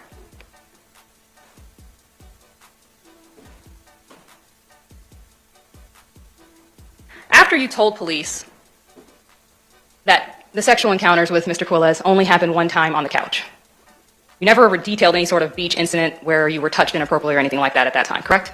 Not that I recall. In fact, it was 4 months where you led police to believe that this couch incident was the only sexual encounter you alleged to have happened. Do you recall that time period? No. You went 4 months without changing that version of what happened until you talked to Detective Milowicki. Do you recall talking to Detective Milowicki? Yes. And that was around April of 2019, nearly 4 months after your sister went missing. Correct? Yes. You gave a statement to Detective Milowicki. Do you remember doing that? Yes. Do you remember when you gave that statement to her, you told her essentially, hey, I want to tell you everything that happened. I want to give you all the details I didn't give you before. Do you remember that conversation with Detective Milowicki? Yes. Do you remember telling her what I just said, that you were going to come clean and basically tell her everything you didn't tell her before? Not those exact words, but yes. That sentiment. I may not be quoting you, and I wasn't there, so I don't know exactly what you said, but am I at least characterizing it in the same way that you talked to to Detective Milowicki? Yes. Okay. In that statement, you gave some background and some details to several incidents that occurred. Do you recall talking to Detective Milowicki about being punched in the face? I don't recall the face, but being hit, yes. You don't recall talking to Detective Milowicki about being punched in the face? Not being hit, yes. One moment, please. Do you recall telling your mother that you got hit in the face? It's 5 years ago. Okay. So you're not saying it's not possible that you said that, you just don't recall it as you sit here today? Yes. Okay.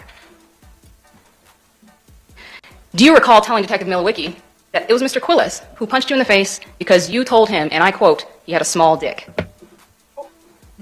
Maybe. You maybe remember telling that to Detective Milowicki? I don't recall. In your statement, when you talked to Detective Milowicki, you later told her that that wasn't true. Do you remember telling her that? I don't recall. Do you remember telling her that you were punched because he wanted you to take some green pills? Yes. Do you remember telling her that he punched you and made you take 10 green pills, exactly 10 green pills? I don't remember the amount I told her, but yes. Later on, when I asked you these questions, do you recall telling me that it was only 2 pills? I don't recall. Do you recall if you in fact said that it was 2 pills, not 10? I don't recall. Sound like something you would say? I don't know. You were asked numerous times by police whether Mr. Quiles had ever communicated with you in any sexual manner whatsoever over social media, over any type of social media accounts, including Snapchat. Do you recall them asking you about this? Yes. Every time police asked you, literally every time, you told police that nothing inappropriate ever was discussed on any social media platform. Do you recall telling police that? Yes. In fact, in that statement that you gave to Detective Milowicki 4 months after, where you said you were coming clean and telling her everything, she asked you again, did he ever communicate with you via Snapchat? Did he ever talk about anything on Snapchat? And you told her no, it was just normal uncle-niece conversations on Snapchat, correct? Correct. It wasn't until June of 2023, 4.5 years later, when I asked you about that, that all of a sudden now you guys have had all of these sexually suggestive conversations on Snapchat, correct? Correct. That's something you never told police. Not even to this day as you sit here right now. Correct? I guess. You were actually asked by your Aunt Naomi when allegations and accusations started coming up about your Uncle John having any sort of sexual relationship with your sister, you were asked by your aunt if he had done anything to you. I was never asked by her. You claim as you sit here that she never asked you if anything inappropriate happened between the two of you. Let me finish the question before you answer. Your Honor, just ask that counsel not be argumentative with the witness. Exactly. Judge, I was just trying to stop to make sure that the record was clear, but I'm not faulting anybody. I'm just saying, just rephrase the question. of course. You're claiming that your Aunt Naomi never asked you whether there was any sort of sexual encounters, interaction, or anything between you and Mr. Quilles. I don't recall her asking. You don't recall her asking that question at all. No, Is your statement that she did not ask you that? not that aunt. Not that what? Aunt. Other aunts asked you, though, Yes, and you told them nothing ever happened. correct.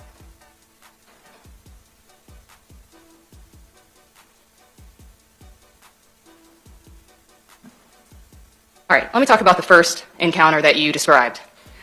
You stated you're at the beach, that you believe it was yourself, your sister, IS, and Mr. Quilles and his daughter, NQ, correct? Correct. But in fact, your brothers were there as well, KM and SG, correct? No, You don't recall telling police that your brothers were also present at that beach. I don't recall them being there. All of these people are on the beach, and you're claiming that just you were in the water when this sexual encounter occurred. In that area, yes. So they were all sitting on the beach, didn't notice anything going on in the water whatsoever. No, You never told any police officer about this beach incident. I don't recall. It wasn't until you were in your deposition in February of 2022, more than 3 years later, that you disclosed this beach incident, correct? I'm not good with dates. It wasn't any time close to when this incident occurred. And it definitely wasn't in that 4 months after conversation that you had with Detective Milowicki where you came clean about everything that happened between you and Mr. Quilles. Correct? Correct. As far as the incident that you described that happened in the van, today you testified that you were headed to Winn-Dixie and that he took you to some undisclosed or isolated area. You don't recall where that was or anything along those lines. No, You recall telling police that at one point it was in the abandoned parking lot near the Winn-Dixie. I don't recall. Do you recall telling police that at some point his daughter was in the car with you during some incident? I don't recall. Does Mr. Quilles have any, since you have testified that you all have had these sexual encounters, does Mr. Quilles have any distinct markings on his genitalia? Not that I recall.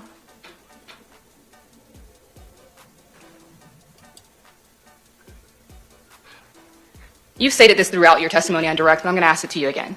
At no point in time, throughout this time period that you allege that these incidents occurred, did you ever mention anything to anyone, correct? No, Even in this incident that you allege where your Aunt Naomi was awake and within talking distance, you never said anything to her. no, You never yelled out, you never did anything along those lines. no, Even after your sister went missing, there were allegations of sexual abuse of your sister. You still, even then when you were asked, did not tell the truth about what you now claim happened. Correct? correct. That's a serious situation going on if your sister's not being found, correct? You think? And you still didn't think that, hey, maybe I should disclose this information so that they know, hey, Mr. Quilles, he's been sexually abusing me and my sister. But you didn't think to do that, did you? No,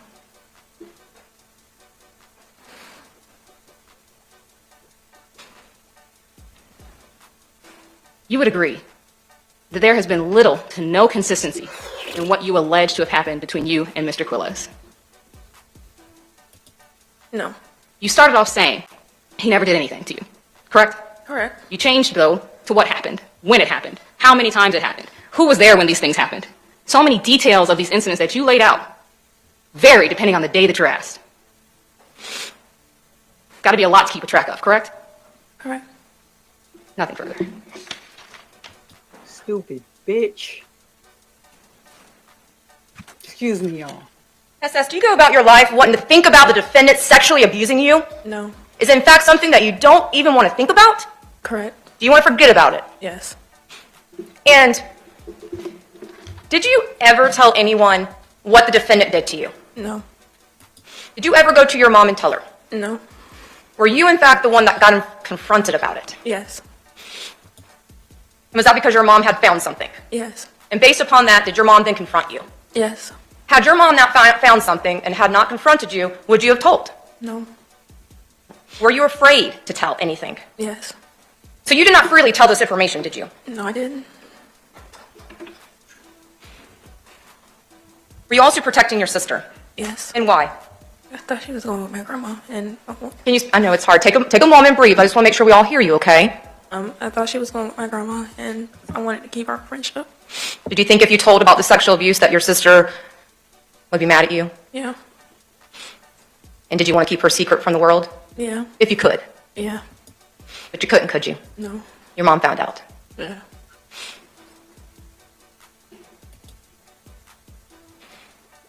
Did your mom ask you any details about the sexual abuse when this first came out, when your mom found out? Yes.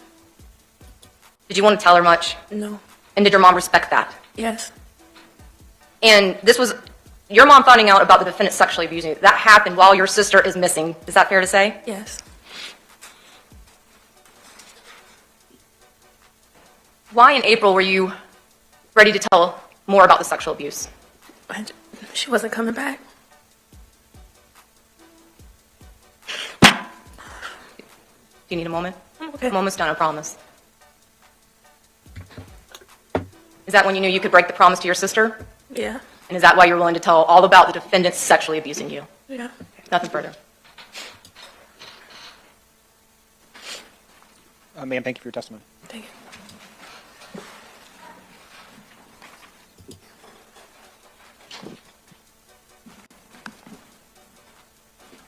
Fucking monster.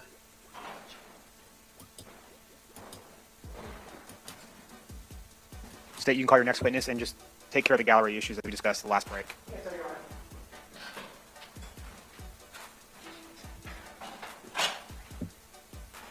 Your Honor. We're ready. Hey, you can call your next witness. Yes, sir, Your Honor. The state would next call ID. Those are initials for the record, not an abbreviation.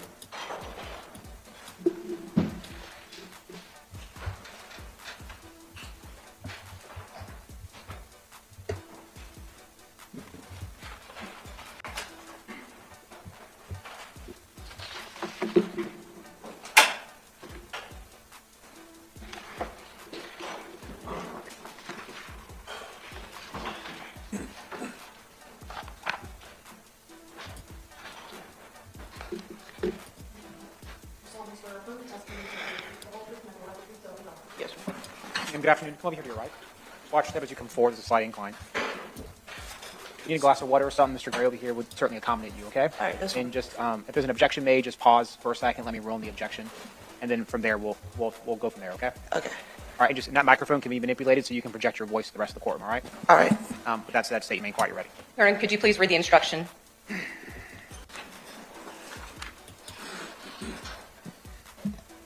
Members of the jury, the evidence you're about to receive concerning other crimes, wrongs, or acts allegedly committed by the defendant will be considered by you for the limited purpose of proving motive, opportunity, intent, plan, absence of mistake or accident, as to count 3 of the indictment,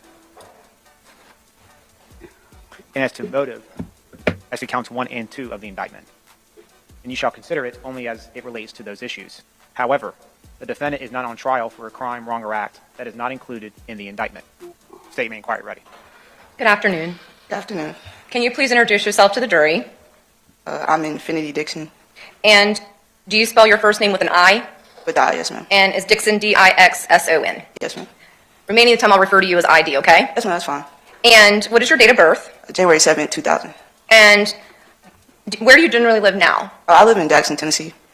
And what do you do for a living? I'm a correctional officer. And how long have you been a correctional officer? About a year or two. Okay. I think a year or two combined? Yes, ma'am. Did you take a break in between? Yes, ma'am. Okay. But you're back at being a correctional Yes, officer? Okay. Now, prior to living in the good state of Tennessee, did you live here in the good state of Florida? Yes, ma'am. All right. And do you have relatives here in Florida? Yes, ma'am. And specifically in the Jacksonville-Duval County area? Yes, ma'am. And who would that be? Well, my dad, my mom, I have aunts and cousins out here as well. Now, who is your dad married to? Paula Dixon. And who is Paula Dixon related to? Naomi and Kimberly. She has a few sisters. Do you want me to name them all? No, that's all right. But is one of her sisters Naomi Mobley? Yes, ma'am. And is one of her sister your stepmom, right? Yes, ma'am. Okay. And is your stepmom related to Kimberly Mobley. Yes, ma'am. And then based upon the marriage of your dad and Miss Paula Dixon, are you cousins then with SS? Yes, ma'am. And then IS? Yes, ma'am. Et cetera? Yes, ma'am. Okay, yes, ma'am. Now, did you always, let me ask you this, going back to 2017 time frame, 2018, did you live with your dad and your stepmom and family? Yes. Prior to that, did you live elsewhere? Before I moved out here, I stayed with my mom in Jackson, Tennessee. Okay. So is it fair to say that your whole high school tenure was not here in Jacksonville, Florida? No, ma'am, just a senior year. And that's what I was going to ask. You moved during your high school years? Before the school year started, I did. And what year did you graduate high school? 2018. And I believed you had moved here, you said prior to that school year? Yes, ma'am. And what high school did you go to? Sandalwood High School. Now, through moving here, did you become acquainted with your aunt Naomi Mobley's husband at the time? Yes, ma'am. And how did you meet him? I met him outside of the hair store. I was getting reacquainted with my family out here, and he was introduced to me by the family. And would you have been 17 at the time? Yes, ma'am. Now, would the family get together for various events, birthdays, barbecues, that type of thing? Yes, ma'am. And would you see the defendant at these family functions? Yes, ma'am. Now, back during this time frame, did you have a Snapchat account? Yes, ma'am. And did the defendant ask you for your Snapchat username? Yes, ma'am. And did you accept, did he send you a friend request? Yes, ma'am. Now, when I say he, I haven't asked you this yet, and I apologize, that's my fault, ma'am. Would you see the person that you know to be as Jonathan Quiles, is that who was married to your aunt at the time, Naomi Mobley? Yes, ma'am. Would you recognize him if you saw him again? Yes, ma'am. Could you take a moment and look about the courtroom? Yes, ma'am, I do see him. Okay. Could you please state where he's located in the courtroom and then something he's wearing and give color if there is a color? I believe that's a white shirt to my right in the front of the courtroom. Does the person have glasses? Yes, ma'am. Is the person located at defense table? Yes, ma'am. And is the person or light-skinned? Yes, ma'am. Is that a better phrase for you? I don't want to put words in your mouth. Yes, ma'am, you're fine. Okay. And is that Jonathan Quiles? That you? Okay. So, identify the defendant? Okay. So, just accept from Snapchat. Yes, ma'am, I did. Now, did the defendant communicate with you on Snapchat? Yes, ma'am. Did the defendant communicate with you in any other format? I believe he FaceTimed me one time. What about regular phone calls or regular texting? Did the defendant ever tell you why he preferred Snapchat? Well, he said the messages don't save on Snapchat, so he preferred Snapchat. Did the defendant like the fact that messages were deleted instantly? Yes, ma'am. And is that fair to say that viewing Snapchat message, does it delete afterwards? Yes, ma'am. So would you have to actively save that message and or picture in order for it to be preserved? Correct. Now, would the defendant send you messages? I think you stayed on Snapchat. Yes, ma'am. And what was your first impression of the defendant? Initial impression, he seemed all right. I really didn't know much about him. However, did the defendant start to ask you things that made you feel awkward? Yes, ma'am. Okay. Can you tell us about that? Initially, he would just swipe up on my Snapchats and say, like, I look pretty or I look good. Then it would progress into I was sexy, beautiful, just out the way comments such as that, compliments. Now, did you have any other defendants, uncles talking to you like that? No, I didn't have any other uncles on Snapchat. Okay. Is Snapchat usually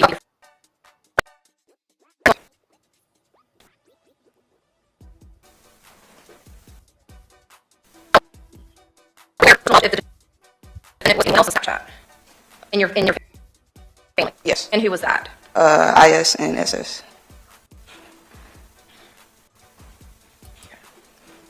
Now, you asked about the compliments. Did the defendant say anything else additionally to what you've already told us? And that was the pretty, sexy, beautiful. Did you say good looking too?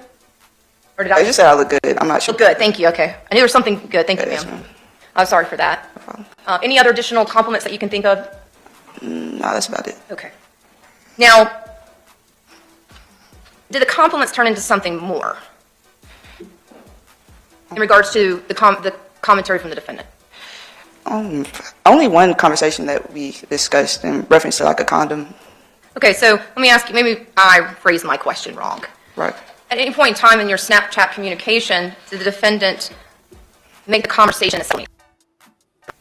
I mean, knowing what I was just referencing about the condom, only sexual. And you tell about the conversation involved? Like, it initially an accident. I should be because I've been between like I had not yet done anything, and he had told me that if I wanted. And Let me stop you there for just a second. And did you respond to these questions? yes, I was answering them as we went along. I'm sorry, what? I was answering these questions as we went along in the conversation. Okay. And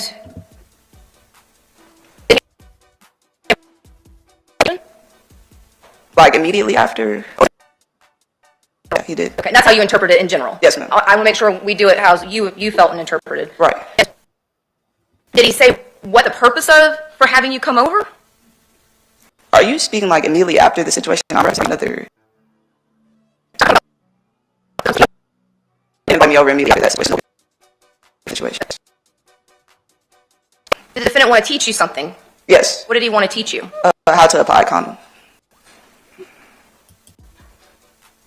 And what did that mean to you? Well, he didn't give me another object that was to be used, so I just assumed it would be done on him. When you say done on him, meaning using his penis. Yes, correct. How did you feel about this conversation? I felt definitely awkward and a little weird after we had that conversation. And did you tell anybody? No. Did you eventually tell someone? Yes. Okay. And was it close in time to when this happened? You told someone? What happened? Regarding the condom and him saying he'd teach you about that? No, ma'am.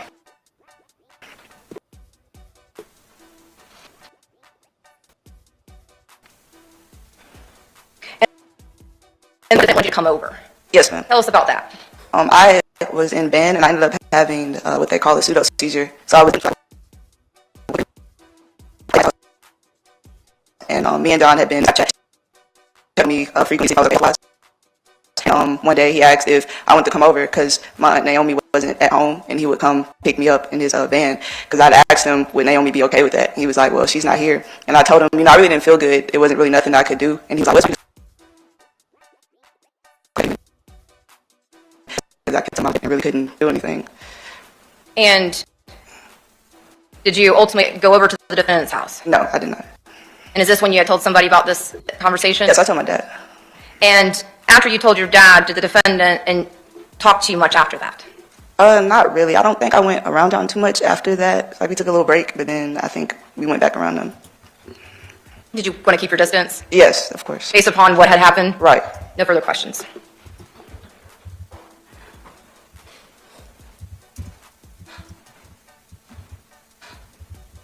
Good afternoon. Good afternoon. All right. Back in December of 2018, your cousin IS went missing, correct? Correct. And you talked to police at that time about what you may or may not have known about her whereabouts, correct? Correct. And following that conversation with police, I believe it was just one conversation essentially, correct? Right. Okay. They didn't question you extensively or anything Not like at all. that. No, ma'am. They basically just wanted to know, had you taken her anyway, have you seen her? Right, yes. And you hadn't, so that was the end of that conversation. Right. After that time period where you talked to police, were you also getting updates and information from your family as to how things were going with finding IS? No, ma'am. So they never talked to you and said, hey, we've been looking for her, we don't know where she is, that kind of thing. You weren't involved in that at all? Not at all. Not after the initial. All right. And did you ever keep in contact with your family as it relates to once Mr. Quilles was accused of having caused her disappearance? No, because we wasn't really supposed to discuss it, so I didn't discuss that with them, other than how they were doing. You never, I'm sorry, say the last part you said again? I said I never discussed that with them other than how they were doing once I went back home. Okay, understood how they were doing. That's the part I missed. Yes, ma'am. So after that, did you learn about the accusations and eventually the charges against Mr. Quilles? Yes, ma'am. Okay. And that would have been right around that time, January 2019, correct? I really don't know. It was sometime after that. Was it shortly after IS went missing that you found out about the accusations and the charges against Mr. Quilles? Yes. And you may not have an exact date, I'm not asking. Yeah, I don't have. I wouldn't know if it was January or not for sure. Right, but it was sometime shortly after. It wasn't a long period of time. Right, no, it wasn't long. It wasn't too long. Okay. Thank you so much. Hold on one second. Ma'am, just so the lady in front of you, the court reporter, she has to take down accurately what's being said. Just let her pause, finish the question. Excuse me, let her finish the question, pause for a second, then you can answer. Right. She has to take it down, and she can't take down two people talking at the same time. Okay. And so we get conversational. It happens. Nobody's fault. It's just the nature of it. Right. Just try to, and she'll do the same thing. You guys both kind of stepped over each other. Just try to take a breath after each question, answer it, and let her ask another question. Okay, that's fine. Right, And I'll do my best. I'm sorry. No, it's probably my fault. Yeah. We're doing it again right now. I'm sorry. I'm so sorry. It's okay. So I'll slow down just a little bit. That way we can make sure I ask the question fully, and I will make sure to not speak until you're certainly done. let me just ask you, I know you said it wasn't a long period of time, but you did learn about the accusations and the charges against Mr. Quilles. Right. Correct, right? Correct. Okay. All right, just trying to get us back to where we were before we had a little pause. So when you learned about that, at that point in time, did you reach out to police and give them this information about Snapchat and communications with him and some inappropriate conversations from your perspective? No, ma'am. They actually reached out to me. Okay. And when, if you can recall, I know you said you weren't the best with dates, do you recall how long after these charges that you learned about Mr. Quilles, how long after police contacted you? It was a while after, because I was shocked they even contacted. It had been a minute since it happened. Would June of 2022 sound about right? I wouldn't give you a month, but the year sounds right, but I wouldn't be dead set on the month. So like 3.5 years later? Yes. Approximately. Correct. Okay. 3.5 years later, all of that time in between, you never reported this, never talked to police about this, correct? Correct. Okay. You mentioned that you had messages between the two of you all on Snapchat. You don't have those messages saved or anything along those lines, do you? No, I don't. Okay. Did you routinely save messages on Snapchat back then? Yes, ma'am, I did. Would you describe it? I think you used a word at one point. I don't know if you said it during direct. It might be my memory from talking to you before, but you said something along the lines of you had a bad habit of saving messages, correct? Correct. Okay. And so did you in fact save messages between yourself and Mr. Quilles back in 2018 time period? Correction. It would have been 2017 when me and Jonathan were communicating. Okay, 2017 then. Right. I initially did until you told me not to, so I stopped. Okay. After, well, before the time period that you stopped, when you were saving those were saved to your Snapchat account, correct? Correct. Okay. You don't have access to that at all, do you? No, I had an old Gmail back then. And that old Gmail, you don't have access to that anymore, so we can't verify or corroborate what you said through those messages. Yeah, I don't have access to it at all.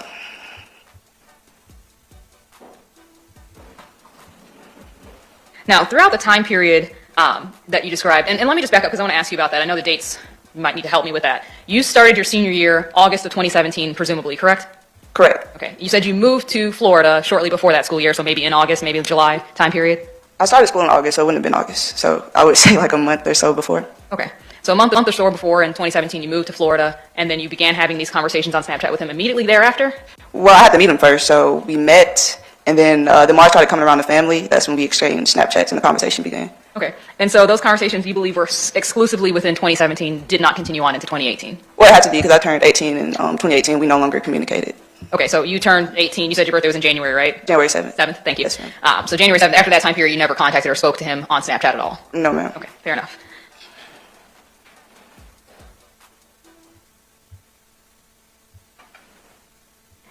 As far as your, and I just want to go back and ask, because I know you've talked about how you don't have access to that account anymore because of your email. You don't have access to that email, which means you don't have access to your Snapchat, correct? Correct.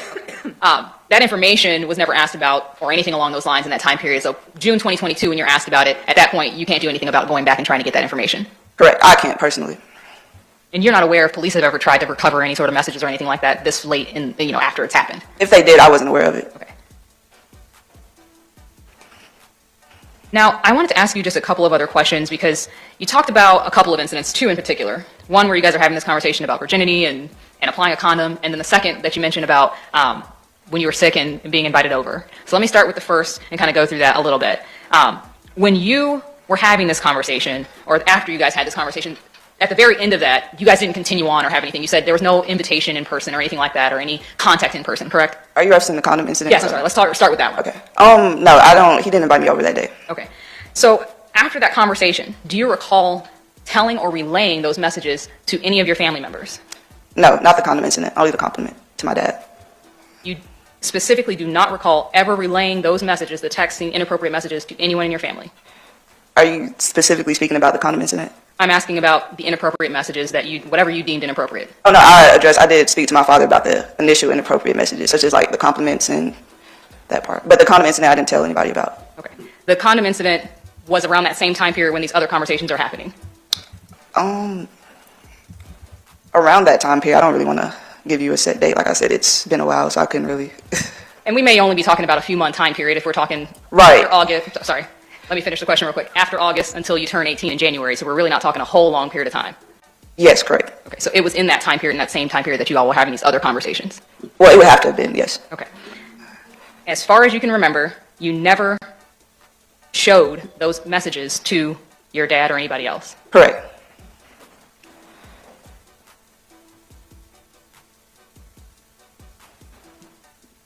Have you ever said differently than what you're telling us today? No, ma'am. You gave a deposition I'm trying to get the date. Give me 1 second. On September 21st, 2022. Do you recall that? Not the date, but I'm sure the deposition I would remember.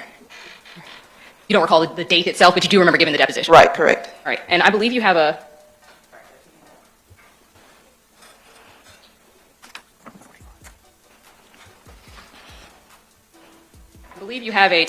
red booklet in front of you. Do you see that there and near you? The binder? Yes. I said booklet, didn't I? Binder. I apologize. No worries. If you could turn to tab 45, I believe it is. I object to improper impeachment. Sustained. Today you claimed that you have not provided any different information other than, we're going to hold off on that for just a second, if you don't mind. Give me just 1 second. Okay, I think it's as good as it's going to get.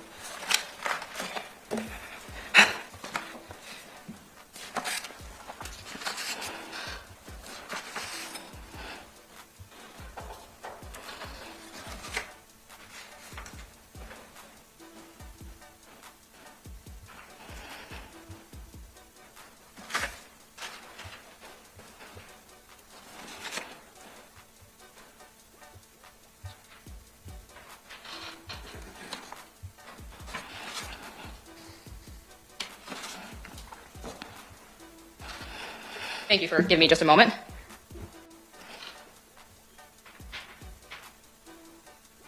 Sorry, let me just get back to where it was.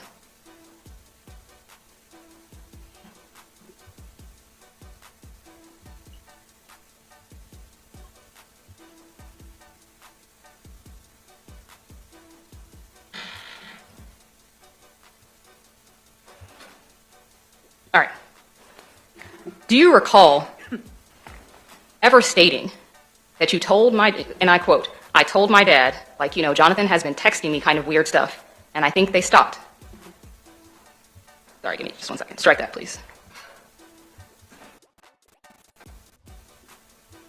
Quoting from the wrong one, I apologize. Give me just 1 second.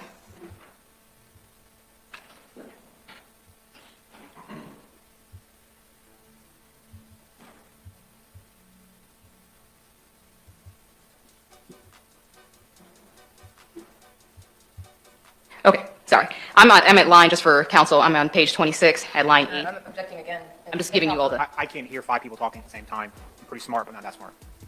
What's the objection? Improper impeachment. I haven't heard the question. She's referring her to a page in the deposition. Members of the jury, let's go ahead and take our break. It's 3:06. I'll see you back at 3:25. 3:25.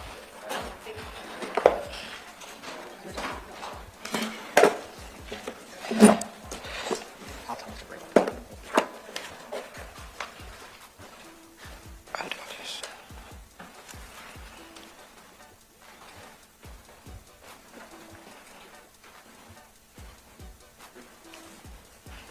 I'm having the staff inform the jury to get until 3:30, so it's the typical 25 minutes that we've been giving them the entire time.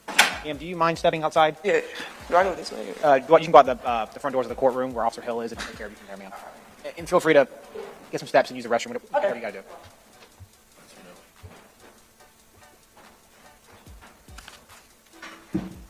All right, so the jury's outside our presence and ID is outside our presence. What are we trying to do? Judge, I was telling Ms. French as I came back that I wasn't directing the witness to that line. I said, this is for counsel. I'm at page 26 just to let them know where I was going. I wasn't actually asking her to turn to that page. Are you trying to impeach the witness? I will impeach her, yes, but I was trying to get to the quote that I wanted to actually provide before we got there. What are you trying to impeach her on? Specifically, she previously stated that she actually told her dad when Jonathan had first started texting her with the inappropriate messages. Isn't that what she said? Yes, that's what, sorry. Isn't that what she said? Well, she specifically said she relayed the weird stuff that he was saying, not... She stated that it was about him saying she was beautiful and things along those lines, but I believe that she's saying weird stuff here, which would include that, potentially. But it could. It's not like she's saying red light and now green light. No, it's not that clear. That's So how's it contradictory? That's what impeachment's supposed to be about. I understand, Judge. I just, when we ask her these questions, and I think if we actually go through... I'm just trying to read the entire quote, Judge. That's fine. Sure. Give me a second. I don't have the benefit of it, so it's And I can just read the quote exactly in the court. I can understand your position. I think maybe my interpretation of what she was saying was beautiful. I told him that weird stuff, I assume she meant the other stuff, so that makes my... By the other stuff, you mean the condom stuff? Correct, because she described that as weird. Yeah, she I found that- specifically said on the stand that she did not know that about the condom stuff, if I recall her testimony correctly. Right, and she does not have an exact quote within here that says, I told him about the condom stuff. So I understand the court saying that I cannot ask for that. I have a copy of the deposition if you would like to. No, I think I got a pretty good idea. Is there anything else you want to lay on the record regarding this line of questioning? No, the exact quote for the record was, I actually told him when Jonathan had first started texting me inappropriate messages, I told my dad, like, Jonathan has been texting me weird stuff. That was the quote. Trying to get some ice. Obviously, with some context and some background, I think that makes more sense for what you're saying, but it's not an exact quote opposite to, I told my dad about the condom stuff or not. It doesn't have to be exact quote. It just has to be contradictory to each other. Otherwise, there's no foundation for improper impeachment. Correct, and I think based on the context, it is contradictory because she's talking about that particular... Miss Michelle, it's not. In context of the deposition? Correct. So you're saying in the context of the deposition, she's referring to the condom when she says weird stuff. So, and I'll just back up because I asked her, did you tell your dad at that time that, hey, you've had a couple of bad interactions and I really don't want to be around this guy? She said, yes, ma'am. I said, okay, what did your dad say to that at that point? She said, I actually told him when Jonathan had first started texting me the inappropriate messages, I told my dad, like, Jonathan has been texting me kind of weird stuff. Then she goes on, I was going to ask her some additional questions as it relates to that. No. She didn't say condoms, though. So I think Which one, the condom incident or the... condom incident, correct. So that's why... So how do you know her answer is referring to the condom stuff and not the general comments overall? And that's where a clear deposition is supposed to come into back. So the state's objection is sustained on that regard. I'll sustain it in front of the jury. You can move on in that regard if you would like. That's fine. Okay. Anything else we need to handle? I'm going to state, Your Honor. Who's your next witness? Billy Abbott, Your Honor. Lead detective? Yes, sir, Your Honor. That's going to be lengthy? Yes, sir, Your Honor. Okay. You tried it, Michelle. Mr. Skinner and I had talked about sidebar. I'm fine. We're going to go. What I was going to say is if the state wants to do the direct, I cross-examine first thing in the morning, I'm willing to do that. I'm here as long as I need to be here today. Don't worry about what we talked about sidebar. We're getting this trial done.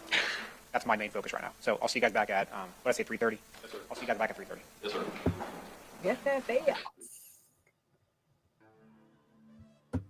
All righty. I told y'all that Michelle was a hot mess. Let's watch him walk on out the court with his nasty.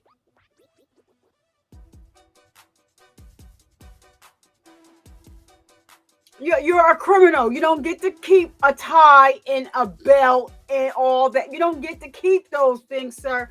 You are an inmate. You are a criminal. You are a creep. You are a freaking predator. You don't get to enjoy things like a necktie. You don't get to enjoy things like a belt. You lucky you got on dress clothes in this situation. That was very heavy, to everyone that's watching. And I do apologize. There's nothing that I can do, but we have the trigger warning up. So it's going to continue. So if it's too heavy for you, I don't want you, your mental health means more to me than watching the trial. And even though we're, bringing awareness to a situation that is important, and we can see on all sides while we have, justly not allowing, her children to spend the night out anywhere. And on to Chloe's point about how like the world is all just tore up, and so you can't even enjoy things as a teenager, like sleepovers and stuff like that. My daughter, she goes to her grandmother's. She's spending the night at her grandmother's, maybe my mother. That's it. We're not doing all that because of things like this. And so that was very heavy. And I hope, people can breathe right now and take a little break. But then we're going to jump right back into it. It is just too much. And the defense attorney, Michelle, you have a job to do and we understand that. But you don't have to be as aggressive as you are. If you're going to be a defense attorney, you can ask the questions without being so aggressive. Like you was trying to go toe to toe with SS. And that's disgusting. It takes a lot to admit that you have been SA. I think that you can read up on anything if you've never experienced it. And you will know. He was trying to groom have the witnesses on the stand now. But yet, you want to come out here windmilling, and it's just all wrong. It didn't come across. I'm sure the jury did not appreciate it. I'm sure they did. With this young lady, you know, they're both intelligent. You can tell they speak very well. You know, they've done good for themselves. SS was in college at this time during the trial for, you know, to become a doctor. This young lady is a correction officer. So they've done well for themselves in spite of what happened to them. But I can tell you that he has ruined SS for life, because I'm sure she thinks about her sister all the time. Every now and then her mind goes back there, and she's actually blaming herself. And this defense attorney didn't help that. You didn't help yesterday when she was on the stand, and you didn't help today.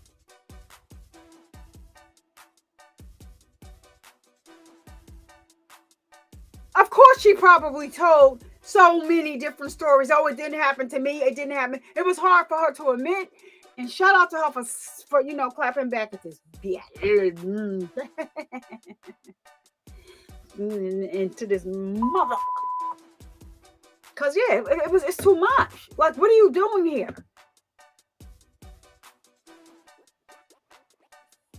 I understand you want to, like, defend your client, but come on now. Let's not act like these weren't teenagers' minds are not fully developed. They're still learning. They got all types of hormones raging. And here he comes to take advantage of all of that nasty. I hope he never touched his daughter, because if you got climbed in the bed and essayed this girl with your daughter right next to you sleeping, how you know she didn't open her eyes? How you, like, it just nasty.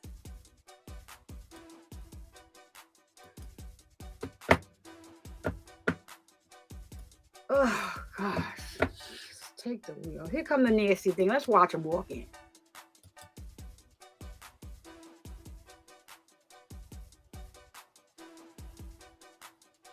Yeah, I thought that he was walking on in.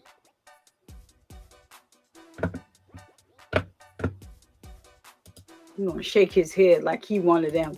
Do y'all know that when they went to his house to question, because the aunts and the mother had, you know, the mother had came and she brought her freaking evidence over there, and they talking to him. This little lying sack of shit says, yeah, I called him that. Oh, you know, to the cops, because they was talking to him. They put him in handcuffs. Talked to the wife. They let him out of handcuffs. He telling him how he was a cop up in New York and all this lies. Lies. You was not a cop in New York. You was a security. You worked for security. It's a whole difference from being security and a cop. I was a CEO. I didn't get my P. See that? How that worked? We had the same, you know, law enforcement powers as a cop. However, we just didn't have to take the technical driving part of things. I don't know why we did, because we did do hospital runs with inmates. So, I mean, we should have had it like for that. Well, I guess the technical driving thing is like when cops is chasing like a suspect. So, yeah, we wouldn't need that. And they talking about, oh, if you see any crime going on in the street, you need to stop it. Call the cops. Listen, when I walk out the doors, that's it. I'm not holding up my CO badge. Stop. Okay, that's what y'all said we got to do, or we could get in trouble. All right, that's how I just left it. All right, I'm stopping crime with a bat.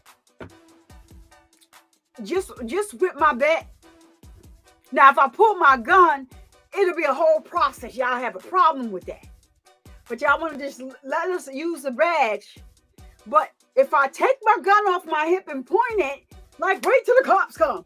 Now I gotta go to internal affairs, do all of this, and explain why I pulled my weapon. So you want me to make basically a citizen's arrest with a badge? Stop until the police get here. Hold them there till the police get there? All right, y'all wait on it. Am I in trouble? Because I'm not doing it. I wasn't doing that. Ciao. They's crazy with it.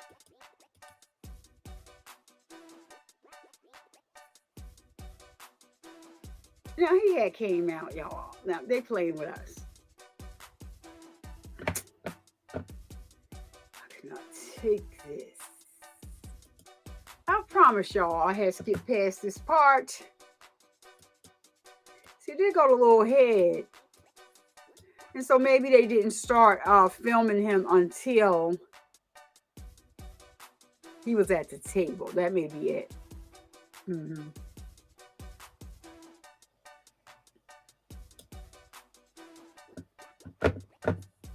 All right, here we go, y'all.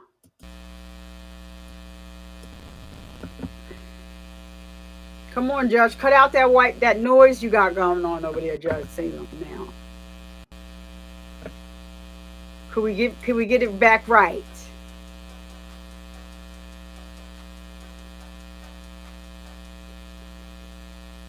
Terrell Wall. Thank you, Chadiggy.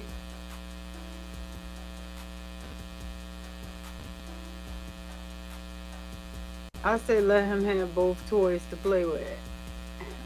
What y'all talking about? Oh, Jazzy T, what's going on? Girl, the pick is picking. I'll Judge, you on mute. You're on mute. Could you please? You're on mute, Judge Salem. Come on now.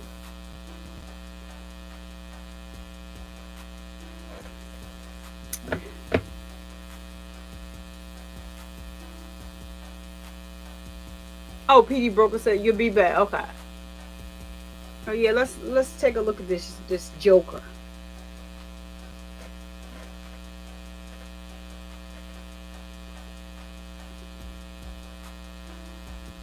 It should go away as soon as the judge. I hope when the judge puts the sound on, that's like the white noise from them. And if anybody is hearing that buzzing, that is from the judge, from the court room. It's not my volume. He just has not put the volume back on. But I hope we don't have this buzzing every time we come back after lunch. Audio back on. Yeah, he forgot. That should be working now. I apologize. Yeah, I just noticed that I didn't hear that echo, so thank you, Judge. Judge, can you, whatever. Right, let's just kind of pick up where we left off if we could. You told your dad about some of the messages that you had received from Mr. Quilles on Snapchat, correct? Look how the judge looking. You didn't particularly give him that information about the condom incident that you talked about already, though. The condom incident had not yet happened when I discussed the compliments to my dad. Okay, thank you so much for that clarification. I appreciate that. At that time, when you did talk to your father about the messages that you had received at that point, what happened with your relationship with Mr. Quilles and your family, that dynamic? What happened? When I told my dad, we didn't go around Jonathan and Naomi for like a week or two. I didn't see them around as often as they had been. But after that, we started back going around them. Okay. So even after, well, you said it was like a week or two, you guys didn't have contact, or you kind of, that relationship wasn't moving forward in any way? Me and Jonathan, or? Well, you said, I'm assuming your whole family, you guys didn't have any contact with Mr. Quilles, or? No, I was just referring to myself and my father and my stepmother.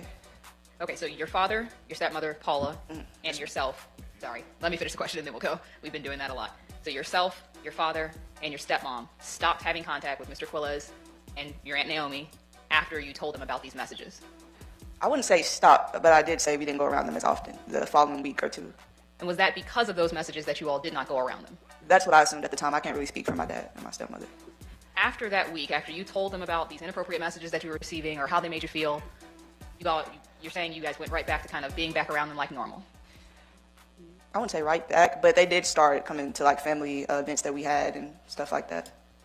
And that was just like a week after you gave that information to your dad and your stepmom? Like a week or two, I'm just guessing that. And would you say that when you all went back to seeing him after you revealed this information that you received, that everything went back to normal, like nothing had happened? Not for me and Jonathan. We definitely talked less. He didn't make much eye contact after that initial break. But as far as your dad and your stepmom, they went back to hanging out and talking and having a relationship with Mr. Quiles as if nothing happened. Well, Naomi is her sister, so she kept her relationship with her sister. Well, I don't think they had a perfect relationship with Jonathan to begin with. He was just there when they would be there, so they just communicated as normal, I would say. As far as the following, once those other messages came in, you never told him about those at all? No, ma'am. Now, I want to talk to you about the incident that you mentioned towards the end about when you were sick. You said you had pseudo seizures and you were kind of bedridden for a few weeks. Let me ask you, during that time period when Mr. Quiles said, hey, you can come over, you can rest or whatever, in that situation, did your dad or stepmom know about that? Correct. I let my dad know. I do believe Jonathan reached out to my dad to ask him the same question about me coming over that day. And was that, as best you can understand, was that to help out, or what was the purpose of that? I mean, I guess it would be the same as Jonathan relayed to me, just me coming over to, I guess, chill over there since I was sick. Okay. Was this around a time period where Mr. Quiles was also injured? Do you recall? Yes, ma'am. Okay. Had he broken his femur around that time period? Yes, ma'am. Okay. And were people coming to his house to help take care of him during that time period? Yes, ma'am. Okay. And so was he, as far as you know, was he asking you to come over there more so because, hey, there's help here, you can rest, people will help take care of you, that kind of thing? Well, no, because Jonathan was just at home by himself that day that he asked me to come over. Okay. And during that time period where he was injured and he broke his femur, was he mobile? Was he able to move around? Somewhat. The times I saw him, he had a crutch that he was moving on, walking on. And that wouldn't have been in the time period where you were bedridden. This would have been later on? I don't know. I thought he always had the crutch for his femur. Fair enough. You never did go over there, correct? That day? Yes, that day. No, ma'am. Or you never went over there by yourself? No, ma'am. It was always people there. You've never been alone with Mr. Quiles or anything along those lines, correct? One time, but the family was in the living room. I was alone with him in his room. Okay. During that time period where you were alone with him in his room, did anything inappropriate whatsoever happen? No, ma'am. Okay. Did he proposition you in any way or try to make sexual contact with you? Oh, no, ma'am. He just came and sat next to me. Okay. And at that point in time, when you all were alone in his room, what were you doing? I was listening to music by myself, watching music videos, and Jonathan came in. Okay. When he came in, he just sat down and was listening to the music with you? Well, yes. I do recall the door was open. Jonathan came in and shut the door and sat next to me and started watching music videos with me. All right. At some point, do you recall his wife coming into the room? Yes, ma'am. Okay. And when she came into the room, did they have a conversation about, hey, something's going on in the house, I need you to come help me, or along those lines? Yeah, they spoke about something. I don't know what the conversation was verbatim. I don't even recall if I paid attention to what they said, but he did leave shortly after that. Okay, he and his wife left together out of the room? Yes, ma'am. Okay, and that, again, there was nothing sexual about any conversation that you all had during that interaction? No, ma'am. Okay. Outside of that one time when you say you were alone, listening to music or whatever, have you ever been alone with Mr. Quiles other than that time? No, ma'am. Okay. Every interaction you've ever had with him, family's been around, it's been family functions, that type of thing? Right, yes, ma'am. And you've never been sexually assaulted by Mr. Quiles in any form? No, ma'am. Okay. He's never inappropriately touched you or done anything, never had sexual intercourse or anything like that? No, ma'am. Just a moment. No further questions, Your Honor. Ma'am, good to see you. Have a Good good to day. see you. Stay, you can call your next witness. Your Honor, the state would next call Detective Billy Abbott.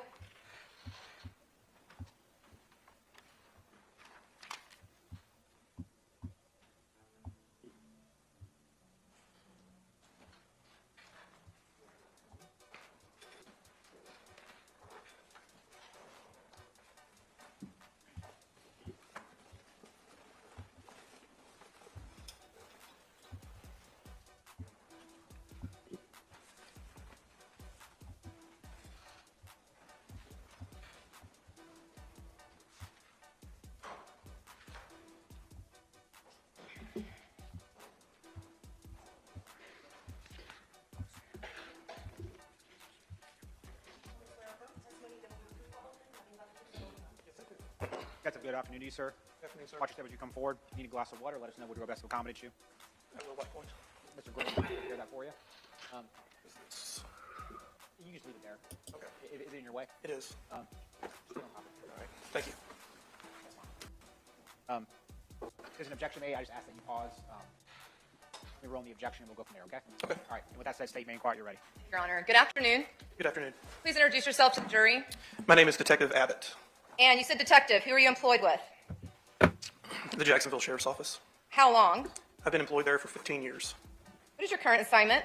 My current assignment is the homicide unit. How long have you been a homicide detective? 4 years and 11 months. Were you a homicide detective back in December of 2018? Yes, I was. And what is the makeup of the homicide unit? So it's currently composed of 7 teams, and each team has 4 detectives and 1 supervisor. Back in 2018, however, were there 6 teams? Correct.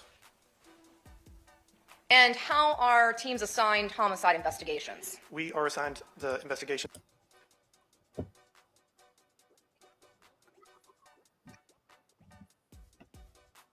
Hold on. I didn't put that on. Chill. It's on an on-call basis. So we would do 1 day a week, generally, you're on call for 24 hours a day, and then it would go to the next team the day after that.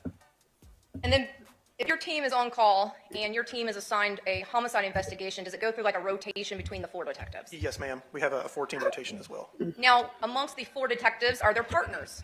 Yes. And who was on your homicide team in December 2018 going through 2019? Detective Guthrie, he was my partner, and then we also had Detective Dishman and Detective Rob Didlick. And I believe Bidlick is Bydlik for the record? Yes. And do you handle just homicides in the homicide unit? We handle homicides, but we also do unnatural deaths. At that time, we were handling overdoses, and we also handle kidnappings.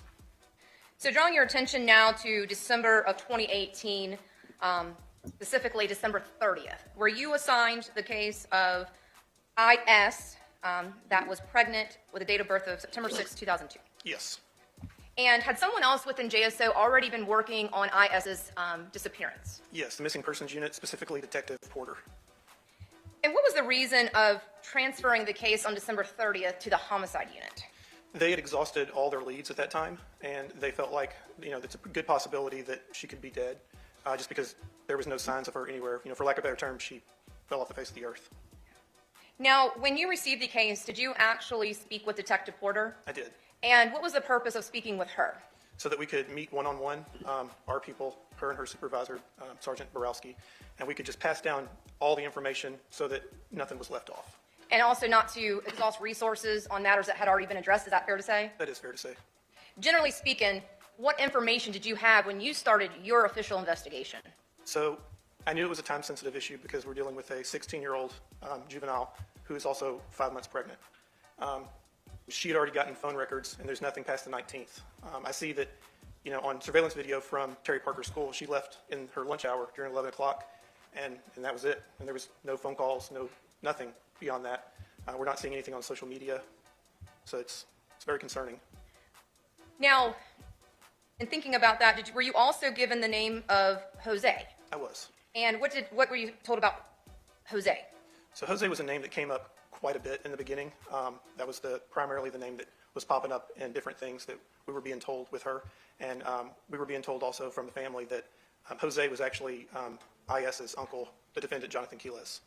Now, you just said Jonathan Quiles, and you just made a eyesight motion to the right side of the courtroom for you. Obviously, be my left, but your right side. Did you ultimately come into contact with Jonathan Quiles in this case? Yes. And would you recognize this person if you were to see him again? Yes. Could you please identify for the record something that this person is wearing and where located? Mr. Quiles is seated right here next to his counsel. He's wearing a white T-shirt and glasses. Now, when you say right here, you had also made an arm motion that we cannot obviously decipher. Right over there. And that would be my next notion is try not to interrupt me in the middle of talking, because Madam Court Reporter cannot take us talking at the same time. Thank you, sir. Can you just repeat your last answer? Mr. Quiles is seated right over here next to his counsel, wearing a white long-sleeve shirt and glasses. Thank you, sir. Your Honor, let the record reflect the witness has identified the defendant. So reflected. Now, did you learn if IS had left the school with any items? Yes. And were those 2 tote bags? They were. Okay. We'll get into a little bit more about that later on. Now, were you also provided information in regards to IS's closest friends? Yes, I was. And at this point, had Detective Porter been able to make contact with them? She had. And were they Sabrina Payton, Marie Logan, Albertha Vey, and Haley Schimpert? Yes. Now, you had stated that Detective Porter had reached out to the phone company involving IS's cell records? Yes. She's the one that subpoenaed her cell phone records. Now, you had talked about that there was 2 phone calls, and when were they made? So there was the last 2 outgoing calls were at 7:02 and 7:05. The one at 7:02 was a 904-428 number, 6870.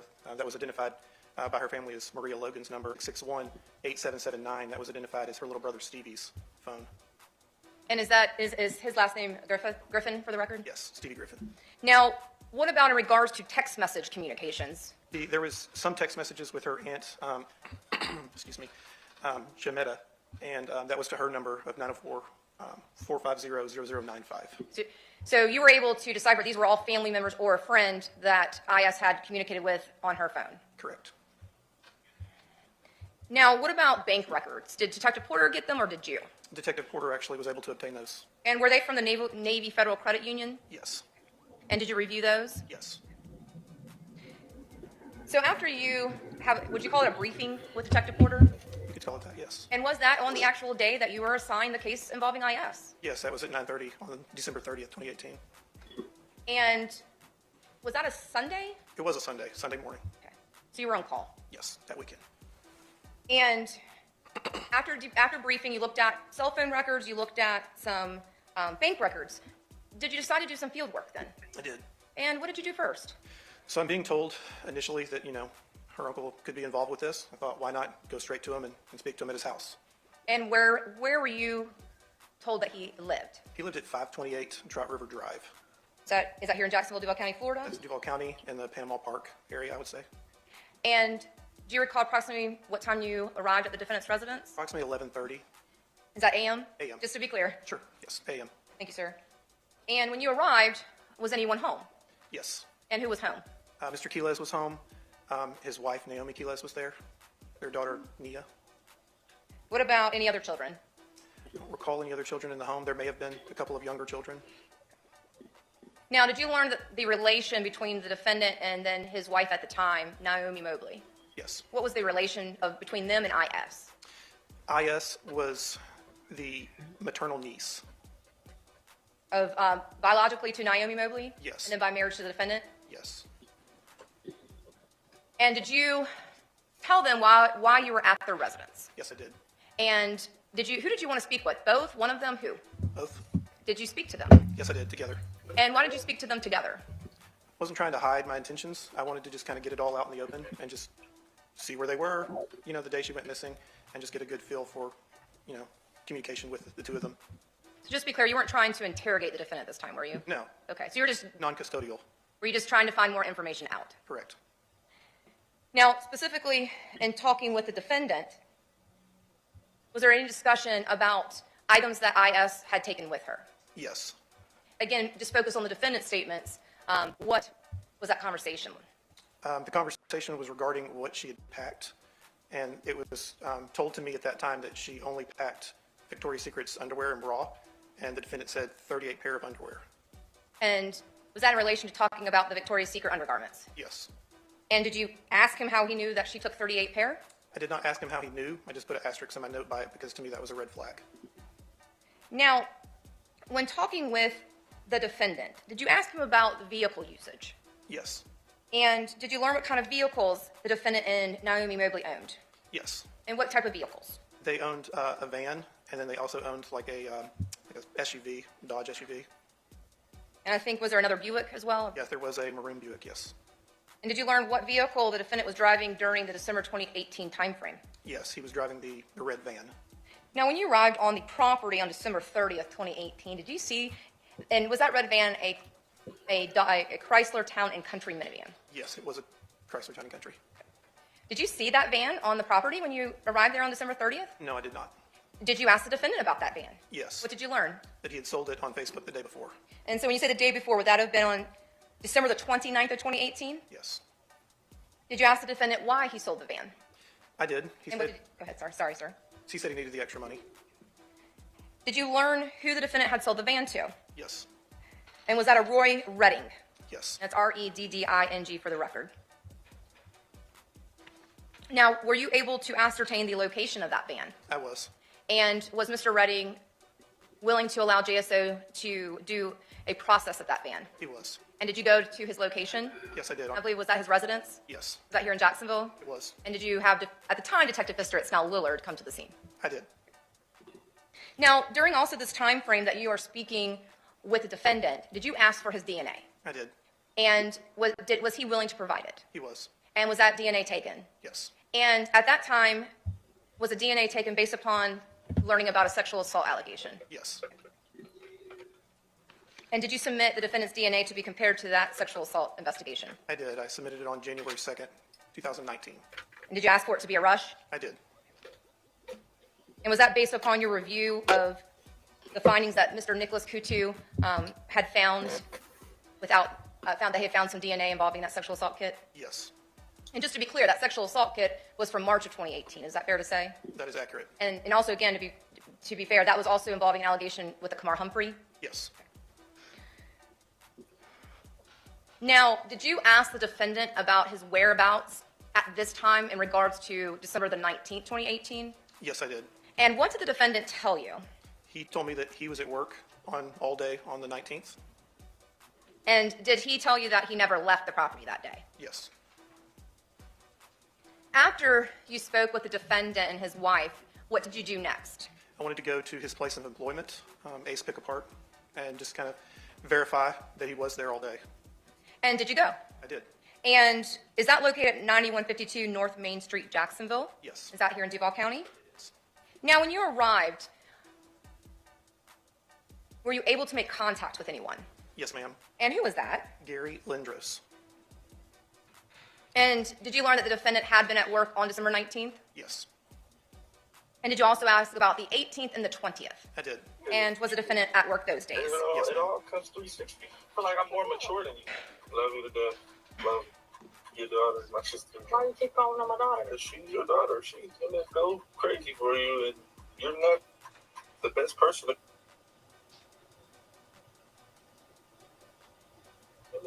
Now, Detective Abbott, did you ask for some aerial photographs to be taken of Ace Pick Apart? And when were they taken? May of 2019. Soldiers into this bullshit every time. You're my mother. I love you, mother. But it's just not my type of woman. Like,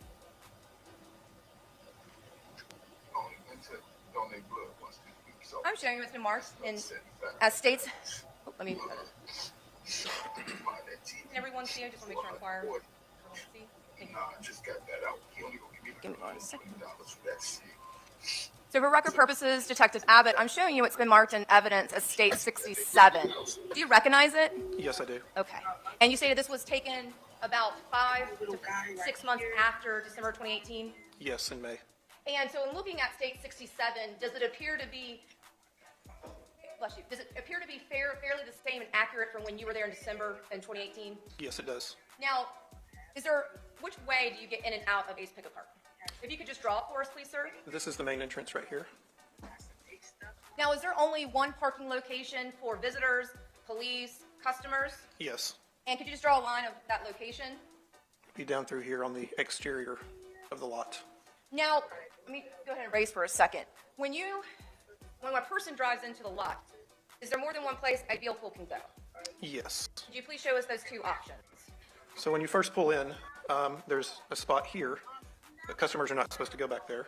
And then there's a spot here to enter the lot. Customers are not supposed to go in that way. They want everyone. There's a series of chain link fences that kind of lead you through and around this building so that they can kind of control the entrance and exit of people that do not work there. Because in looking at all those vehicles that's to our left, are those vehicles that customers can go and look through for parts? Yes, once they've entered in through this area right here. Now, I want to draw your attention to the first area that you discussed, which is to the right of the screen. And do you agree that that is encompassed with a blue fencing? Yes. Now, that opening, when you personally went there on December 30th, 2018, was there a gate there? No. Was that area open? Yes. And have you been to Ace Pick Apart numerous times? Yes, for different cases. And based upon your personal observations, has that area always been open? Yes. Now, something though I want to point out to, regarding this fence area here in between, I'll just call it A and B area. That's because do we see a fence in between, just generally speaking, for record purposes? Yes. A and B? Yes. Yes, I do see that. Okay. Now, at the time in 2018, was there any opening between A and B? No. Is there an opening there now? Yes. However, for our purposes, there was no opening. Correct. And is that why vehicle work had to go in actually the customer parking lot to go from A to B? Yes. Now, is it your understanding that A was later purchased? I mean, it was purchased at the time in December, but that was something that was acquired by Ace Pick Apart? Yes.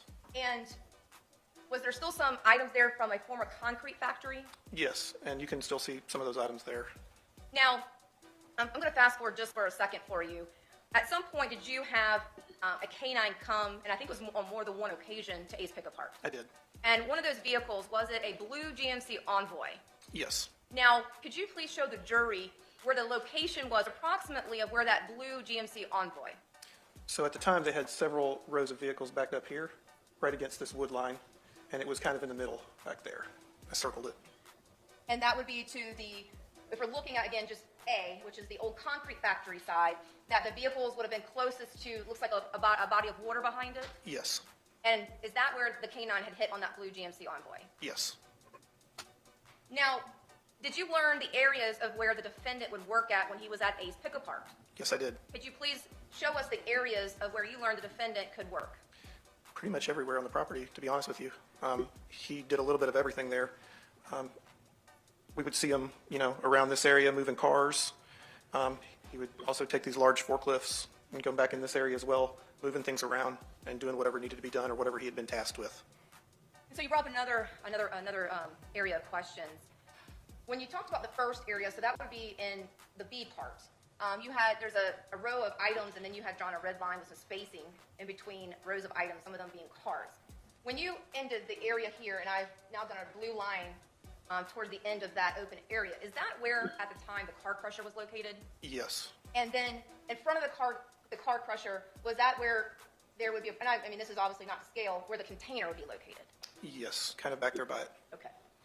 Now, when you were out there, did you learn if they had video surveillance or not? I did ask about that, and they did have surveillance. And did you request video surveillance for December 19th and December 20th of 2018? I did. Now, did you learn that there weren't cameras for all the areas here at Ace Pickup Park? Yes. And did you ultimately get video surveillance? I did. And did that include multiple cameras, fair to say? That's fair to say. And were most of them concentrated on the public access regarding customers? Yes. And in regards back to this area that we've just been calling A to simplify things, did you learn that there was no, at the time, there was no camera surveillance for this area? No. I'll keep this here just for a moment in case we need it again. Now, did you also learn that the defendant's supervisor was a Larry Carlson? I did. And was Larry Carlson there when you came and visited on December the 30th? No. And why not? He had been out of work for a little while because of like a hurt leg or a hurt hip. And was Larry Carlson there on December 19th and 20th? No. Now, I believe also, too, was there a download done on IS's sister, SS? Yes. And did you review that? Yes. And based upon your review, was there any material associated with IS? Not that I found. Now, did you also try to make contact with other particular locations where a person, if they need help or in danger, would go? Yes. And what did that include? That included calling all the local hospitals around the Jacksonville area to see if anybody with the name IS had been checked in or a Jane Doe. And first using her name IS, did you find anyone? No. Then using the name Jane Doe, was anything reported to you? No. And a juvenile that's pregnant, that would spark red flags. That would probably coming in by themselves like that injured, that's going to prompt the hospital to call the police or at least use their off-duty officers to come see if everything's okay. Now, did something come to your attention in regards to potentially taking an airplane flight? Yes. Tell us about that. So talking to IS's mother, Kim, she's desperately trying to figure out where she might have gone, what's going on. And in looking through computers and things like that, iPads, she finds, I guess, like a screenshot of a flight that had been looked up. But it was a flight that was looked up, not actually bought. However, did you still check with the airlines? Yes. And could you find any record that IS had taken a plane flight somewhere? IS was not on any of the manifests for that day.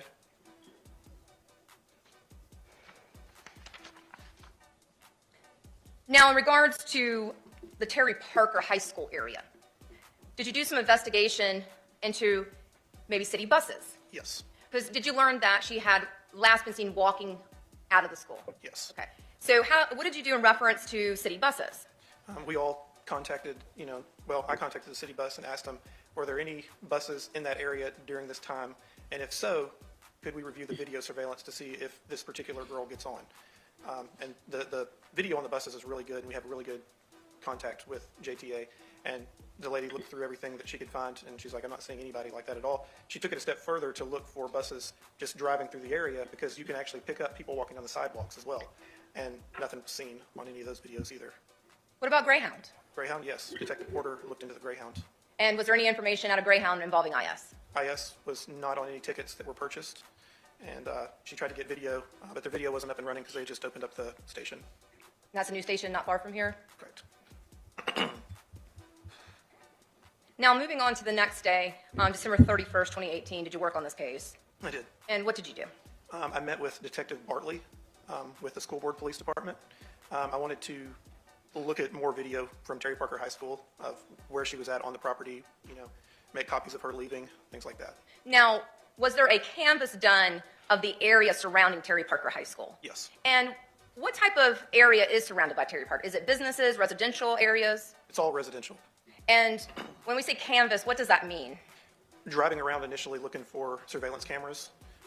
You have to remember this was kind of before Ring, so you didn't see a lot of Ring cameras up on everything. It would be the old school cameras. A lot of people just didn't have those. But Detective Dishman and Bidlick, they looked in that area for video to try to catch her anywhere, and they weren't able to come up with anything. Now, did you meet with anyone in person? Yes, that day, yes. And who did you meet with? I met with SS. And did you get a potential tip from SS about IS's possible whereabouts? Yes. And where would that have been? That would have been with her grandmother in Georgia. Was that a Nancy and Clifford Ware? Yes. Now, based upon that, what action did you do? I first called them up, talked to them. Is she up there? We're just trying to find her, make sure she's okay. They swear up and down she's not. So I called the local police department to go in after that phone call and search themselves. And then after that, I'm still talking to SS about this, and I prompt SS to do a controlled phone call, which is where she will call her grandmother with the phone on speaker, and you hold it up close so it doesn't sound like you're talking on speakerphone. And I'm like, talk to her about, what you believe she did, getting her up there and all this. But ultimately, Ms. Ware denied ever sending a bus, putting her on a bus or coming and picking her up, denied her being up there. And then later, not necessarily that day, but later, probably around 9:30, 10 o'clock at night, I sent the police back to her home to do another search later at night when we might be able to catch them off guard to try to see if she's actually there or not. And was IS there? No. And ultimately, was this tip then came to a conclusion of not being involved? Correct. Now, you stated that you had put a rush into the defendant's DNA would that have gone to the Florida Department of Law Enforcement? Yes. And based upon that rush, when did you receive those results? Pretty quick. It came back January 7th, 2019. So 5 days. 5 days.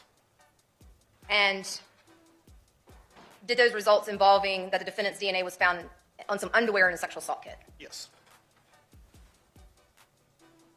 So moving forward to the next day of January 8th, 2019, were you coming in to do some follow-up and based upon his DNA results? Yes. However, did you get some further information? I did. And did somebody call in with some information? Yes. Who? Joseph Quiles. Now, who told you about, and don't go into what the statements are, but how did you find out about this phone call? I was notified around 9 a.m. by Detective Porter that she had just gotten off the phone with Joseph Quiles, and he had wanted to call in and give information. Thank you, sir. And was Joseph Quiles' information then forwarded on to you? Yes. Did you call him? I did. And again, we're not going to go into his statements, but based upon those statements, did it change your investigation involving IS? Yes. And how did it change? It turned it from a missing persons case to a homicide case. Now, based upon the information that Joseph Quiles provided, did you try to then seek some cooperation? I did. And did Joseph Quiles tell you how he communicated with the defendant regarding this information? Yes. And how? Phone calls, text messages. Now, did you ascertain the defendant's cell phone records? I did. And did you look at those cell phone records? I did.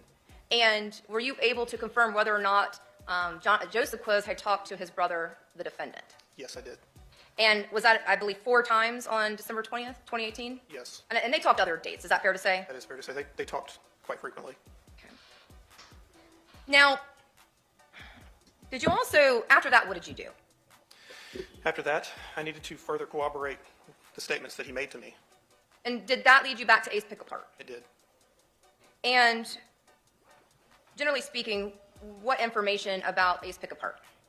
I wanted to know if they had a large rollaway dumpster, and if they did, if they kept records of when it was picked up. And did you learn that they did?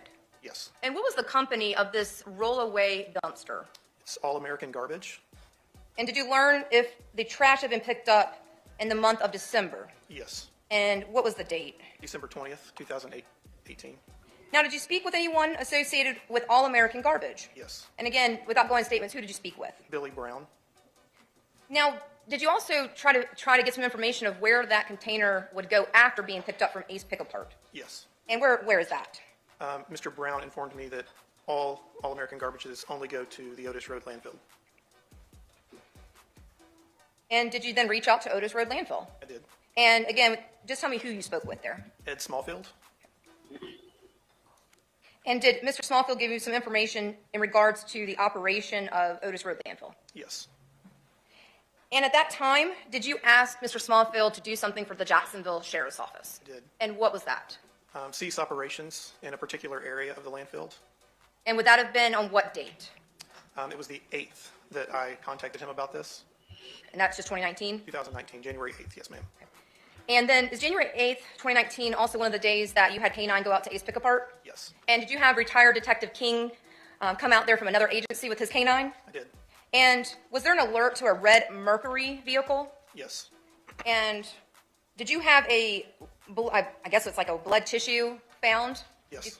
And did you submit that to the lab? I did. And that's come back to a female not involved in this case? Correct. Or unknown person? It was an unknown person. And I believe that then the date that we had talked about with the blue GMC, that was 2 days later on January the 10th, 2019? Yes, on the 10th. Now, were you present when Detective King was on the property with his K-9? I was on the property, but I wasn't with him every step of the way. Were you there any times when the dog alerted? Yes. And what did you personally see the dog alert to?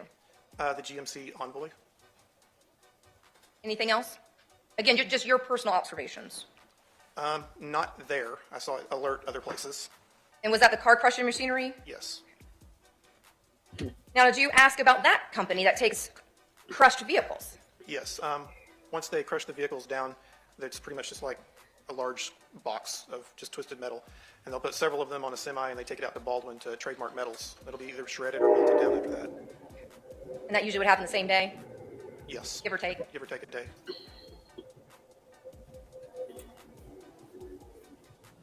You might have a moment, please.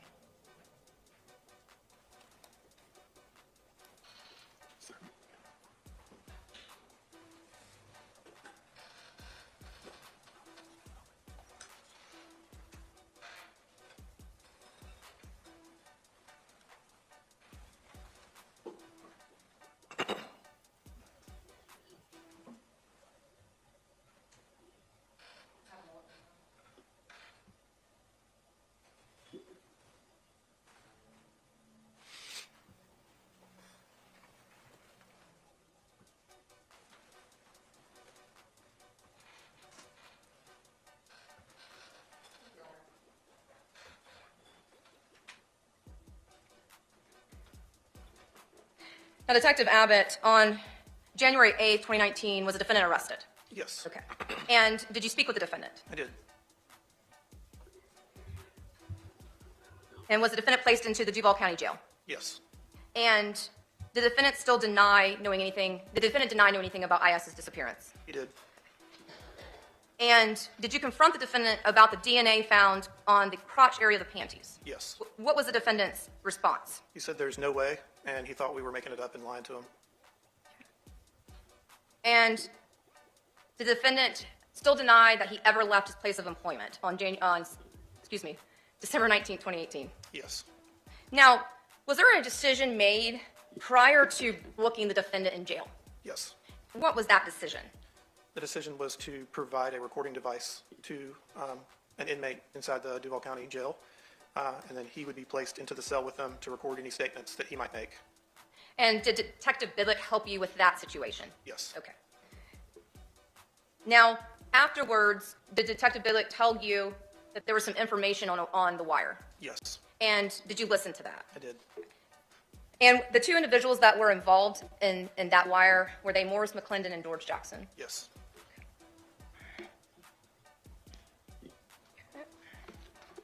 And was the wire audio recorded? Yes. Now, did you go back to Ace Pick Apart on January 11th, 2019? Yes, I did. And who did you speak with? It was Jonathan Lindros. And did Mr. Lindros provide you something? Yes, he did. And what did he provide you? He provided me with a aerial Google map. It's the satellite image of their property that had been given to him by Mr. Quiles, Jonathan Quiles, where he had took it upon himself to walk the entire circumference of the property and to make a note where all the holes in the fences were. And he let him know that he went ahead and fixed all the holes so that people couldn't sneak into the property. Now, did you also retrieve the defendant's cell phone during his arrest? Yes, Did you do a search warrant of that cell phone? I did. And when you reviewed the cell phone data, did you find that map that the defendant had provided to Jonathan Lindros? Yes, Had the defendant sent that image to Jonathan Lindros in a text message? yes, Now, was a decision made to travel somewhere? yes. And where was that? New York City, And why? to speak with Joseph Quiles. And did you speak with him? Yes, I did. And was it in regards to what he had called JSO for earlier, a few days before? Yes, Now, at some point, did the topic of gun gallery come out? it did. And did that come from the wire? It did. Now, did someone go out to the gun gallery? Yes, I asked my sergeant to go out there. And did you receive any items from gun gallery? Yes, Did you review it? yes. And what did you observe on that item? It was a sign-in sheet from December 20th, 2018 with Mr. Quiles' signature and printed name.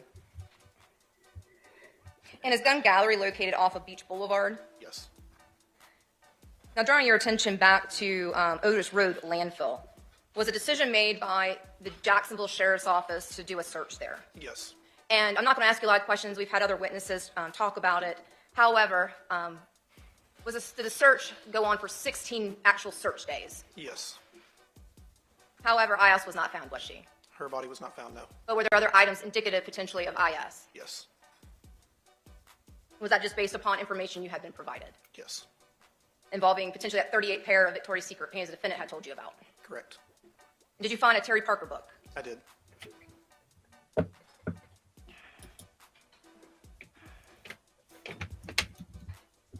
Now, were you there when the canine, Detective King, was there at the landfill? Yes, And did you see alerts as well during that time frame? I did. Did you ever see the vultures as well? I did.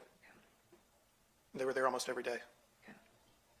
Now, after confirming that the defendant had gone to the gun gallery on December 20th, 2018, did you investigate whether or not a firearm existed? Yes. And what did you find out in regards to a firearm? I learned that the defendant owned a firearm, a 9mm, that was still in his home at 528 Trout River Drive.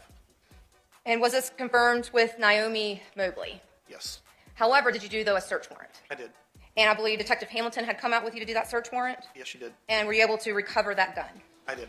Now, were you also told that, though, there was a gun cleaning kit? Later, I was told about that. And were you ever able to recover a gun cleaning kit? I went back under a separate search warrant and was not able to find it. Now, did you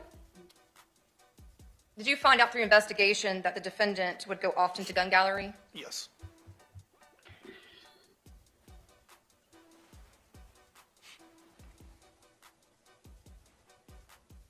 Now, were you made, on February 25th, 2019, were you contacted by Naomi Mobley? I was. And was that in regard to some items that were of defendants? Yes. What were those items? It was a rain suit and a saw. However, did you learn that someone else wore that rain suit more recently than the defendant? Yes, her sister. And did you do a search warrant, though, to obtain these items? I did. And was that rain suit then also associated with the Ace video pick-apart? Yes, And is that what the defendant is wearing on December 20th, 2018? yes, Now, at some point, based upon the items found at the landfill, was there a discussion with Miss Kimberly Mobley? yes, And did you, before telling Miss Mobley about items you found, did you ask her to describe items to you? I did. And was there a particular item that she had described to you? Yes. And what was the description of that item? was a pair of underwear, Victoria's Secret. It was black, white, and pink, and had pink mouths or kisses all over it. Now, did Miss Mobley, when you were talking with her, know that you had found a pair of underwear that matched that description? No. Now, were you also doing some other search warrants that involved Google location data? Yes. And then cell phone data? Yes. Now, we had talked about obtaining defendant's phone. Were you ever able to recover IS's phone? No, I was not. And so you were never able to do what's considered a cell dump of IS's phone? No, I was not. And what about social media? Yes, I did multiple social media accounts. Would that have involved Facebook? Yes. Would that have involved Instagram? Yes. And what about Snapchat? Yes. And whose documents were you doing search warrants for? IS's documents, as well as Jonathan Quiles's documents.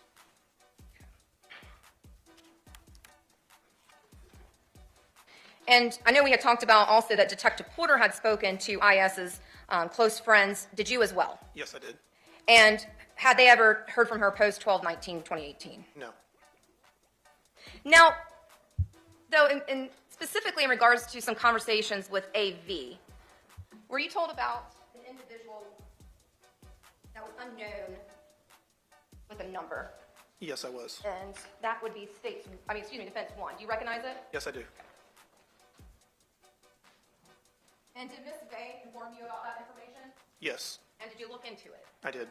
And was there anything involved with that potential unknown individual in this case that you're aware of? No.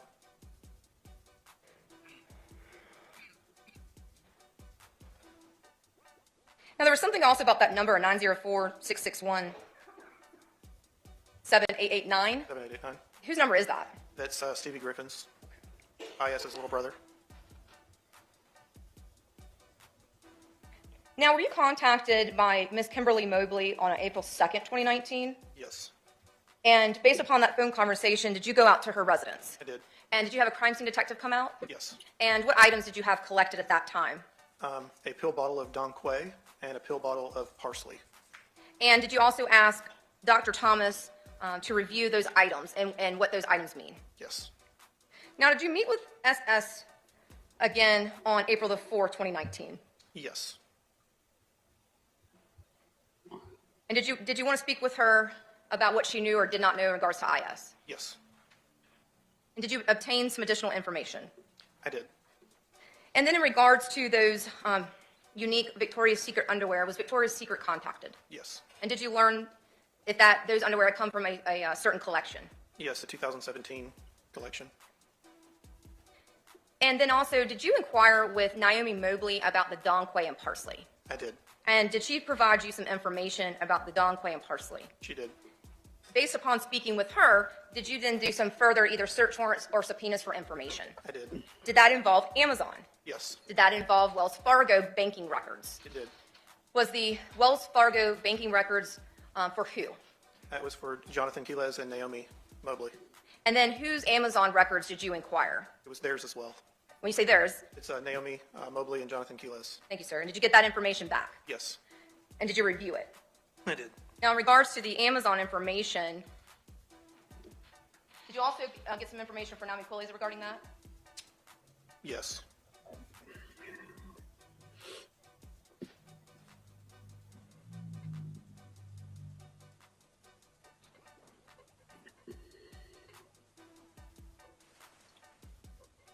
Now, I know the print is a little bit small, but it states 58.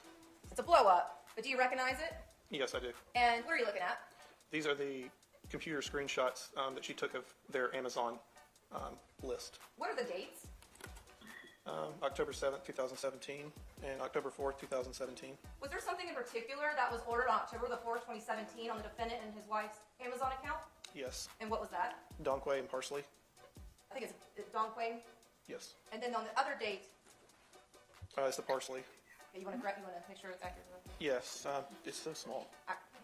All Yes, the parsley was on October 4th, 2017, and on October 7th, it was Nature's Way Don Quay route. Thank you, sir. Your permission to pass around due to the font. Sure.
then upon review of the Wells Fargo records and states 59, were you able to ascertain whether or not these purchases were made from the defendant and his wife's, Naomi Mobley's, Wells Fargo account? Yes, I was.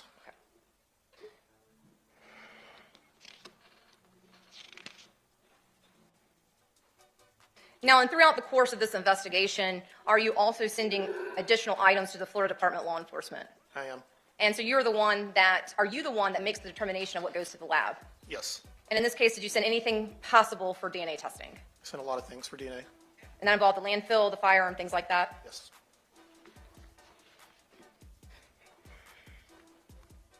Now, I had mentioned him earlier. Were you provided information about a Kamar Humphrey? We had talked about that sexual assault kit. Yes. And did you look into him as a potential suspect? I did, yes.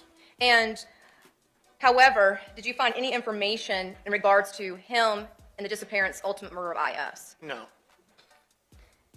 And when you took over the case December 30th of 2019, had Kamar Humphrey's DNA been provided? I think provided, but had there been any resolution of the results of the sexual assault examination? No, not at that time.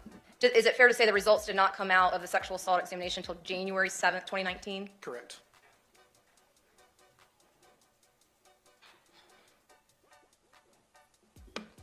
Now, were there other tips being provided to the Jacksonville Sheriff's Office in regards to IS? Yes, there's always a ton of tips that will come in on missing persons cases. And are those looked into? Yes. And were they looked to in this case? Yes. And in the end, do some tips give information and do some do not? Correct. And that would be on any case? Every case. Okay, thank you, sir. Tips aren't always accurate. Is that why they have to be investigated? Yes. Some you can investigate right away because, someone's like, oh, 4 days ago I thought I saw a female walking down the road. Well, you can drive back out there, but it's 4 days after the fact. The person's going to be gone. Now, did you also obtain DNA known samples from the Mobley family in regards to the Donquay swabbing and parsley swabbing? Yes. Now, you had stated that you had obtained a cell dump and cell records. Is that fair to say? Yes. So I'm going to show you first states 33 composite. It's one disc, but there's multiple items on it. And can everyone see their screen? Thank you all. Now, Detective Abbott, what are we looking at? This is the first page of a Cellbrite report of a cell phone download. And did you send the defendant's cell phone to the computer forensics unit? I did. And now you said Cellbrite. Is that the technology that is used so someone can easily read the documents, items, data from a person's cell phone? Yes, ma'am. It's a sort program. So it takes all the data off your phone and sorts it out into different tabs. So you can click on here for pictures, here for videos, here for messages, here for locations. It's all the calendar, the cookies, everything is listed off to the left-hand side when it sorts it and breaks it down. So when we're looking to the left side, is that kind of like our barcode of information that we can look into? Yes. So if it says call log, we can actually go and click on the call log. Is that fair to say? Yes. And in fact, even like in the table search, can we put in some numbers and will it do a search for us? It will. So if we put in beginning numbers of 347, is that a New York area code? Yes. And in fact, I hadn't asked you yet, sir, and I apologize. And when we're seeing the number 347-652-2394, were you able to determine whose phone number that was? Yes. And whose number? Joseph Quiles. So when we're looking here at under the call log, and I put in 347, does it then bring up every individual that has the beginning of 347? Yes, it does. Now, Detective Abbott, if I wanted to go and look at the dates of this call log, where would I go? Scroll to the right. Okay. Now, with these, because it says UTC plus 0, does that mean that the times indicated are in Eastern Standard Time? Yes and no. It's in UTC time. That's coordinated universal time is what it means. It's going to be 5 hours or 4 hours off of Eastern Standard Time, depending on if we're in daylight savings time or not. It's kind of like a worldwide standard that most of your cell phone companies use, social media uses that. Everything that we get from these companies is always in this coordinated universal time, UTC. Now, was there something of note during your review that you recognized in these records? Yes. And what was that? There was approximately 2 years of data missing Okay, and should I continue to scroll down? Yes. Okay. Scroll down to December 20th, 2018.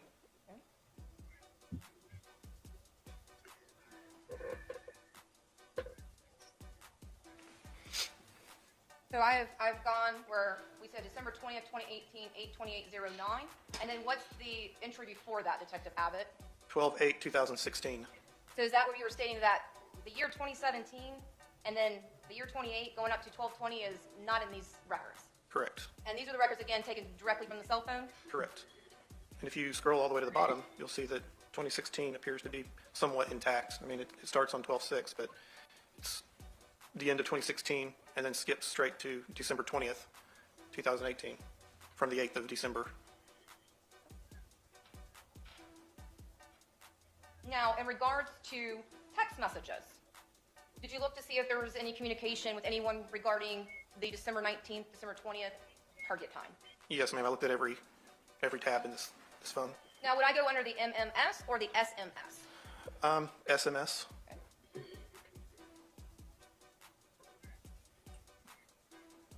Now, is there, I believe if I scroll to the right, is that where we actually see the body of the information? Yes. Okay.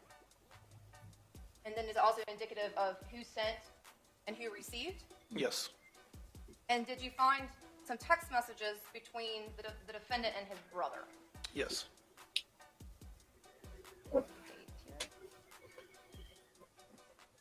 Now, did you notice anything about the dates here? They also skip from 2016 to 2018. Let me scroll up for a moment here. So is it fair to say that we go from December 22nd, 2016, 9:57:09 to 12/20/2018, 8/28/40? Yes. Were you able to find any information in regards to 12/19/2018 in the cell phone? No. I believe we're also able to do a search as well.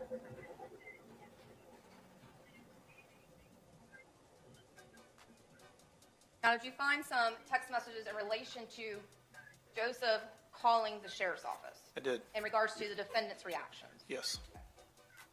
Do you know the approximate date for us to start? Start around the 5th of January.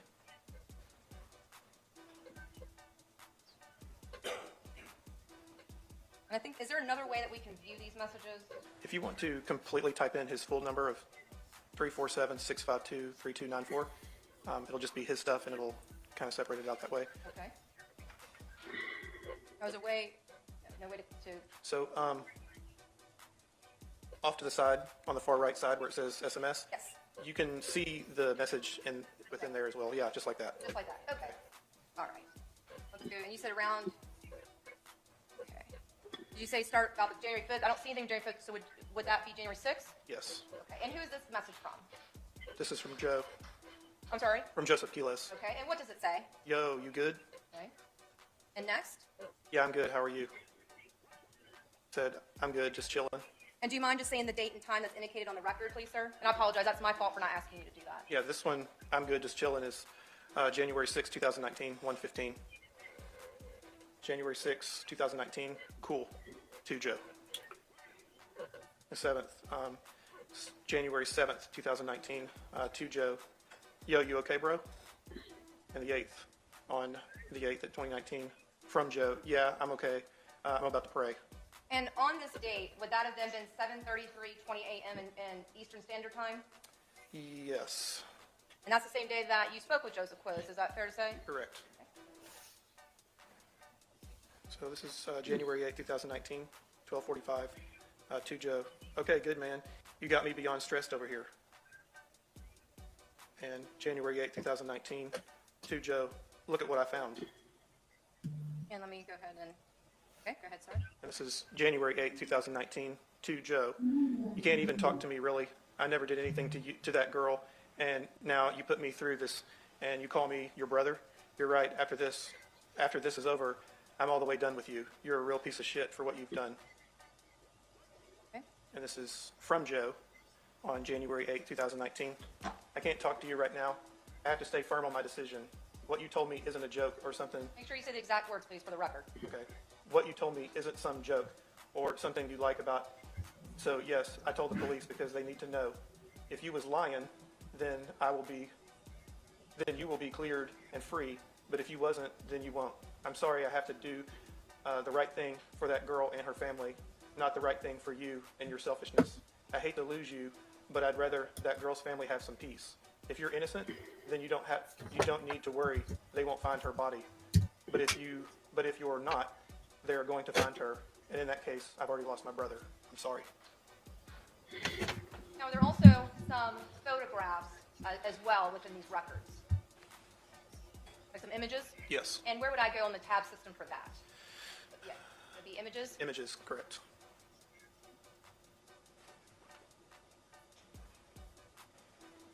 Now, was there some images of IS and SS and NQ at the beach?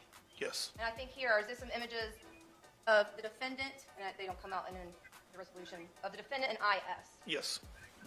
And just for record purposes, did I blow up an image where the defendant is touching head-to-head with IS? Yes, you did.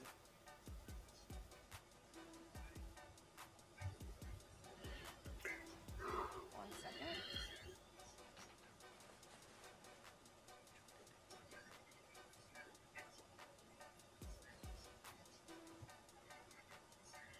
Now, the defendant also have an image of IS's flyer.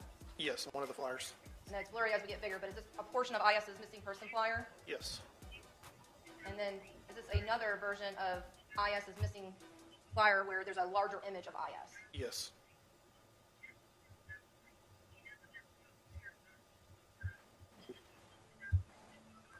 And there, again, do we see another image with IS's black, red, and white? Yes. And are there some images from Ace Pick-Apart? Yes. And then images of family members, other family members as well, including his wife at the time, Naomi? Yes. Bear with me for just a moment.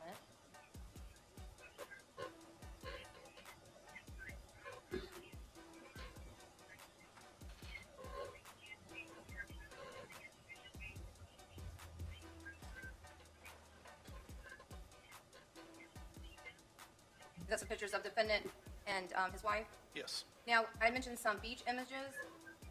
Is this a beach image of SS and then the defendant's younger daughter, NQ? Yes, it is. And I'm showing you another beach image. And does that involve IS, SS, and then defendant's daughter, NQ? Yes.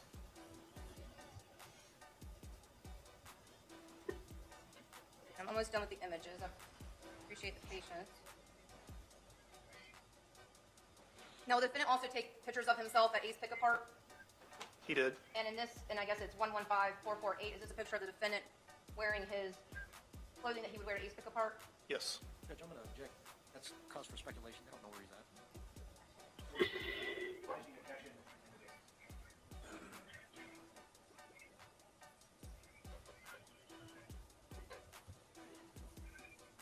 Now, was there also two other images of IS? Yes. And this is 150125 image for the record. And could you describe this image? This is a picture of IS sticking keys into a door to unlock it, wearing, I think that's a jean jacket, draped over her shoulder. And what color is her shirt? Yellow. And at the bottom, does it state a date associated with this picture? 8/17/2018. And is there another image of IS wearing the same clothing? Yes. And what is the date of this image? It's 8/17/2018. And just for record purposes, this is 150136. Now, Detective Abbott, did you also review the cell records? I did. And were the cell records, was there data between the 2017 and up through December 20th, 2018? Yes. So that's inconsistent with what's on the cell phone? Correct. Okay. Oh, there's one more thing. I'm sorry. I apologize. One last thing. Let's go back to the text messages. And is there a way also to do by name? Yes. Wanted to pull up.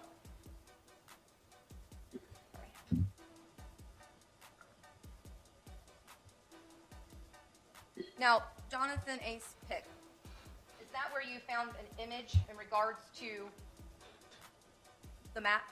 Yes. Let's see here. Do you remember the date? I do not recall the date, but it was on the phone. Is there a way to see if there's an image associated with the message? Yes. Which way should I go? These look like, okay, these are messages. So right through the center, do you see where it says export? And you go down, you see an X. There should be like somewhere through the middle next to the phone in, phone out symbol. You'll see what looks like a paper clip to indicate an attachment. And where would that be? Am I looking at the right part of the screen?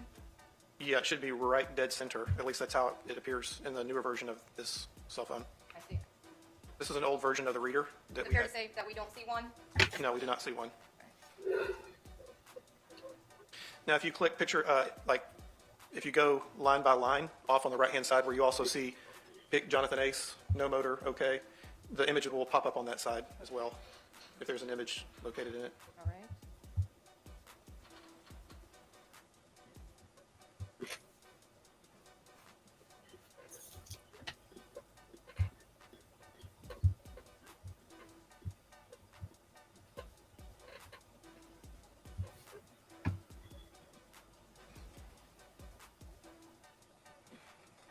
And let me know, Detective, if you see it. Okay.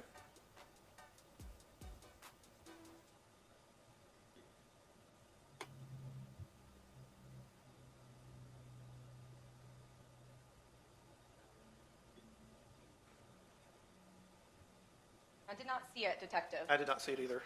Had you previously seen it? I feel like I did. Let me check one more location and then we'll move on. For record purposes, I've gone on under the MMS. We'll just go through each one and then we'll move on. I do see attachments on the far right under these. There it is. All right. Is there a way to make this bigger? Scroll down and just click on the image itself. Okay. Yep. And is this what you were referring to? Yes. And this looks like it's 154585922688880 picture. And let's look at, can you tell us what date and time?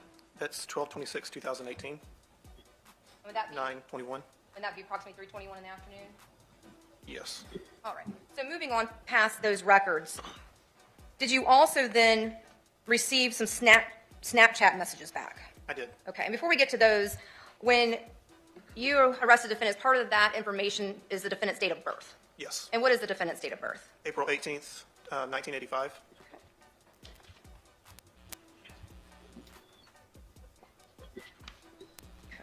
All right. So in regards to the Snapchat messages, did you obtain the defendant's Snapchat account? Yes, Did you review it? I did. And was there anything of concern from those messages? Not really. Did you obtain the Snapchat account of Iyana Sawyer? No. And but did another detective? I believe so, yes. Okay. And was the defendant's Snapchat account associated with his name? Yes. Being was it Jonathan Jaco or Jonathan Quilles? Jonathan Quilles. Now, did IS have Snapchat accounts? Yes, And did she have more than one associated with her? she did. And what were they? Princess 40046, Iyana 0906, and an XS.Iyana. Now, were you able to receive records back from all three of those accounts? Yes. Was there anything that involved this case in the Iyana 0906 Snapchat account? No. What about the XS Iyana? Yes. What about the Princess 446? Yes. Now, upon your review of XS Iyana and Princess 446, did you learn that those two accounts were speaking to each other? That's what it appeared, yes. Now, did you obtain, when you looked at XS Iyana, did you compare it then to Princess 446? I did. And did they have the same data from August 2018 through December 2018? Yes. Did you review those? Yes. And when I say the dates, did XS Iyana have from August forward? Yes. Did Princess 446 have from February 2018 forward? Correct. Now, was a program as well used on these items for a viewer-friendly viewing? Yes. And was there two different ones used for each account based upon what was available at JSO? Yes. The first time we used the Cellbrite program, and next we used the Oxygen Forensics program. And are you also able to print out chats that occur between accounts? Yes. When it initially comes to you, it's in an Excel spreadsheet format. It's very difficult to read, which is why we have it converted. But when it's in this program like this, instead of going line by line to look at the chat, you can click on the particular message, hit export, and it will put it in bubble format like you're reading a text message. And in regards to items, if we look out the printouts, and I believe States 63 is the Snapchat records of excess Iyana. Were those done in the Oxygen program? Yes, And if we're looking at the printout from the Oxygen program, we cannot see images. Is that fair to say? that is fair to say. However, in a printout of Cellbrite, we can see small screenshots of those images. Yes. However, we can't obviously make them bigger, can we? No. Can we do that, though, on the disk? Yes. And then in State 64, Princess 400-46, did you review those in the images? Yes. And was that information in regards to the IS case that we're here for today? Yes, it was. And based upon the content, are those communications between the defendant and IS? Yes. Objection, speculation. Sustained. So now I'm going to show you what is marked as State 64. And what are we looking at in State 64? Your Honor, just based on your sustaining, can you give a curative instruction to the jury, please? No, sir. You may continue, State. Yes, sir, Your Honor. So what are we looking at in State 64? These are the messages from Snapchat. And who are they involving? This is Iyana. Here, and I'll do this just for a moment so you can, I'll scroll up.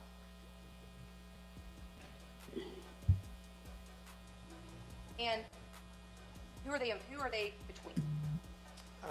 Well, right now the only ones I see is Iyana in green. Hold on 1 second. Make this. Get it bigger. Okay, let me down just a second. So just say Iyana. Yes, with a heart and some other emoji.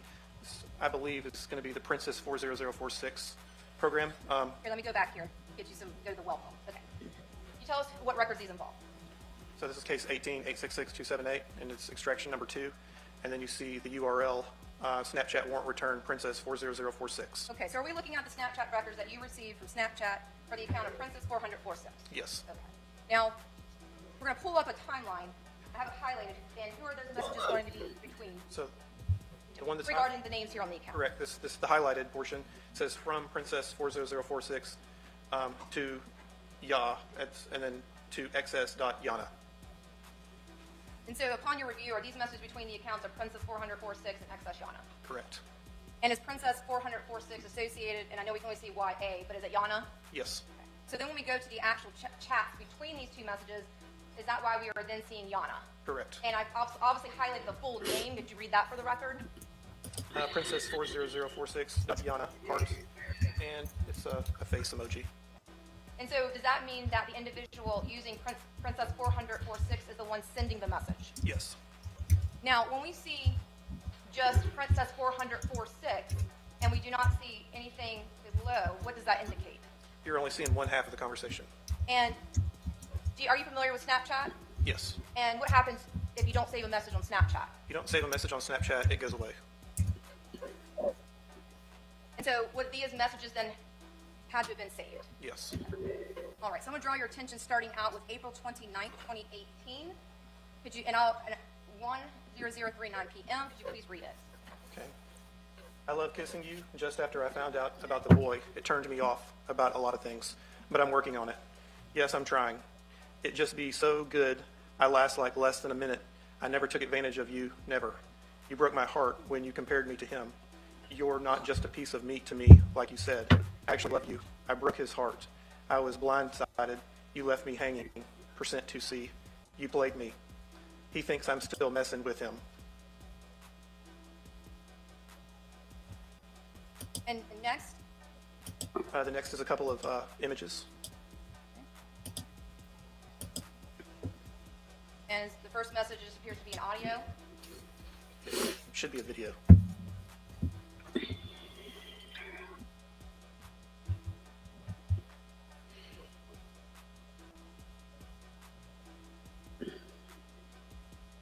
And there's no audio, is that fair to say? Yes. And what is depicted in the image? It's a younger girl taking videos of herself.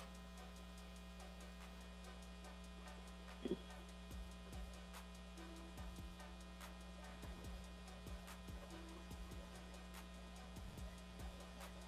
you said there was a second image. Is that just an image then of what? It's screen recorded. This is how it starts off. When you on an iPhone, you drop it down. These are different options that you can quickly access. Lower left side, you see the red circle with the red dot next to the yellow battery symbol. That's where you click to turn your screen records off and on. And were this video and this image associated with May 4, 2018, 12:43:19 a.m.? Yes. Quite sensitive. Okay, and next, could you please tell us the date and time? On 5/29/2018, 9:17, show love to my V%2C Spanish speaking percent. No, make sure you read accurately. Okay. Show love to my V%2C Spanish spanking %2C. He's going to do candles for me. And the next message, please. It's 7/7/2018, 4/29. It's a couple of different images. Are you sure it says 429? 4/27. Thank you, sir. Click on the top image. And is this an image or a video? It's a video. Sorry. With sound. So sorry. I apologize to everyone. Hold on.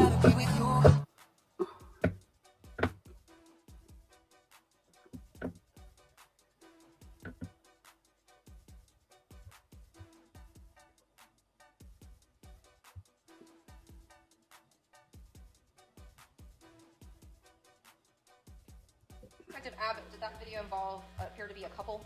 Yes, different couples of different races. And then the second one, could you describe it? Is this an image or a video? This is an image. And And can you please describe?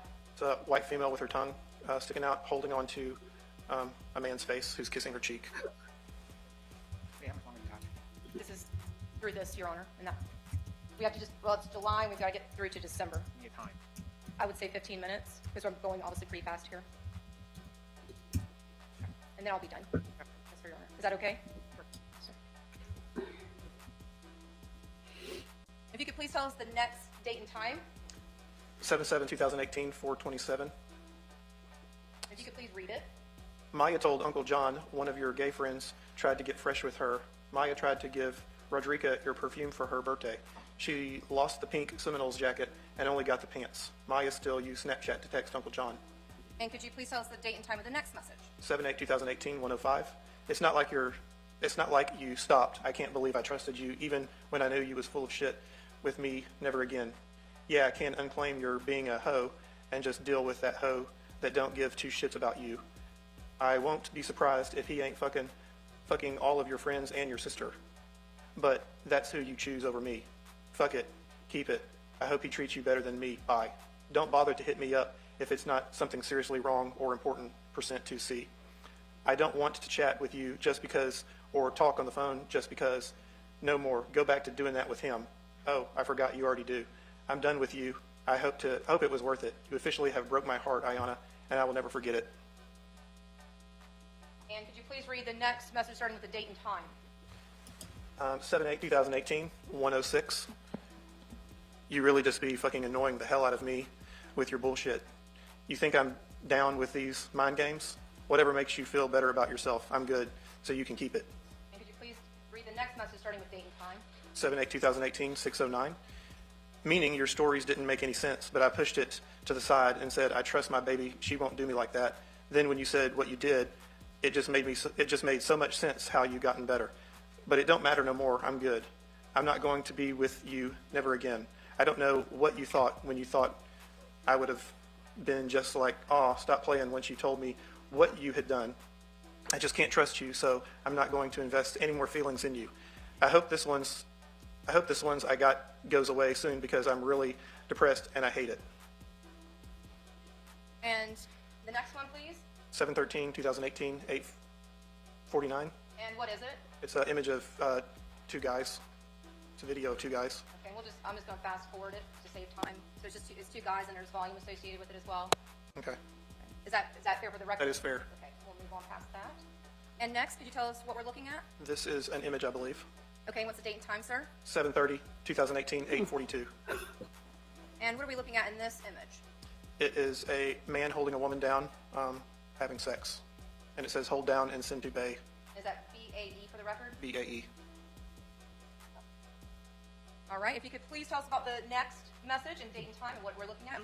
8/3/2018, 8/11. You don't have a good track record, and you didn't even have nothing to say when I was giving you different views. If I was in your shoes, I would have said, You put your own earrings in. I wouldn't chill about him. Be careful. I wouldn't show what? I wouldn't chill around him like you do. I'll stay as far away as I can and keep you happy, but not you, Miss Real Friendly. Be like I said, it's all... Oh, but like I said, it's all good. I'll get over it all. I hate that I keep getting in these moods over you, and you don't see nothing I'm talking about. Could you please, with the next entry, with date and time, and what is it? So 8/3/2018 at 8:17. I'm too jealous with you. I couldn't even sleep last night. I need to separate myself from you. Not yet. I need to calm down. All right. If you could tell us about the next one, date and time, and what it is. 8/3/2018 at 8:18. It's a message. I know you have a lot of regrets, but I hope I'm not one. And the next one. 8/4/2018 at 4:08, and it appears to be an image. And what is the image? It is a screenshot of a Google search, how sexual the signs are, 1 through 10, and it lists all the zodiac signs with a number associated next to how sexual they are. And next, if you could please tell us about the next entry, date and time, and what it is. 8/4/2018, 4:10. You know your sister didn't rat you out, but she said something that was straight flag. I'm not going to talk to you ever again if you don't tell me, and I will go out of my way to not let you come here again. And the next one, date and time, and what it is. 4/8/18, 4:12. Yeah, but he wants you, and you always be in his face. And the next one, please. 8/5/2018 at 5 o'clock. And what is it? An image. And if you please describe. And don't say certain words, obviously. Okay. The N-word, do not care when it comes to this position. They will drill and kill yo shit. And it's a image of sexual nature. All right, and the next one? So 8/6/2018 at 1:38. It's not last minute nothing. Your aunt was talking about how much it costs to have... Are you sure it's talking? Your aunt was thinking about how much it costs to have all of you guys at the house. And I was the one saying, so what?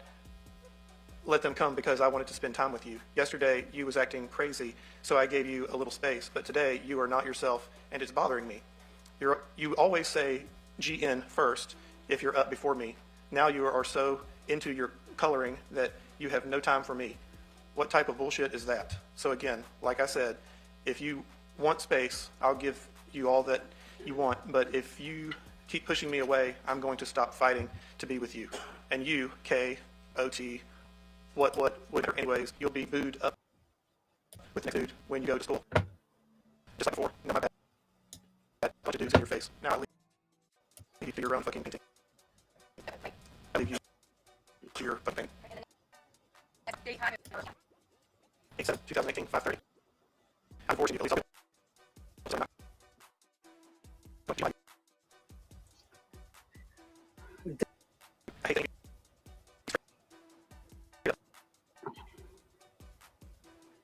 I will take you. And next, please, what are we looking at, date and time?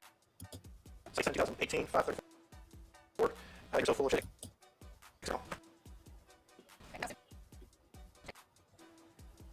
Date and time, what we're looking at? 8/7/2018, 5:35. And you don't need to stay here to get it. And the next date and time, what we're looking at? 8/7/2018, 5:36. I don't have to deal with none of ya.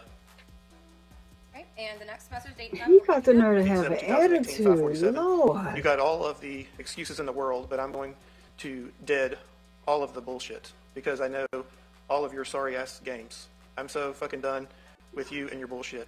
Your man nasty to be with me and trying to be my son, %2C, who does that. Guess who? Iyana. That's fuck who. Next date and time, what we're looking at? 8/7/2018 at 5:48. I never ever would thought I you.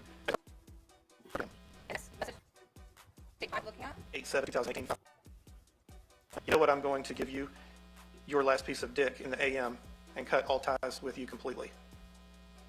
And the next entry with date and time and what we're looking at? 8/7/2018, 5:50. I'm almost there with hating you. If I wouldn't have loved you so much, I wouldn't have ever cared, but I do, and you're killing me. And the next entry, date and time and what we're looking at? 8/7/2018, 5:51. Why not you do way worse? And the next date and time entry? 8/7/2018, 5:53. I can't even stand you right now. I just think I was going to leave everything for you. And if you could please do the next entry, date and time. 8/7/2018, 5:53. What a mistake that was going to be. I can't even keep it real with. Is it you? Is it I? You can't even keep it real with. And could you please do the next entry, date and time? 8/7/2018, 5:56. Your aunt and I was getting a divorce, and you and I, once you hit 18, was going to break out. And could you please read the next date and time entry? 8/7/2018, Wow. 5:57. You officially have broke my heart for the very last time. I really feel all types of anger. Sir. And if you could please tell us about the next entry, date and time? 8/7/2018, 5:58. I'm truly going, you leave, you be, this is so crazy. Next entry, date and time, and please tell us what it is. 8/7/2018, 6:01. I'm very hurt and stressed out, but at the end of the day, what world I live in to think you was going to ever be mine. And the next one? 8/7/2018, 6:03. I officially have hate in my heart for you. You'll never get my love and care back, I promise. And if you could do the next entry? 8/7/2018, 1:11. Take care. I'm not going to talk to you as much anymore, if any. I hope it was all worth it. FYI, your mom and aunts noticed that your little self is all in Jaco's face, and all of a sudden you now want to start dancing when he's there with just a shirt on, but I'm bugging though. And through your investigation, did you learn of someone by the name of Jaco? Yes. And who is Jaco? That's the defendant's son. And was he about the same age as IS? Yes. And could you please tell us about the next entry? 8/7/2018, 1:16. I'm not going to have you stay the night anymore anyways, so whatever you really did at this time. And the next entry? 8/7/2018, 1:16. Being phony will never get you anywhere in life. And the next entry? 8/7/2018, 1:19. I'm sure you have nothing to say. Oh, well, not like you ever cared about me or anything, so I'll be okay, and I will get over you. And the next entry? 8/7/2018, 2:37. That won't help nothing. Your whole body language around him changes. I know you like him, and I've been dead on this whole time, and it gets me so mad that you just try to play me like I have been dealing with you and women in general. I know what's up. You play with the hands. He feels comfortable to say, I'll smack you. Come on, Yaya. May I stop you? Did you review the defendant's contact names in his cell phone dump? Yes. And was there any contact associated with the name Yaya? Yes. And who was that associated with? IS. And if you could please tell us about the next entry? 8/7/2018, 6:47. Why you hiding your story work on handwriting? And the next message?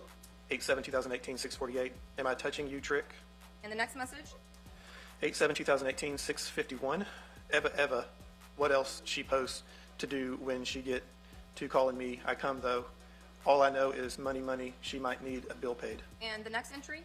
8/7/2018, 7:36. It's, I believe, an image, yes. Could you describe it? It's a woman in pink night clothes. And the next entry? 8/7/2018, 7:39. Could you describe it, please? This is a sequenced, I believe, bathing suit on top of a slab. I apologize. No, it's okay. You said on top of a slab? Yeah, like a marble countertop or something. Appears to be marble. And the next entry? It's 8/7/2018, 7:39. And what is it? It's a screenshot of different women in clothing, watches. And the next entry?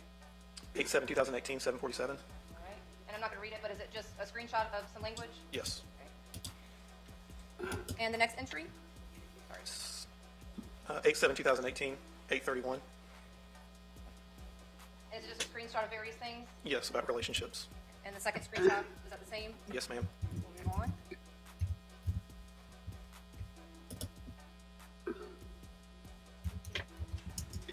And the next entry? It's 8/10/2018, 8:15.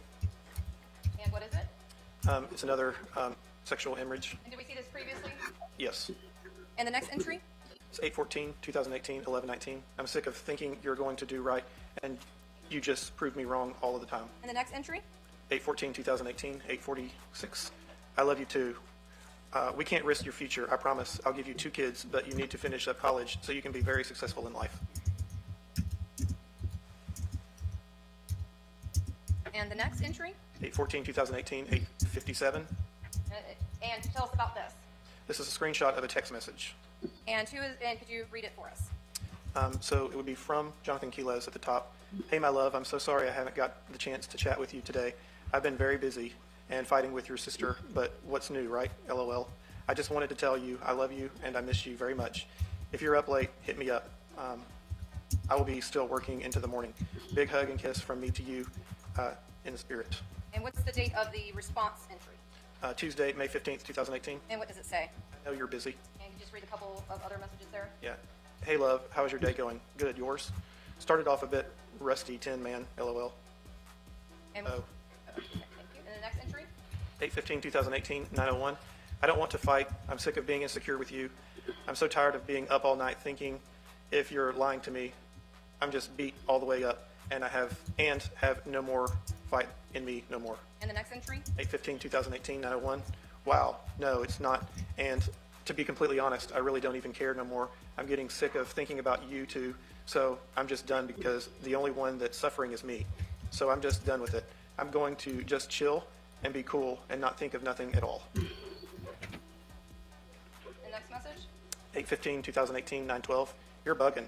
I have so much love for you that I'm mentally losing it. That's why I'm just not letting anything bother me no more. I need to turn off so I can get a grip. And the next message? 8/17/2018, 10:55.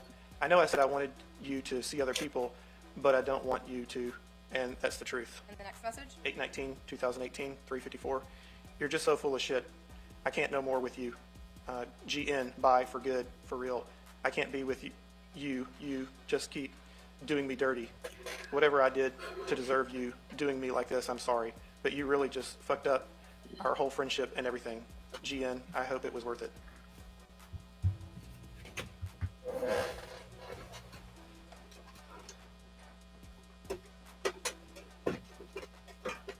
All right, and the next message? Would be 8/19/2018, 1:48. Oh, I forgot to tell you. I have a camera in the garage and laundry room too. We can stop now. We can pick up tomorrow because of the time. I understand. Yes, sir. Members of the jury, it's 5:45. We're going to pick up where we are tomorrow at 9 o'clock. Before I we do this, detective, you're free to go ahead and leave. I got some instructions I need to give the jury. Yes, sir. Never need you to be a part of that. Okay. We'll pick up tomorrow morning, 9 a.m. sharp. 9 a.m.? Yes, sir. Perfect. Thank you. All right. So that is it for today's testimony. So we are going to pick back up tomorrow, just like he said. But so just to tell you guys, so in those messages, all of those messages was Jarvis messaging her, except that one text message when he asked her how was she doing, and or she said how you doing, and he responded. That was like a text. It wasn't but all of the other messages that they read, that's him just sending messages. Not, she wasn't responding in those messages. Or I forgot whether or not. So what happened? I said, okay, I remember. So what happened was she was saving her snaps. So she had two Snapchats. She was saving the messages, but she was sending them to the other Snapchat, like, because I don't know, I don't use Snapchat, but they said in Snapchat, when you save a message, the person that you snapping with will get a response to say you saved a Snapchat. So of course he didn't want her to save this stuff. This is the reason why they moved to this platform. And I don't know if they changed that as of now about Snapchat, but I know it, in this case and the other case that I covered with Ronald Anthony Aviles, and I'll just chop this name up, but I don't care. I don't care about him. Yeah, he's worse than I don't know who's worse. They all hang on the same. Excuse me. Oh shit! So those were the majority of those messages were from him, because she started saving the snaps, sending them to her other snaps, and privately saving them.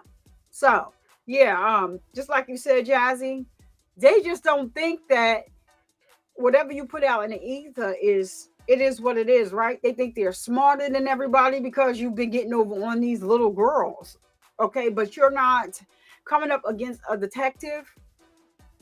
No. That is not what's going to, you're not gonna.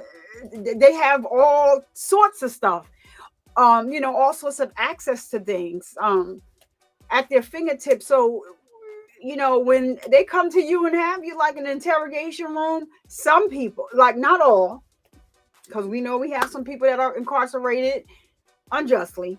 But normally when it like somebody like this, when they come to you in a interrogation room, or he was out, they was doing this investigation. He was acting like he was so into looking for her, and when the day that they took him down to the precincts and put him in those cuffs, clink clink.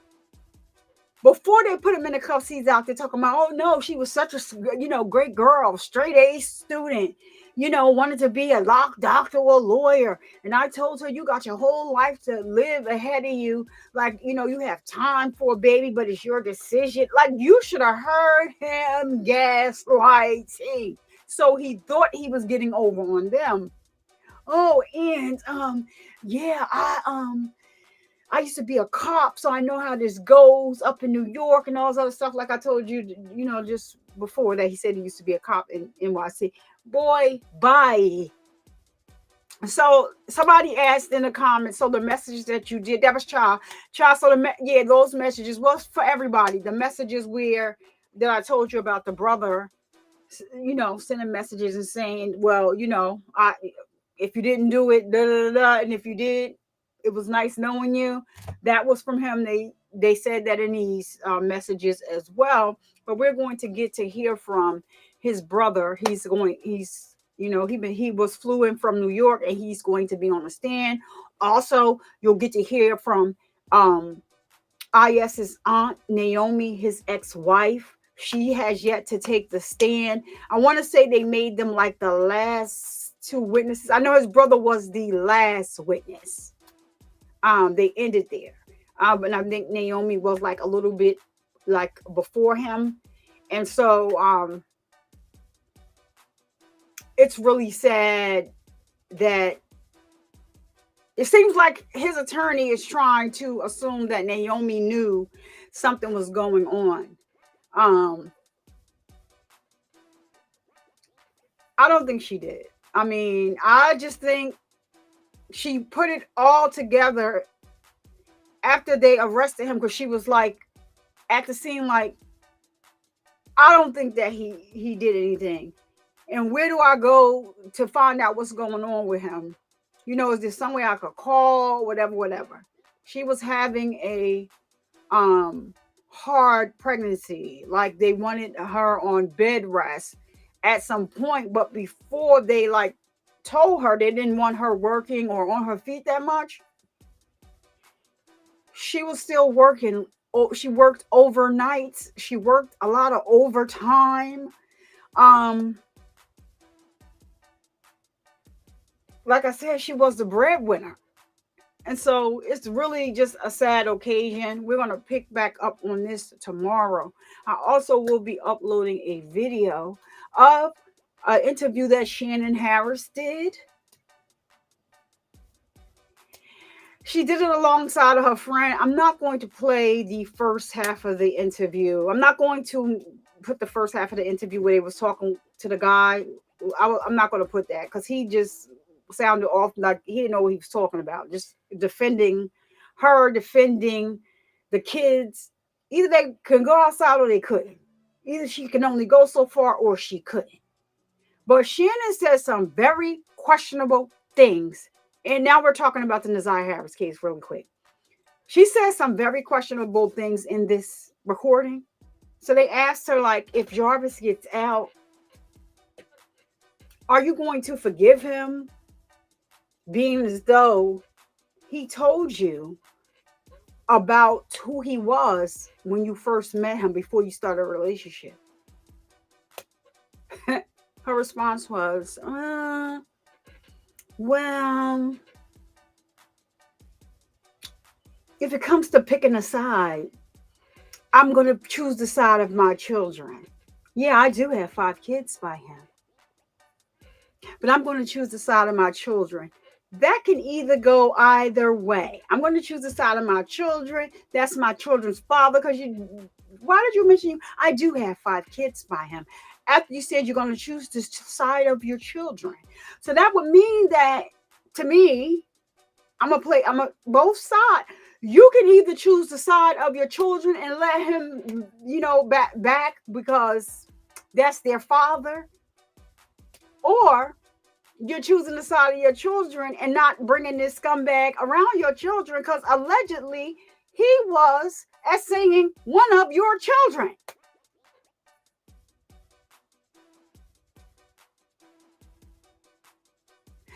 And then she's saying something like, I just wish that we could find my niece.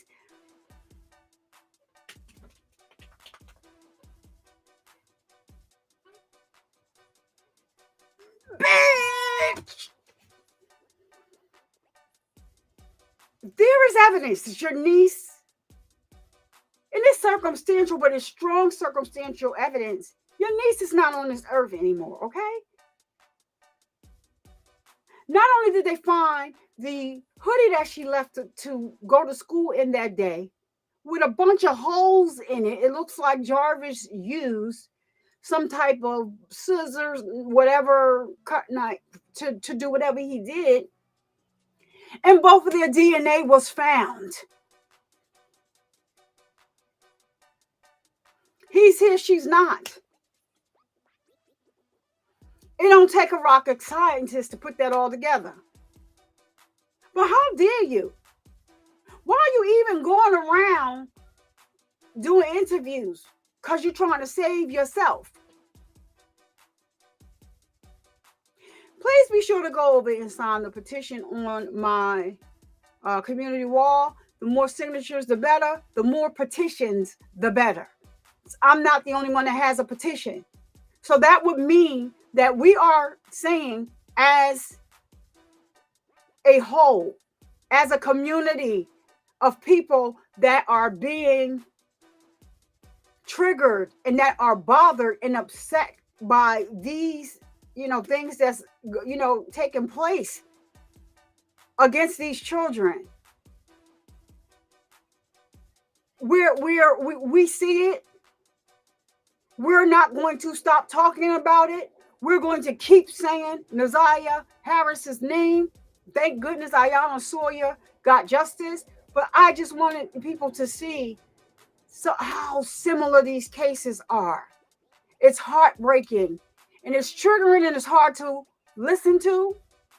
It's hard to watch this fool sitting at the court table smiling, walking in the court smiling, shaking his head. He can't believe he got to take his tie and belt off. You lost all those privileges. And to hear him so angry in these snaps, he didn't say the worst thing that he could say yet. That's coming up tomorrow. He didn't say the worst thing yet. This was definitely premeditated. He premeditated this unaliving. So when they get to the end of his messages and he says what he says, he did exactly what he said in that message that he sent her. You unalived her and her baby Hazel.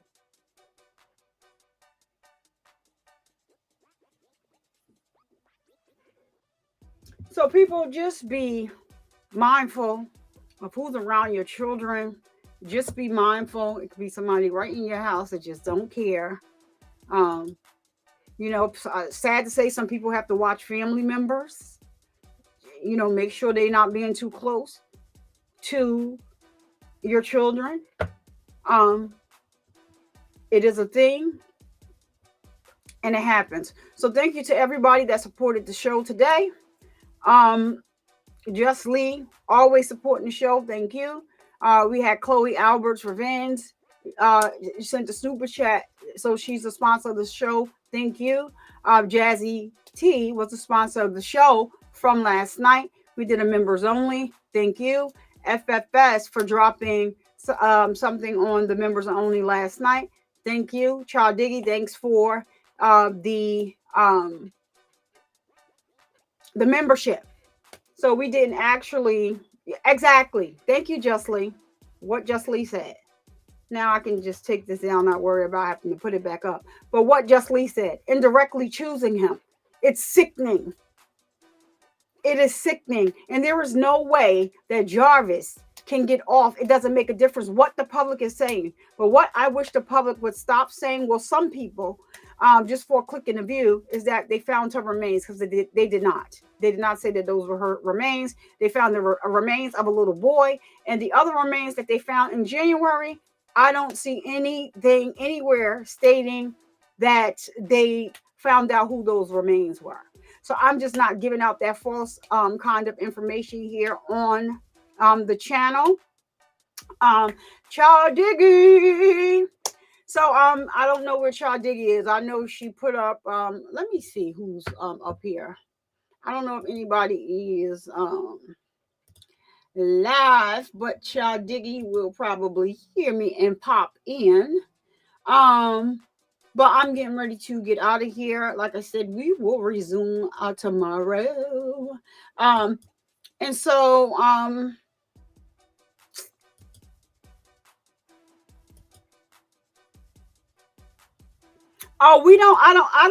I didn't find out who the little boy was. So there was two sets of remains found.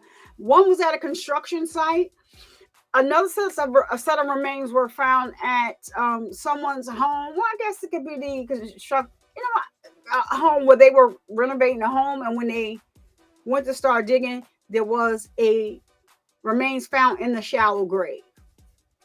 So some people are reporting that that was Ziyah Harris. They did not say that that was Ziyah Harris. Nobody has came out and said that. So I am not falsely putting that information out here. I'm just letting the people know over here that tune into me that they did not confirm that those were her remains. They never found. She's still considered. They haven't. Her body is still considered missing. We do understand from the evidence. From the evidence from the preliminary hearing, she is no longer on this earth.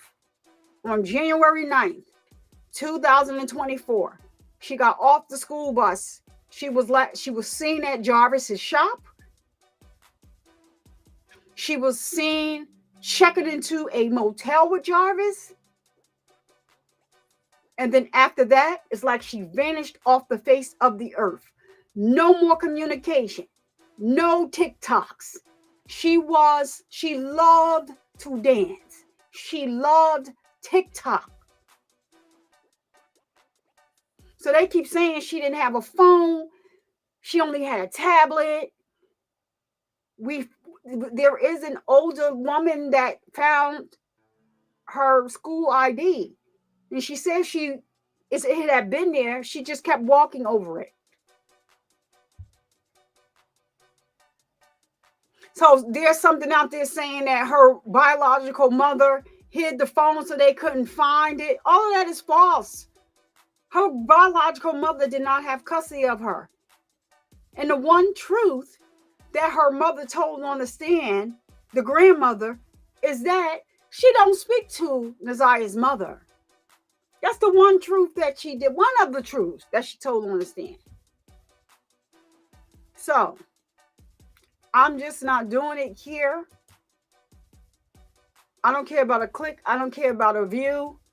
I am not reporting false information just to be reporting it. And that's just how I do over here. I cannot do anything about the way other people run their channels. I'm not putting something out here just, to get monetized and, going back and say, oh, it was a mistake. No, it was known to you before you put that mess up there. And that's just me. If I'm going to be bringing stuff to you guys, I'm going to be bringing stuff to you that that is verifiable, that is happening, that is being put on. Yeah, there is family members that tried to get this man arrested way before this happened. There are family members that don't speak to Shannon and her grandmother because of that. And they are speaking out. And one of them is going to bring the family down. That is her mission.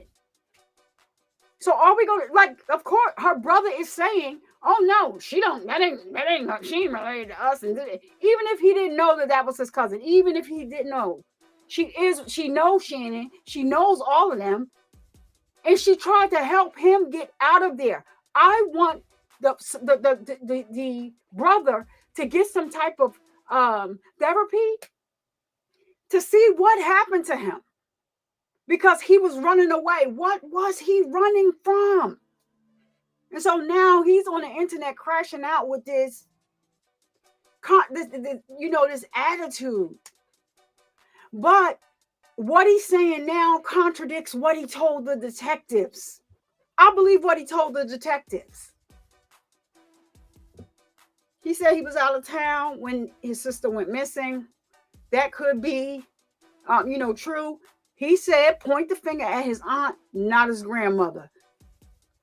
I preserve what I'm going to say about this young man because he is young. He could be a victim. And if he's on a live, or if he goes live or something like that, I'm not going to get in his comments and say, were you essayed but the N word too? Somebody did that. And he went off. What's wrong with you? No, I didn't. No, he went off. Come on, y'all. Do you think he actually wants to admit that? See, people have to be careful, and realize that even though his statements are contradictory, he's still a child, and that was still his sister. Now, him looking at this from a money aspect, he don't want nobody talking about this story. He don't want to know from inside. Nobody that got inside knowledge. He don't really want. He want to be able to tell the story so that he can be monetized off of it. And I'm not talking about YouTube monetized wise. I'm just. He's going to tell his story. That's what he said. And when I tell the story, that's the only story that you should be listening to. Sir, I'm so sorry, but some of your other family members have been spoke up. And they did say that,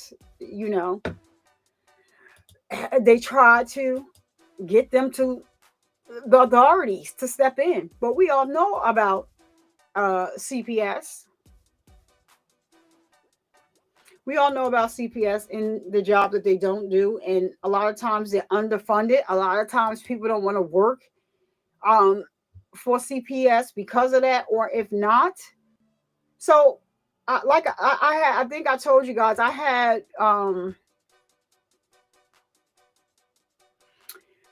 my niece had ran away, and I had took my niece. I took my niece, and so I called CPS because when I found her, she was walking on the back of her shoes, had on a head rag. We don't do that. Like, what is going on? She just was dirty, and things like that. And I called CPS, listen, my niece had ran away. She was staying with some girl. They didn't have no running water, nothing. So I took my niece. I need to get her enrolled in school. So I'm trying to find out the route that I need to go to do this. What is the right route? So CPS came. CPS came to my house, saw how I was living, and closed the case and never came back. They didn't call to check and see was she okay. They didn't nothing. Not anything. Nothing. Closed the case. I had to call them to find out that the case was closed. I said, well, y'all made one home, but that's just it. I mean, I understand. Yeah, I know how I'm living. They looked to see where she was going to be, the room that she was going to sleep in it. Okay. I ain't had nothing back from them. They did give me the papers right there that day so that I could enroll her in school. They placed her in my home. One day, all in one day. When they came to the house, they had the paperwork. And they closed the case. So this is what we deal with. This is what we are dealing with. And that's just that. So we're going to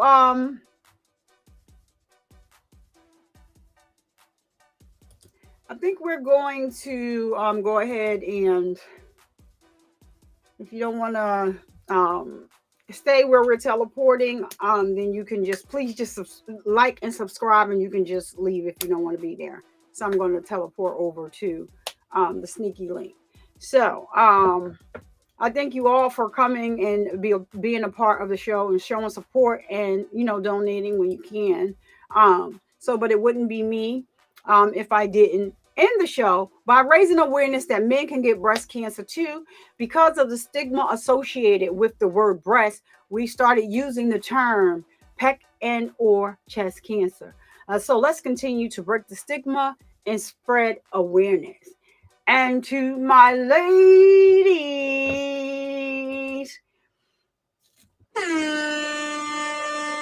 please make sure that you are getting your mammograms, filling on your boobies to make sure that you are all right. All right. And don't you dare let anybody come into your house and disturb the peace that passes all understanding. I am Survivor Speaks, and I'll see you guys in the next upload. Or don't forget to check out the video that I'm going to upload sometime today. Okay? See you in the next one. Peace.